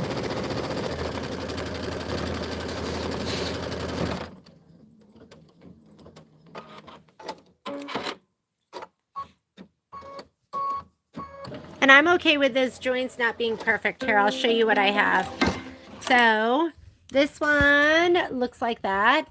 And then this one's worse, but it still looks good, right? Kind of looks like that could be the digitizing. So, and then my other ones aren't even close to like matching. So I'm going to go ahead and let's rehoop. Rehoop, rehoop. It's time to rehoop. This is my life when I'm at home with the dogs. It's open the door and let them out. Open the door and let them in. Open the door and let them out. Open the door and let them in. Pay the cheese tax. Pay the peanut butter tax. There we go.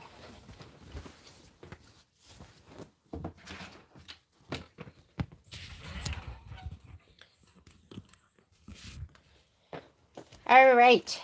And I'm going to roll this up a little bit. So let's just roll this up. I have a number of different quilt clips. I just got these. I was really excited to try these out. Let me go grab them. Let me go this way. This way is shorter. Just have to move stuff out of my way.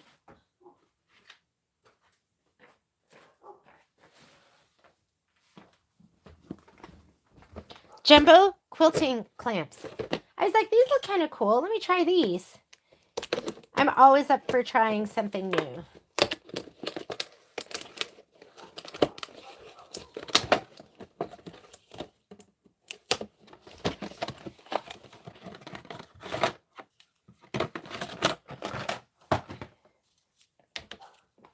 We're going to take this out of the hoop. I guess I could roll it up in a minute. Let's roll them up in a minute.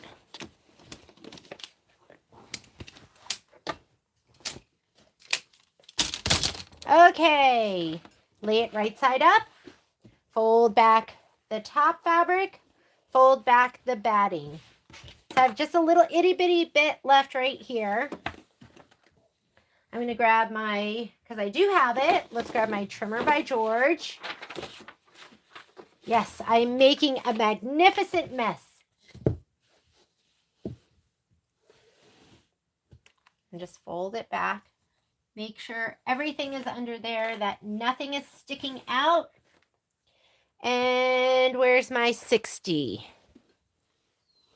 Here you are. Grab your 60 millimeter.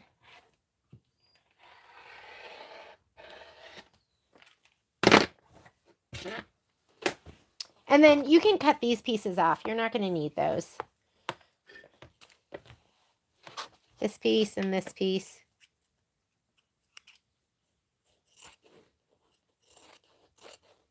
I don't cut it right at the stitch. Like a 1/4 of an inch away is enough. It's looking good. Looking good. All right. Is that so cute? It looks awesome. I am going to, let's rehoop my muslin first. Muslin.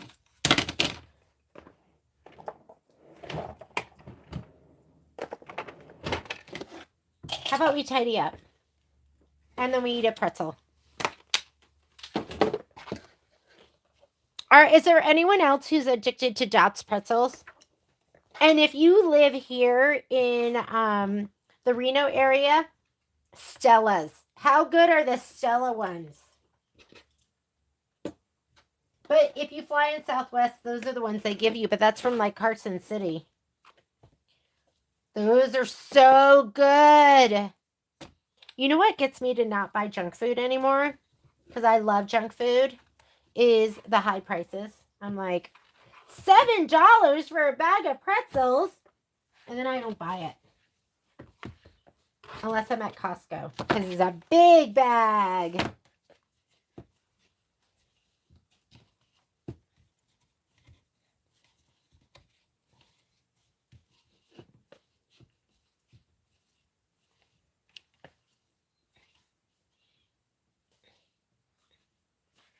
Nice and flat, looking good.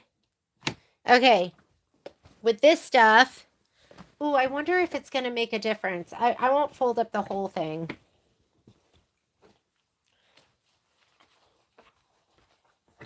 Because I have the feeling the hooks of this is going to get in the way if we fold up the whole thing. Trying to get it underneath the... Ooh, that thumb doesn't work. Ooh, doesn't that look cute? I'm going to just fold it up that much for right now. And let's get ready to lay it down. I also have my next piece of batting right here, which makes me go, I'm going to need more than this because that only got us through 3 hoopings. Hooping number 4. Here we go.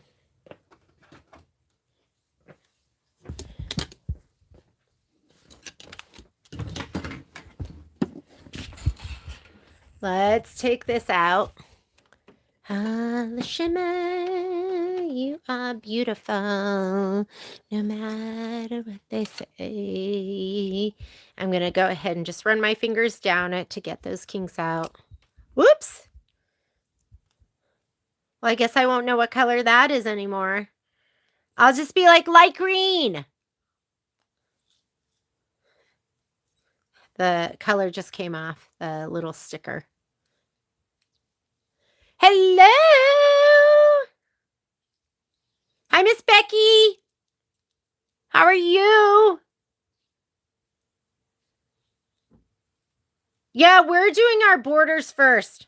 We decided they S-U-C-K, so we're going to do them and get them out of the way. So, and then we can just focus on fun. And then we're doing them all together, so that makes it more fun too, right?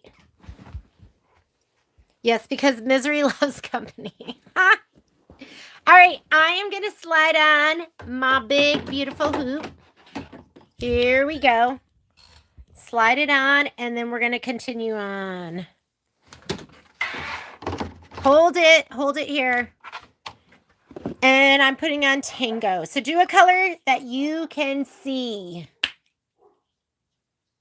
Borders suck. They do. They're the worst. I think I need to train my manservant because, you know, my manservant should be doing the things I don't want to do, like borders. But my manservant is resistant to doing the things he doesn't want to do. But the whole point is he should be just doing whatever I want him to do, which are the borders. And so Patrick doesn't sew at all. He has sewn a couple of things, but he did a baby lock training and he did a quilting class with Eleanor Burns. And she was so funny. She said to him that she was popping his quilting cherry. And then he brought his project and showed me, and like he definitely made it happen. Sometimes we just make it happen, right? Like you're like, okay, that's not the right way, but I'm going for it. And he got it done his own way, which is totally a Patrick thing. But I think my whole point is I think he needs to be trained to do the things. So what I would like for him to do is, number 1, I want him to do my borders, my inner and outer borders, and I want him to layer and stitch in the ditch and bind. Don't you think? Like, that's not asking too much. That's totally reasonable.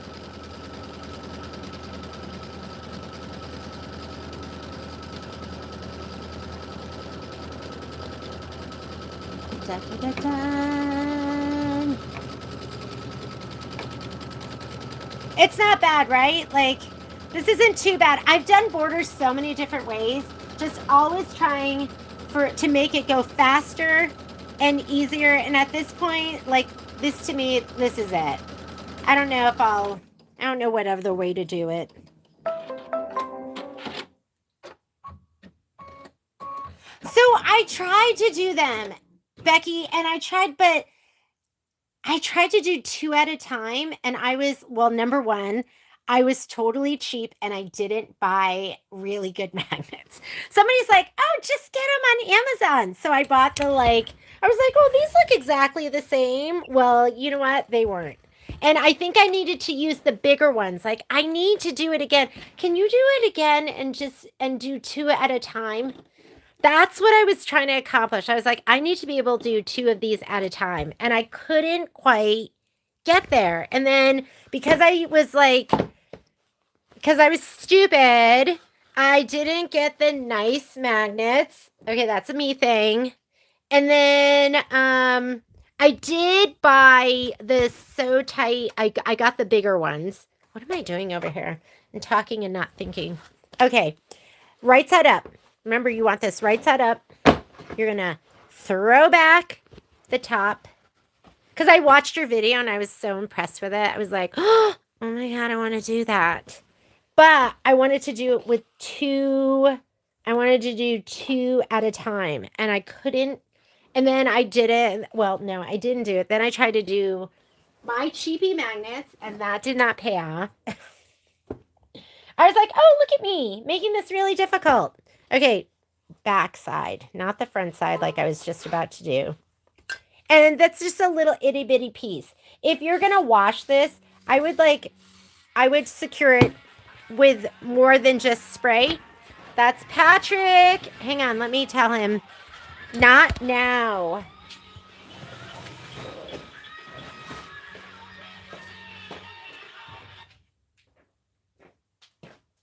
Okay, sorry about that.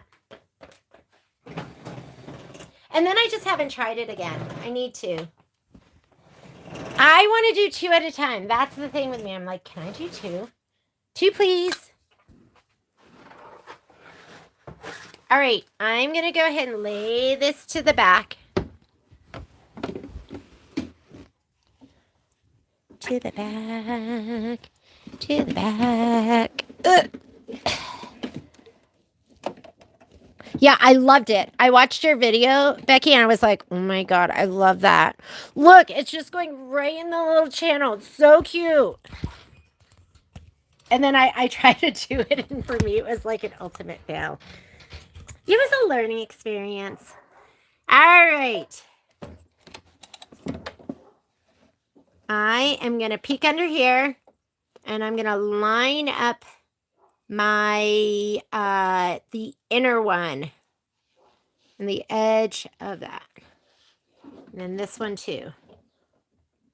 And then remember, you are the boss. You will make it fit. It will do what you want it to do. Okay, I need to put my other batting down. So I'm going to grab that right now. Yes, can you please do 2? Because I want to do, I loved it. I was like, oh, you look at, you just see that little cutout? Like, how clever is that? And then the magnets, love that too. And then you're just doing the top stitching, love that. So I loved all of it, but I just couldn't, I was like, I wanted the 2. Okay, I'm going to go ahead and spray this. I'm going to lay this down. I'm going to abut it. And like I said, if you're going to be washing your quilts, you should probably use that Marty's fusible tape, or you could just do a triple stitch or something. Not a triple stitch, but a triple zigzag or a zigzag stitch and sew it together. Mine's getting hung up. That's it. So I don't need it to be, I'm just going to make sure the pieces are close enough. And then there'll be quilting that's going to hold it down. Here we go. Spray box.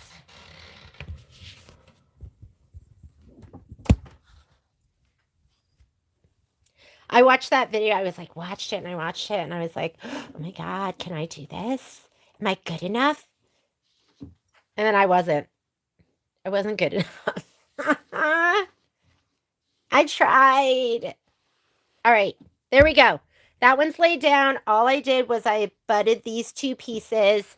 Mine is not going in the laundry. I'm going to give a little bit of spray here, and I'm not going to be like crazy to the edges because I don't want it to get on my hoop. And if you look at my hoops are clean. My hoops are not gunky and gross. Don't spray your hoops. Then we're going to lay this down, and then we're going to see how well we did.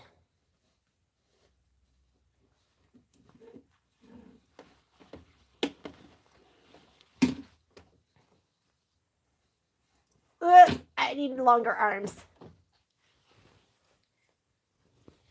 Here we go.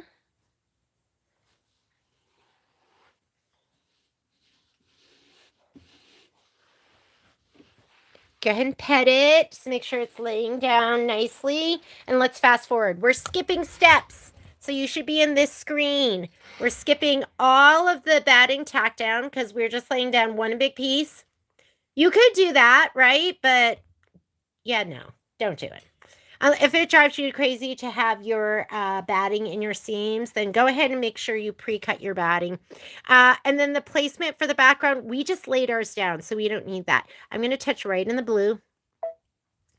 I'm going to look right here because I want to be in the gold.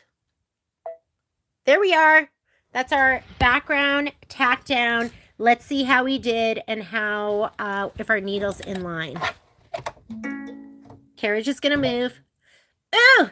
I'm off probably about 1/8 of an inch. That's why it's so nice that you have this whole piece. I'm just going to kind of pop them up and kind of jiggle them over because I'm the boss. You're not the boss of me. I am the boss of you. And I'm going to look at it and I'm going to look at that needle. And is my needle in line with the stitching from before? Yes, it is. Well, almost. Let me go ahead and jiggle him a little more. He looks so good. Okay, hooping number 4. Let's do it.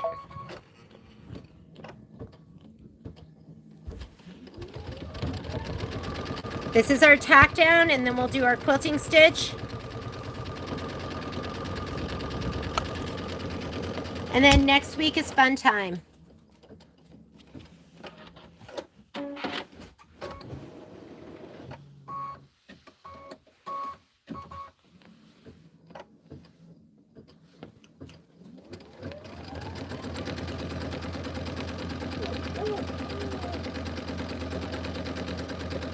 I like to caress my fabric.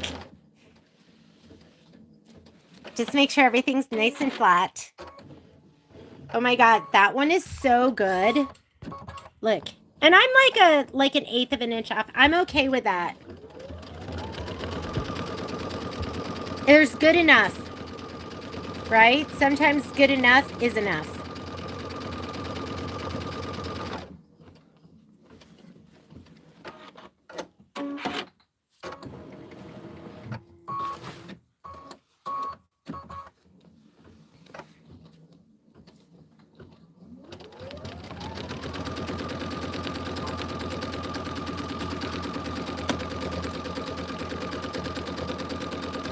All right, let's put in our hollow shimmer.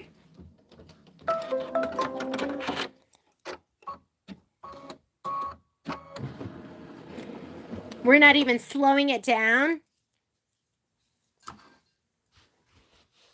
because we don't care if it breaks.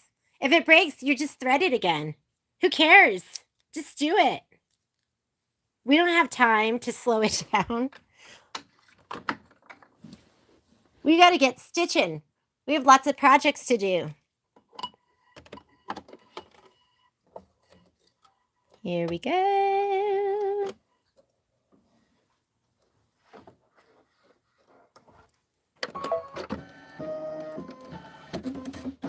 All right.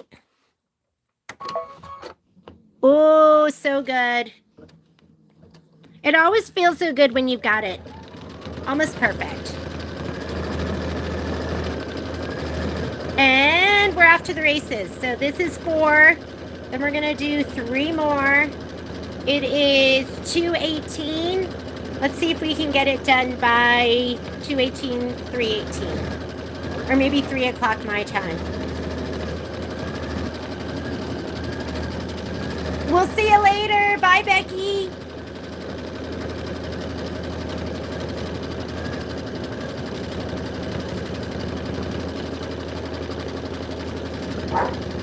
Trish, we haven't even gotten into the good stuff yet.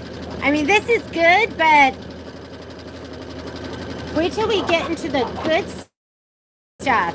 I love, there's like dimensional parts, and the fabric. The fabric is so sweet. What am I dying to do? Okay, I gotta admit, I'm dying to do the strawberries. I mean, those are so cute. The background fabric is just like to die for. Look at the little tops, the little felt tops. I don't know if those are even stitched down. They look like they're not even really stitched down. And those are felt too, the little leaves on top. Okay, that's number one. What else am I dying to do? Look at the rind on the watermelon. That's felt too, and just the way they have it stitched down, and then it's gonna feel like so yummy, that little rind. Okay, love that too. What else? I guess just all of it.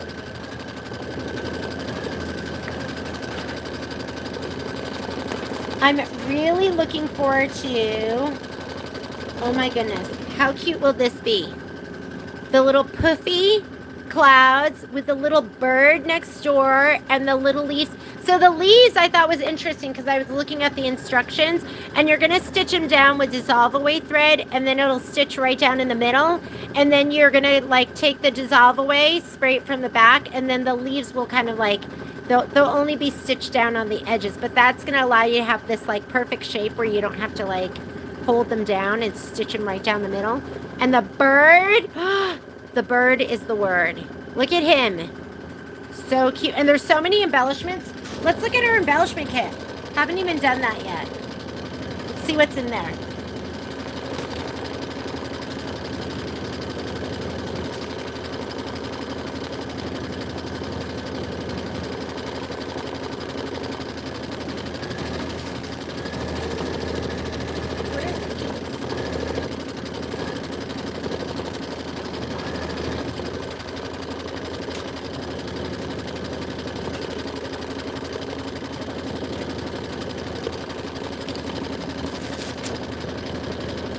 All right, here's the embellishment kit. As I was going through, I was like, oh, you got to get the embellishment kit because it has so many, it's all specialty fabrics. So these are going to all be the different felts. Oh yeah, the basket with the wood grain. Yes, Trish. Okay, so gorgeous, gorgeous, gorgeous, and more gorgeous. So here are your felts that are going to be so much fun. Bow for your hair so you can look so beautiful. Mylar.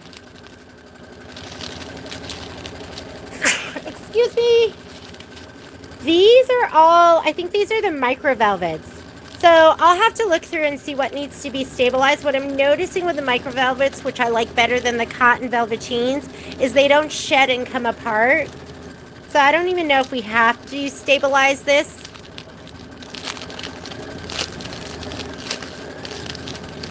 Yummy colors. These are fantastic. That must be like our lemons. So there are your micro velvets. The buttons. Sometimes the buttons make it, right? Be careful with your buttons. If you step on them, they can snap. How do I know this? Well, we don't have to go there. Okay. And, ooh, look at, ooh. Okay, you know what? I didn't unkink. We're just going to see how far we can get. Let's see if it stitches out the whole thing. Haven't even been paying attention.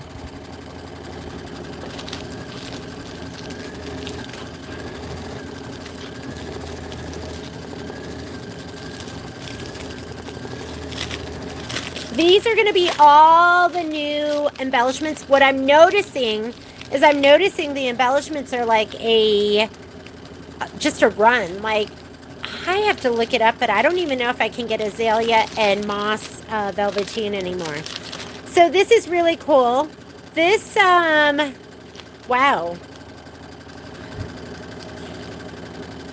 I don't even know how to describe it because it looks like, feels very plasticky, but look, it looks more like wood grain or something.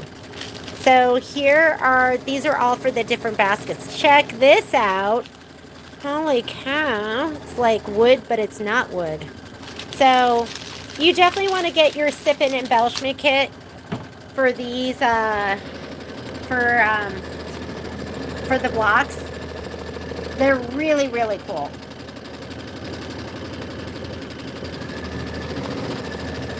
Yeah, that was Momo peeking out. Guys, I don't want to say anything because I don't want to, like, jinx myself, but haven't slowed it down. We'll see how far it gets. Hi, buddy.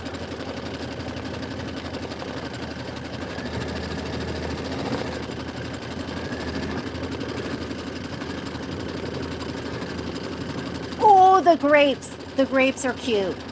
It's like fabric and then I think 2 different felts.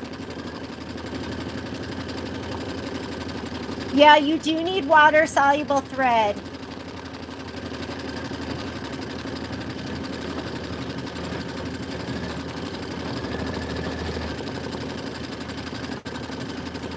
I think I have, I'm not even positive. I'm like the worst needle person. Like Michelle always like says she gives her machine a spa day and she changes everything out like once a month. I'm like, oh, it broke. Time to change my needle. Oh, it sounds really bad. I am a very reactive sewist. It's like the worst, right? I think I have an 80-12 Microtex. That's like my favorite. If I had to have one needle, it would probably be my 80-12 Microtex needle. And then my 7511 Oregon needle. And those are the two that I use the most. My Oregon non-stick embroidery needle. Anti-glue.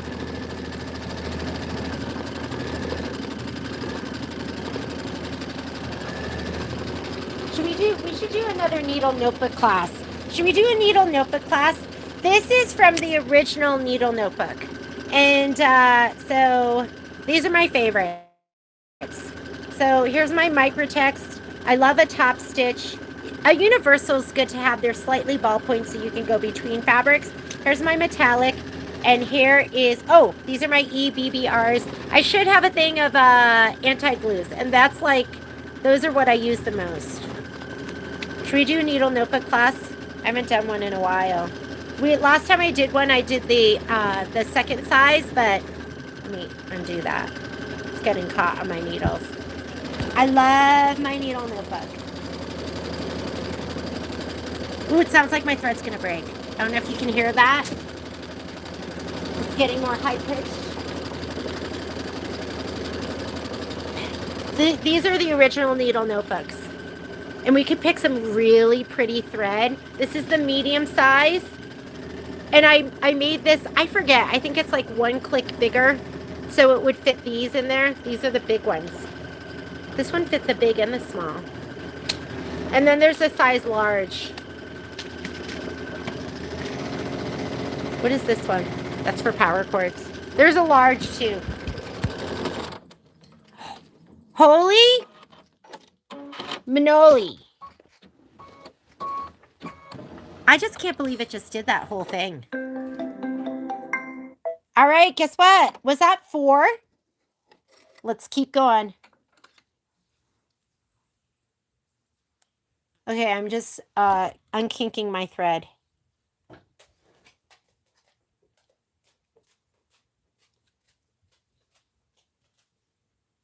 We went for a walk today, and at this point, my dogs are super reactive. Momo wasn't a reactive dog at all. He used to be totally fine. We could walk up, and he'd meet other dogs. Poppy's super reactive. And so Poppy being reactive has made Momo reactive.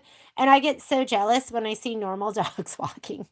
And they're just walking, and the owners are like just talking with their friends, not stressing out, because I stress out every time I see a person, because my dogs are going to be like crazy person.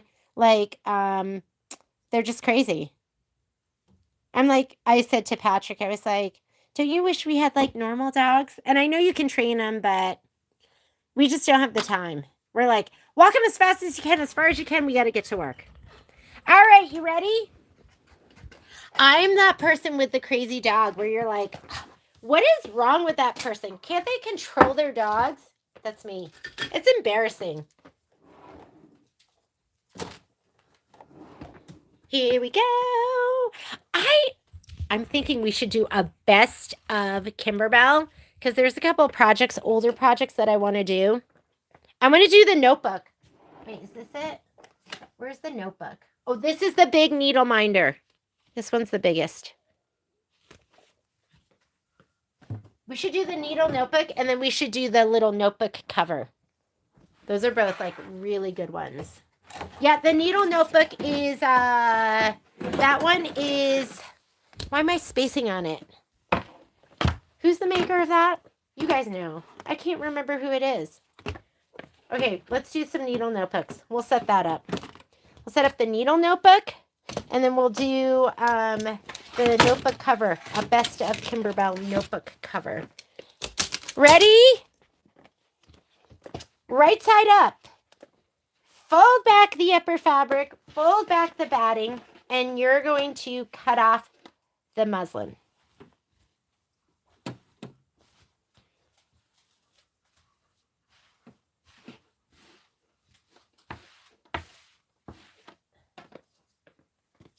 Ruler by George, just pull it back. Don't be aggressive, and it feels thick. You're cutting through the fold. I have not talked to my kids in days. I'm in like withdrawals.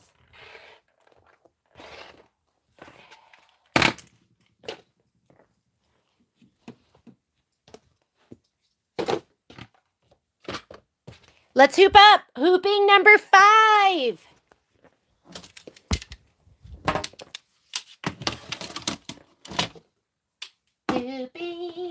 Hooping number 5. Ooh, do I have enough? Nope. Look at that. All right. 14. I did 14 and a half inches. I buy my muslin on the bolt because you'd be surprised how fast you go through it. So I'm going to go ahead. You're not going to see me for a minute. I'm going over here to the other cut area. I'm going to cut another 14-inch piece. 14.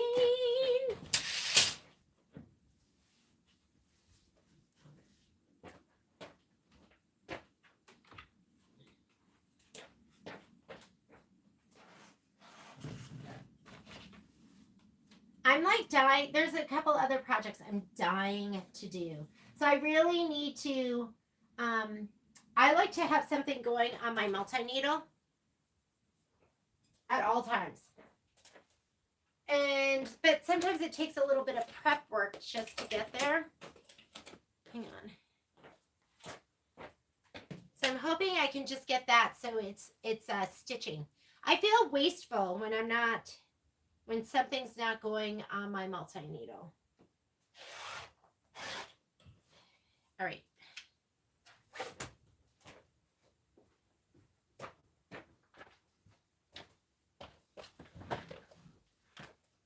If you want to get a bolt of muslin, we usually do it for, it's $10.99 a yard, and then we do it 30% off. And the muslin sold on a bolt of, it's 15 yards. It's a little bit permanent press, like it's soft but a little stiff. I don't iron it or anything. I figure when I'm pressing it, might shrink up. I leave everything. I don't pre-wash anything. And like I said, for me, everything's just getting hung up. That's Mr. Patrick Mulligan again. Sorry! The dogs are going crazy. Hey, Patrick, can I call you back? I'm filming. Sure. Bye.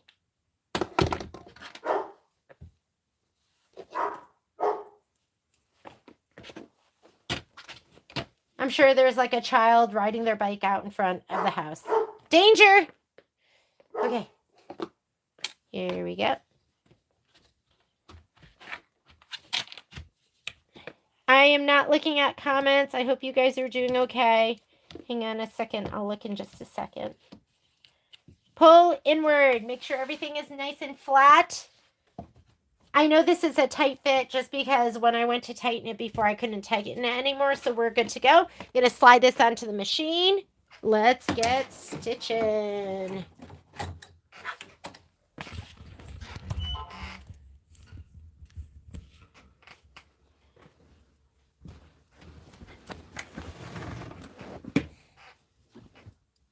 All right, I am going to put Tango back in. Tango. No show mesh. Do you use if you need stabilizer and don't use muslin? There is a needle notebook in, so Trish, there's a needle notebook and Karen is going to stitch it, but that's just for like your regular like hand sewing needles. These needle notebooks are made for the little magazine of needles.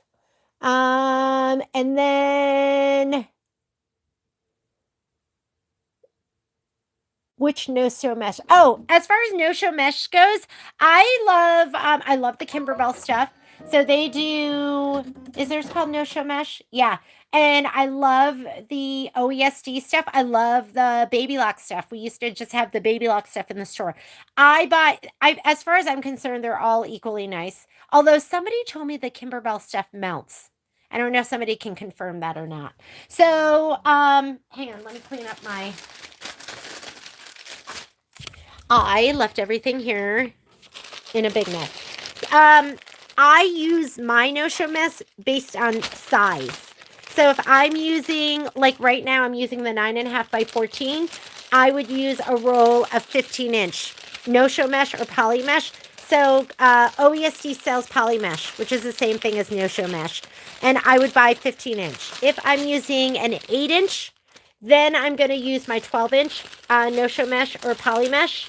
So based on my hoop size, if I'm doing 5 by 7, then I want 12-inch. If I am doing a 10.5 by 18-inch hoop, then I'm going to use the 20-inch.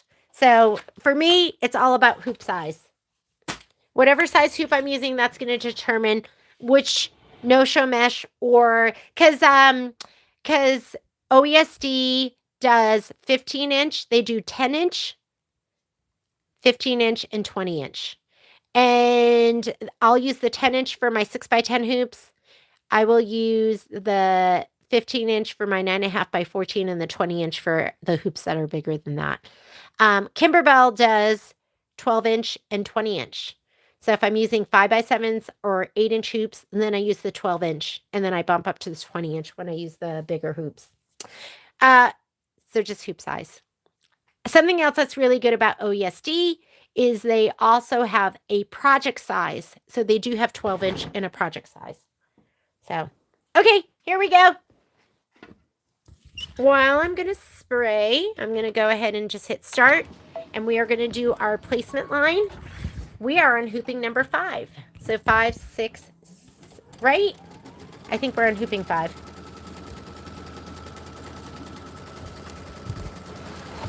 Whoop!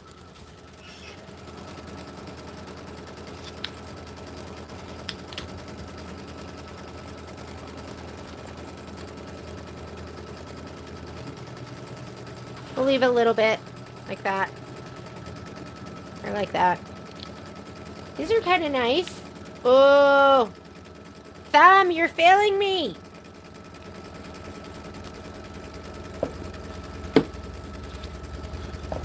Right side up.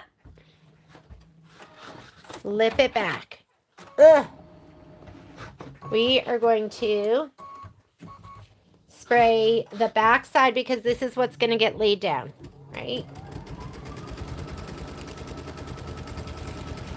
The arm is moving my box.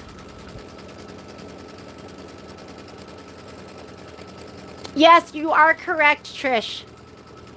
Yeah. It's $10.99 a yard times 15 less 30%. And it might be a special order. I usually keep 2 or 3 bolts in the store.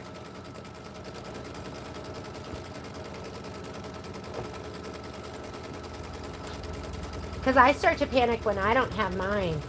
Like my thing's getting kind of low. All right, I'm going to spray the back of this.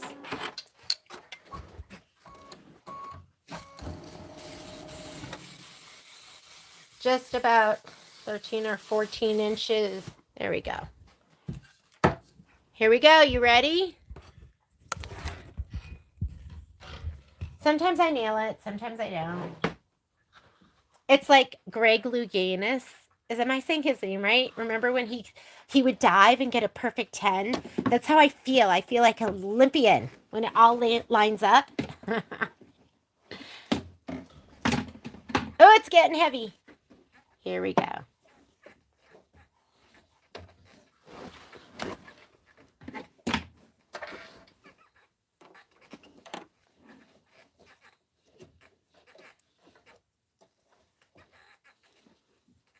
Okay, let's peek under here. That looks good.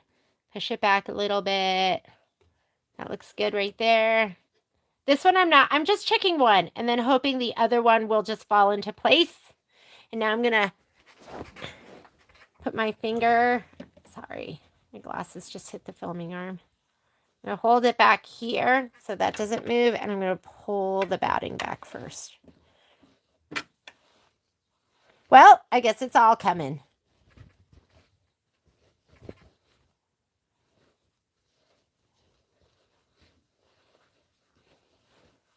Here we go.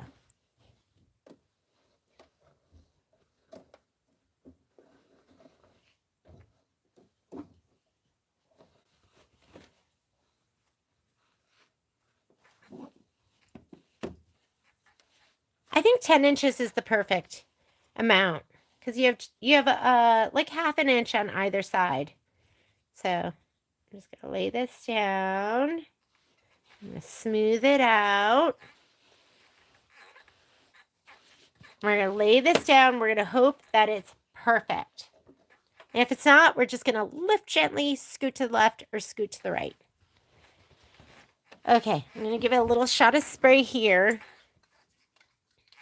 That's it. I'm just always, I think last time I pre-cut it because I went into, I just went into autopilot when we were prepping. And so it really had to kind of, you didn't have a lot of room to scoot it left or right. This is the best way. Just have it all in one piece because then you can pick up the whole thing and scoot it to the left or scoot it to the right.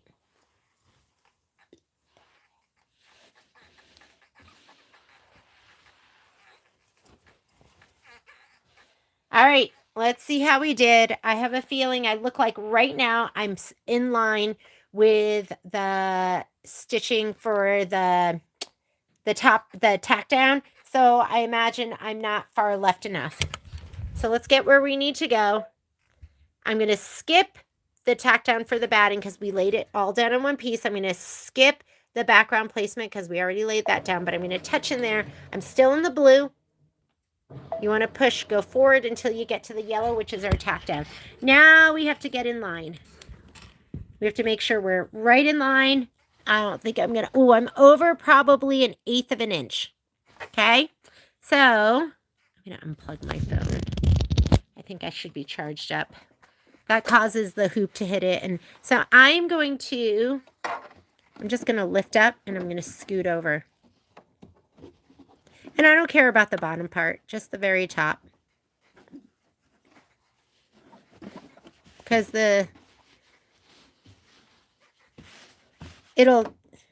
just scoot it over a little bit. Maybe you can scoot it over here. Am I in line? My ottoman is like squeaky. I'm still not totally in line.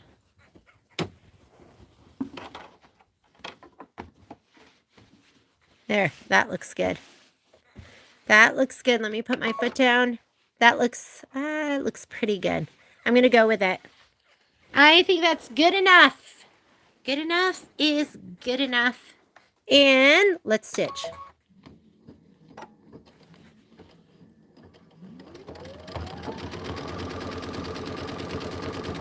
Hi, Miss Lita. You already went to the dentist and came back again? Wow. Go, girl. Get stitching.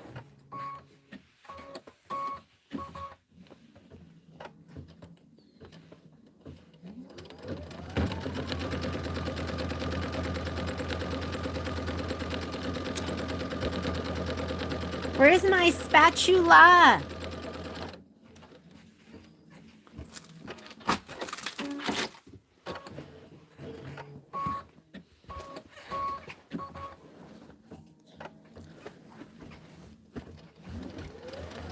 Ooh, it looks good. Pretty perfect. Perfect, but not perfect. Perfect enough for me. Would the needle notebook be a digital download? Yes, I think it is. It's pickle pie. Should we do it? Let me put it on the calendar. And then we'll come up with some cute kits. With some adorable, maybe should we do Sippin On Sunshine fabric?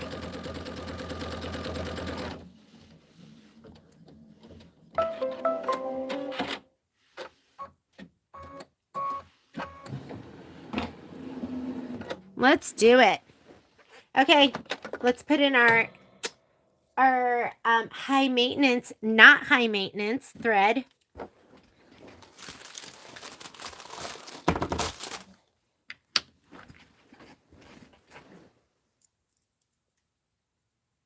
Is this a brand new one?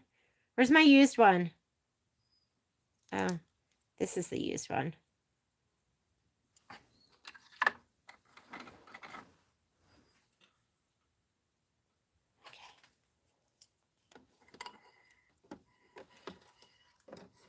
You know what? I think maybe some of them stitch out better, maybe, because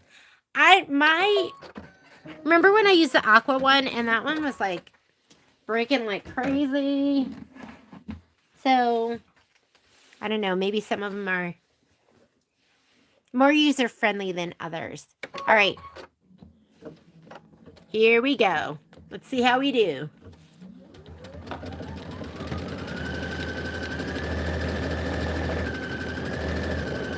All right, let's pick out some cute fabric. We're going to make some needle notebooks. We'll get that on the calendar. We'll just do a sew along.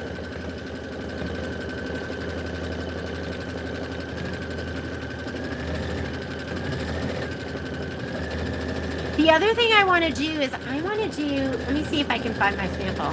I want to do the Kimberbell notebook cover. They have a really, really cute one from a little while ago. It was from like original Kimberbell Club.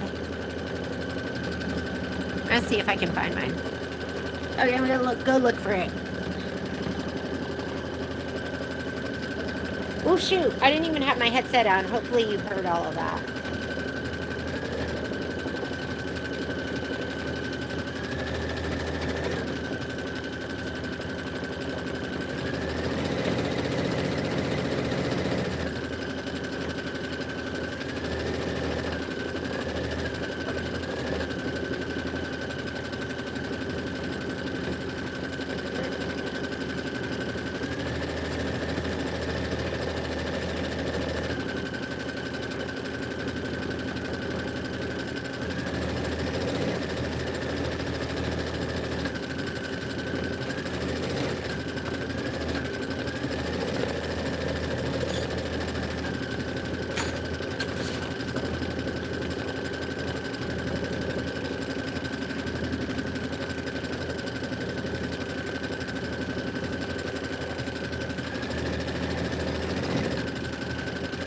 The needle notebook would be easy for me to put up just because I've already done that as a class.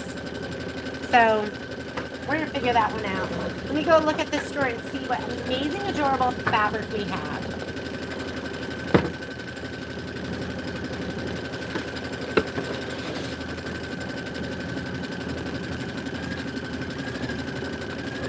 What is Duck Duck Goose? Should I know that? Why don't I know that, Lita?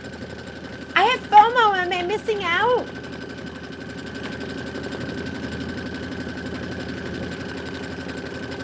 So the needle notebook is actually pickle pie. And don't get it yet because I'll put it on at a sale price. But let me make sure I can get enough. Sometimes I can only order, like they don't always have them in stock. So, and they're kind of expensive, but it's so worth it. It's one of my favorite designs ever.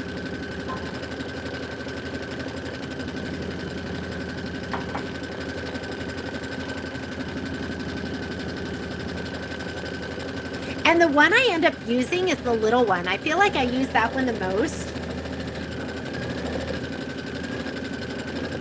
So maybe what we'll do is we'll do like a medium size for the regular size notebook. I have a modification. I'll have to look at my notes. But I have a modification for if you need to do the bigger, size. There are 2 needle notebooks. There's a needle notebook 1 and a needle notebook 2. And I like them both. I gotta say, I think I like the needle notebook 1 better. Okay, my thread sounds like it's going to break. There's like a sound that it gets. We'll just go with it though.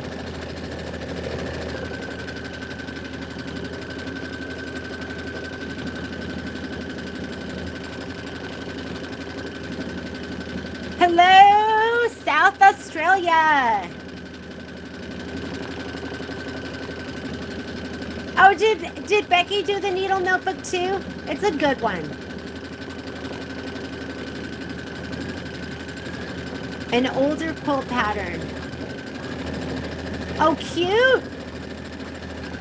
I love Becky.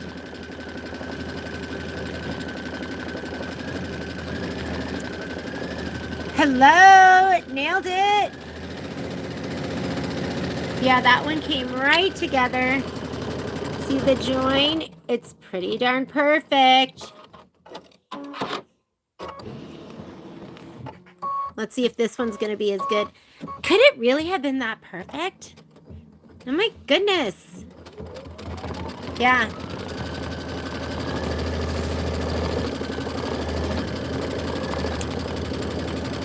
What are we working on in Australia? Are you guys doing sipping there?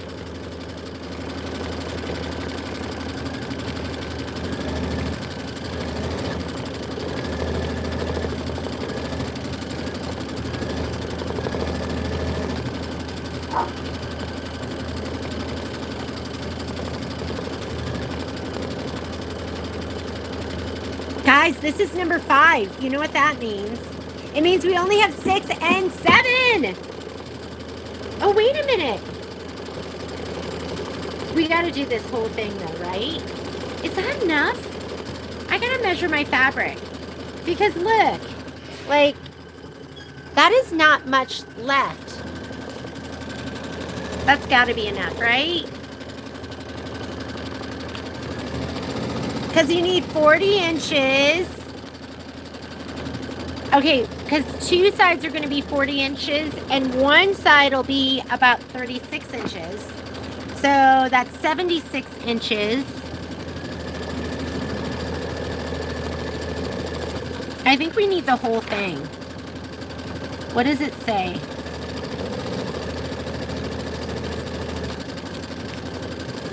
Oh, I didn't do fusible backing on mine. I did not do the SF101. It's going to be beautiful. It's going to look great.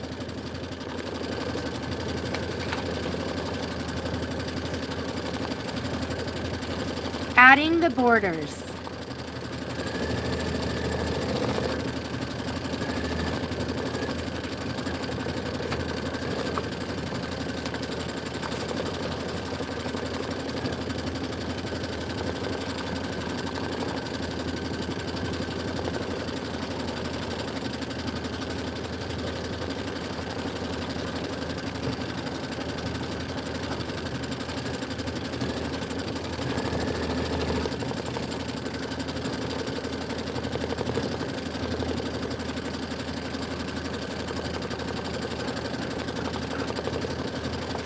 Oh, okay.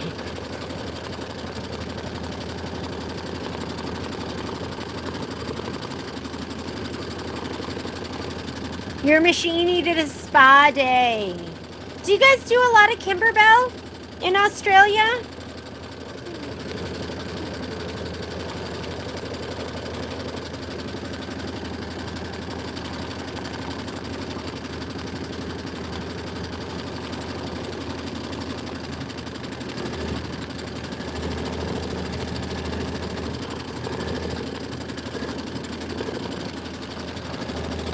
I was just noodling in my head about, I'm gonna measure. We'll do another hooping, and then we're gonna measure and go, okay, is that enough?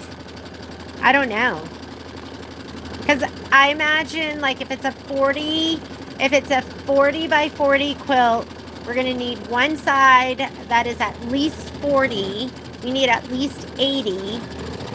And then 4 inches less than that. So 36 and 36 is 72. 76. We're going to measure. And my goodness, it looks so good.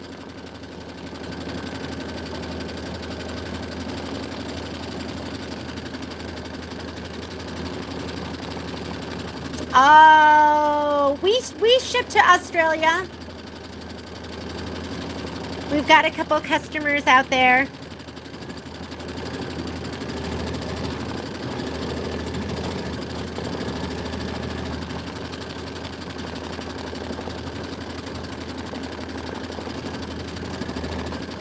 And what's kind of nice is now you can just do the redemption codes.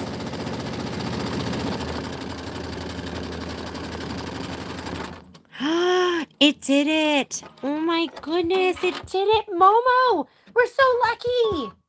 We're blessed. The Kimberbell gods have blessed us. And the whole thing's stitched. And it looks really, really good. There's one join. You can see where it overlapped a little bit. And this one's pretty close. And even when they're not perfect, I really don't care. I'm ready to just slap it down and sew it in because nobody's looking that close. Okay. Let's go ahead and trim it. And then we're going to rehoop. Come on over here. Yes, it keeps getting messier and messier. Now I have snacks and my water and my embellishment kit. And then my spatulas. I keep grabbing new ones because I can't find the other ones. My phone, because Patrick was calling. I wonder what Patrick needs. All right. Okay, unhoop. I feel like we should measure, right? Or should we just do this one? This one, I think we're going to be able to just fit one more. Anyways, that should be enough then. Let's do it. If we have extra, guess what? Put it into your quilt. Like put it into the backing, save it, do something special with it.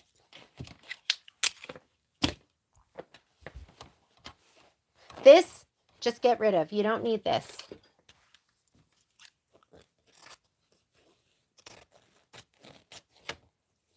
You don't have to cut it perfectly. Don't worry about it.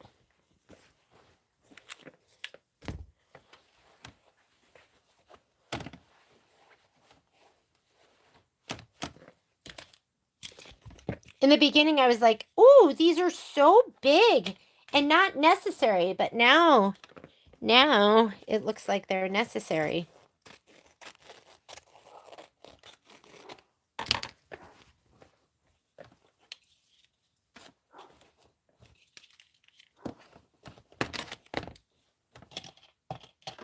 I like these jumbo clips. I don't even remember where I got them, but they're $11.99 and they come in a set of 6.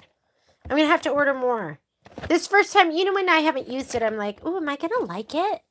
So I don't know. I might have like one box in stock, so I might have to order them if you like them. They're just kind of nice though. Like them. All right. Face up, throw it back, and then trim off. We're going to trim that muslin. And if you don't have a trimmer by George, and look at me. I don't even have enough room right now. I don't have enough room for my big ruler. I'm just going to use this like itty bitty creative grid one right here. I'll just do a little bit at a time. I don't even know if you guys can see. Just don't cut the fold of your fabric or your batting.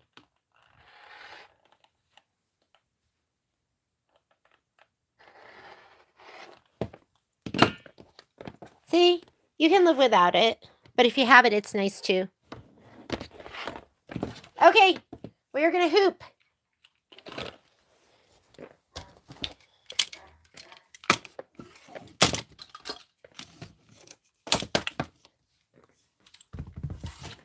Hoop it.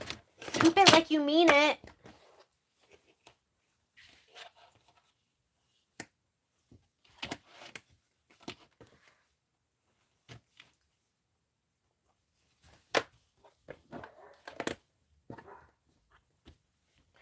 Do you guys ever just miss your mom so much?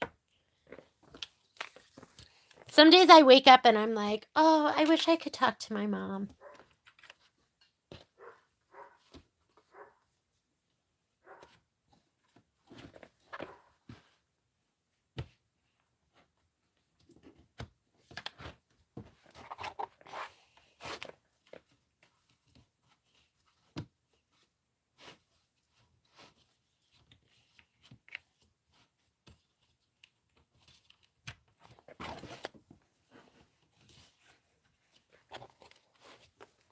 Oh, right. Nice and flat and smooth. My mom was like so crafty. She was so good at all of this kind of stuff. And she never got to really enjoy it. I wish she was around because I think she would have loved, I could have given her an embroidery machine. She would have loved it. She would have loved it all. Uh-oh. Wait, my screen. Hang on. Oh, there it is. Everything's on there. Let me go ahead and put this on here. Your mom had the best advice. If you could just have your mom back just for a little while, right? My mom was just the sweetest. They always talk about, Koreans talk about Koreans. Like, Korean moms never say I love you. But they would always just show you. And they usually showed it to you with food. That's how Koreans' mom love their kids.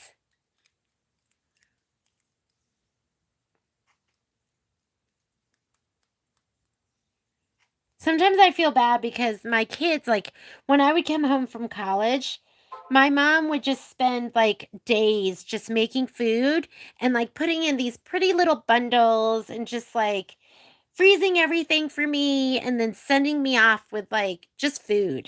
I was like, it was the best. So I want to do that for my kids, but I'm always so busy. So I'll be like, can I buy you dinner tonight?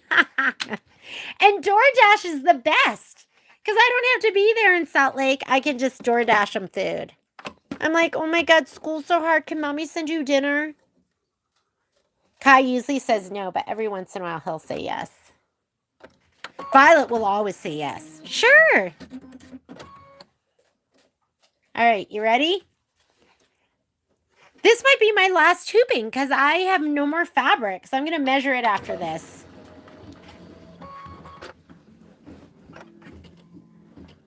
Oh, I know. Oh my God. Dee Dee, my mom passed away on my birthday. I was like, oh.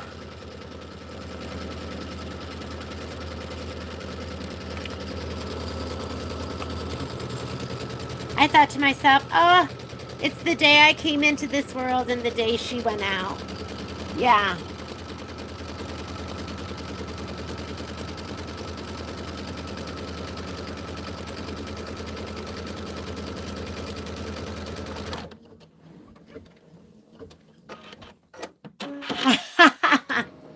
Lita, that's funny.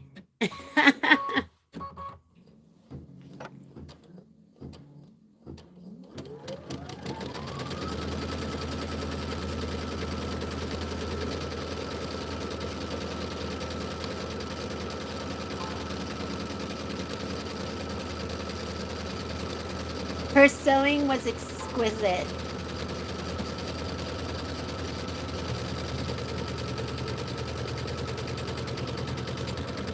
She sounds great, Cindy. Gloria, you're all caught up. I thought you made lunch and now you still only have 2 hoopings?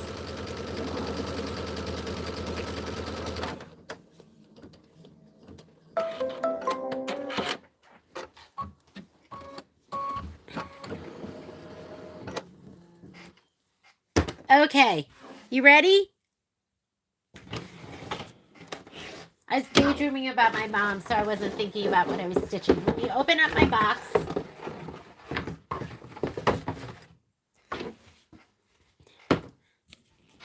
Yeah, you're lucky. We're lucky, right?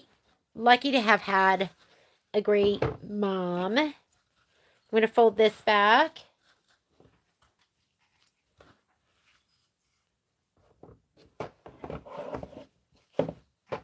Gonna lay this down.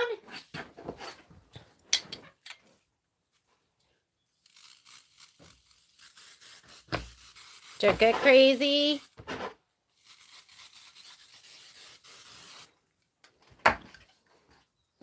And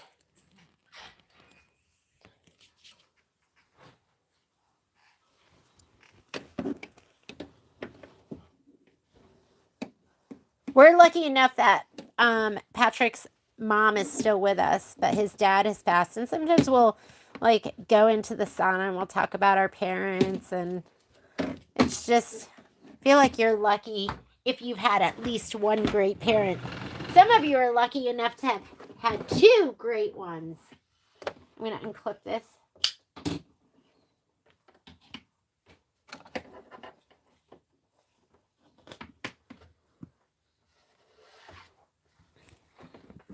Oh, I unfolded this already. Hang on. I got to fold this back. Let me go ahead and then bring this forward. This is the longest. Wow. Well, good, Gloria. It'll be worth it, right? I want you to power through. I want you to just get it done because it'll be worth it. You just want it to be worth it, right? Okay, let me snug this over. I'm looking at the back side. I'm matching up my batting placement line. I'm going to move this back right where my batting is, or my muslin's kind of like right above that line. It seems to have been the perfect spot. Sorry, my glasses just hit the filming arm. And then I'm just kind of matching up on one side. I'm just matching up here, hoping that the other side is going to fit. I'm going to put my hand right in between the batting and the fabric, and I'm going to hold everything that's above down. I'm just going to pull the batting down. Hi, Mama. I know you want Mama to play with you. Okay, Mommy's got one last hooping, and then we'll play some, you know, F-R-I-S-B-E-E. Mm-hmm. Okay, I'm going to lay this down. And caress it. Lay it down. Go ahead and give this a little shot of spray.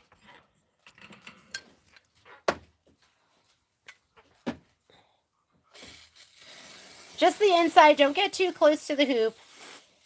You don't want your hoop to get gunky. I have seen some messy, gunky hoops. This is going to be it. Lita, are you stitching? How are you? For those of you who have never done it this way, how are you doing? I'm hoping you're doing great. I'm hoping it's sinking in and that you're not struggling because I know it can be difficult. Okay, I'm going to skip into the blue. I'm going to confirm right here I see blue.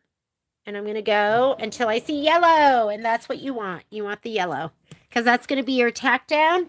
Fluff your fabric in the back. Make sure nothing is folded under. And now we're going to look. Ooh, I am off. I'm off about 1/8 of an inch. I'm going to move this over to the side. I'm going to kind of lift it and scoot it.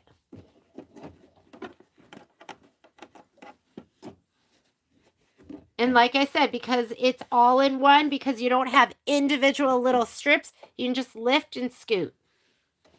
It's the best.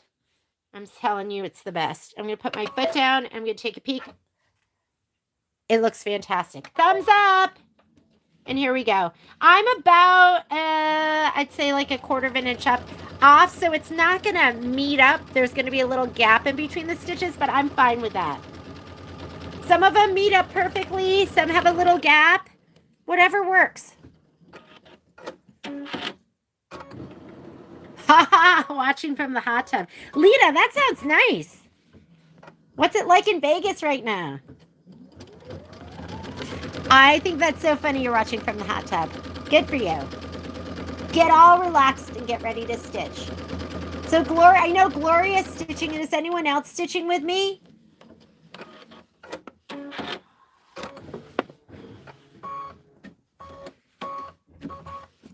Dee Dee says her dad was the one who encouraged her sewing. Aww.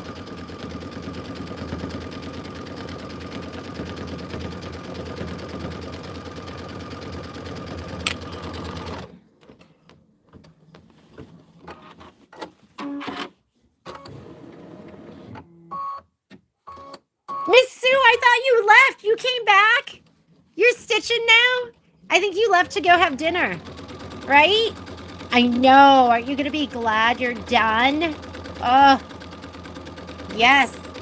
Mita, are you here? I don't know if Mita's stuck around. Hopefully Mita's watching and she's going to be ready to stitch. All right. Mine aren't totally joined up. They're a little bit to the right, but guess what? They're going to be done. I'm going to put in my Hella Shimmer. And then I will film the embellishments. The embellishments are going to be quick and easy. You do need to have a matching bobbin. I think There's danger. Danger. Whoop. I think Patrick's home. That's their... They bark at everyone like that. Even those they love. Here we go.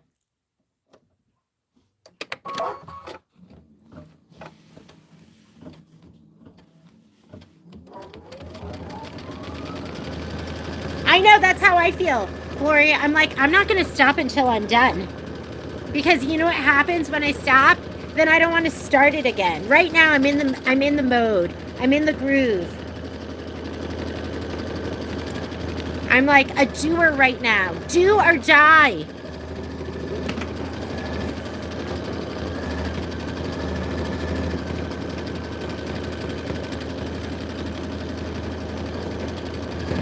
Cindy, you're stitching?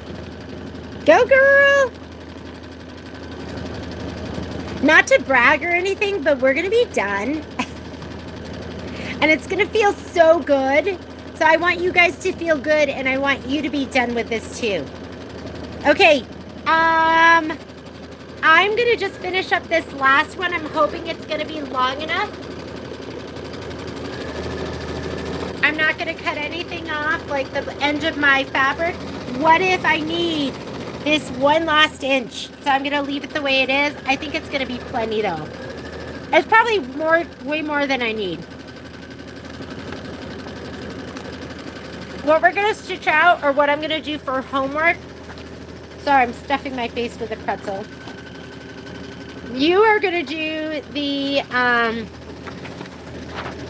there's 2 sets of dragonfly wings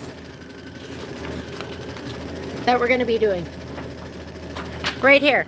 So you're going to have a set like this. You're going to do it on dissolve away, because, and it doesn't say anything here about doing 2 pieces of dissolve away or wash away. Oh wait, light mesh cutaway. Oh no, wash away topping, wash away stabilizer. Okay, so you're going to do wash away stabilizer. I'm going to use 2 pieces of wash away stabilizer because I'm doing 3 hoopings. I'm going to do 3 designs in 1 hooping. So I'm going to be doing the pennants right here. So those, I'm going to do that in 1 hooping. Or, I'm sorry, at the top. So here's my hoop. I'm going to be using my 5x7 hoop, 2 layers. I'm going to do the pennants right here. I'm going to do a set of dragonfly wings here and a set of dragonfly wings here. That's how I'm going to do it. Okay? And I'll film it and I'll post it. But just so you know what the plan is. We need the dragonfly wings because those are going to be, there's 2 sets. One I think is like, here's another set right here. So we want those done. So when we go to do our basket, this basket 1 in section 3, you want the dragonfly wings to be done so you can just have those ready to put on. You don't have to wait to stitch them and dry them and all of that. Just have them done. They're going to be really quick. You do need to wind a matching bobbin, although you do and you don't. Like when you do that the freestanding stuff, it does pull the upper thread down a little bit, and so it does wrap a little bit around. But if you're a stickler and you want it to be perfect, wind a matching bobbin. I'll just see what I have in my stash that might match. Like if it's a yellow and I have a gold, I'm fine using that. I don't care if it's perfect. Perfect! Yeah, so we will get together. We'll get together next week, 10 o'clock my time. We'll go from 10 o'clock to 1 o'clock. We are going to be working on section 1. So, do your scan and cut if you're going to do it. If you don't want to do scan and cut, don't. Don't worry about it. Just cut as you go. Totally fine. So next week, so your homework are the freestanding embellishments. That's your homework. And then we are going to be doing, so this is homework, dimensional embellishments. And then we are going to be doing section 1. Oh, look, it doesn't even say section. It says it down here. So this is going to be section 1. This is what we're going to be doing next week. We're going to do all the pinwheels. Even though the pinwheels go in different sections, we're going to do all of them.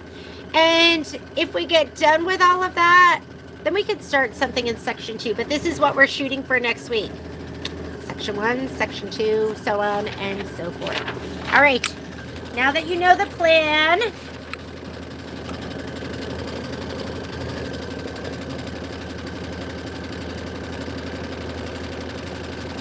yeah, a matching bobbin.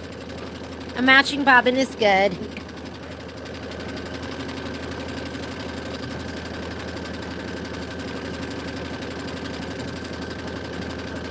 Yeah, Needle Notebook is a digital download.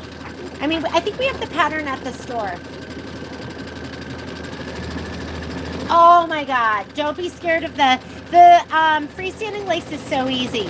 It's going to be a layer of tulle with mylar and tulle. So it's going to be a mylar sandwich with tulle on the outside. Just like that. And then you're just going to lay it down and stitch. It's so easy. You're welcome, Miss Terry. I'm just so glad you guys joined. And I'm so glad some of you stitched out. I'm so glad you're not going to be scared of the borders.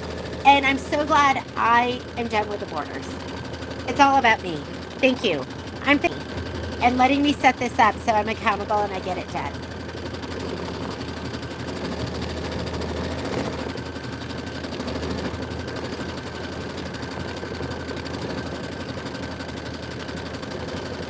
Well, wherever you're going to, have fun.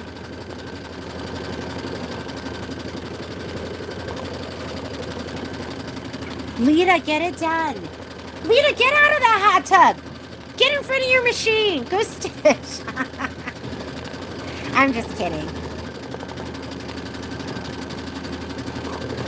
Okay. So cute. So cute. When you press, I'm going to measure it. If it's big enough, you're going to press on one side. You're going to cut 1/8 of an inch outside of this. And then from that cut, you're going to measure 4.5 inches. I'll do that too. I'll do that in the video. Oh, have fun, Sue. Hot tub sounds kind of nice. When Patrick gets home, we're going to sauna. Oh my God, I love you, borders. I still think it would have been better if Patrick had done them for me. But not really, because I don't think Patrick would care if the joins were even close.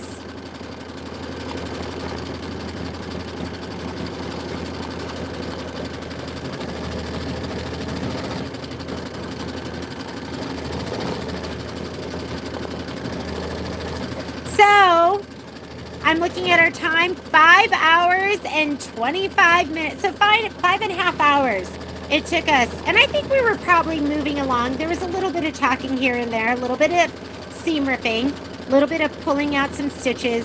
But I think we did pretty well. You know, that's a lot of work doing the borders. And we do still have to press them and trim them down, but I'm going to wait to do that. Not bad. We got our filler blocks done too.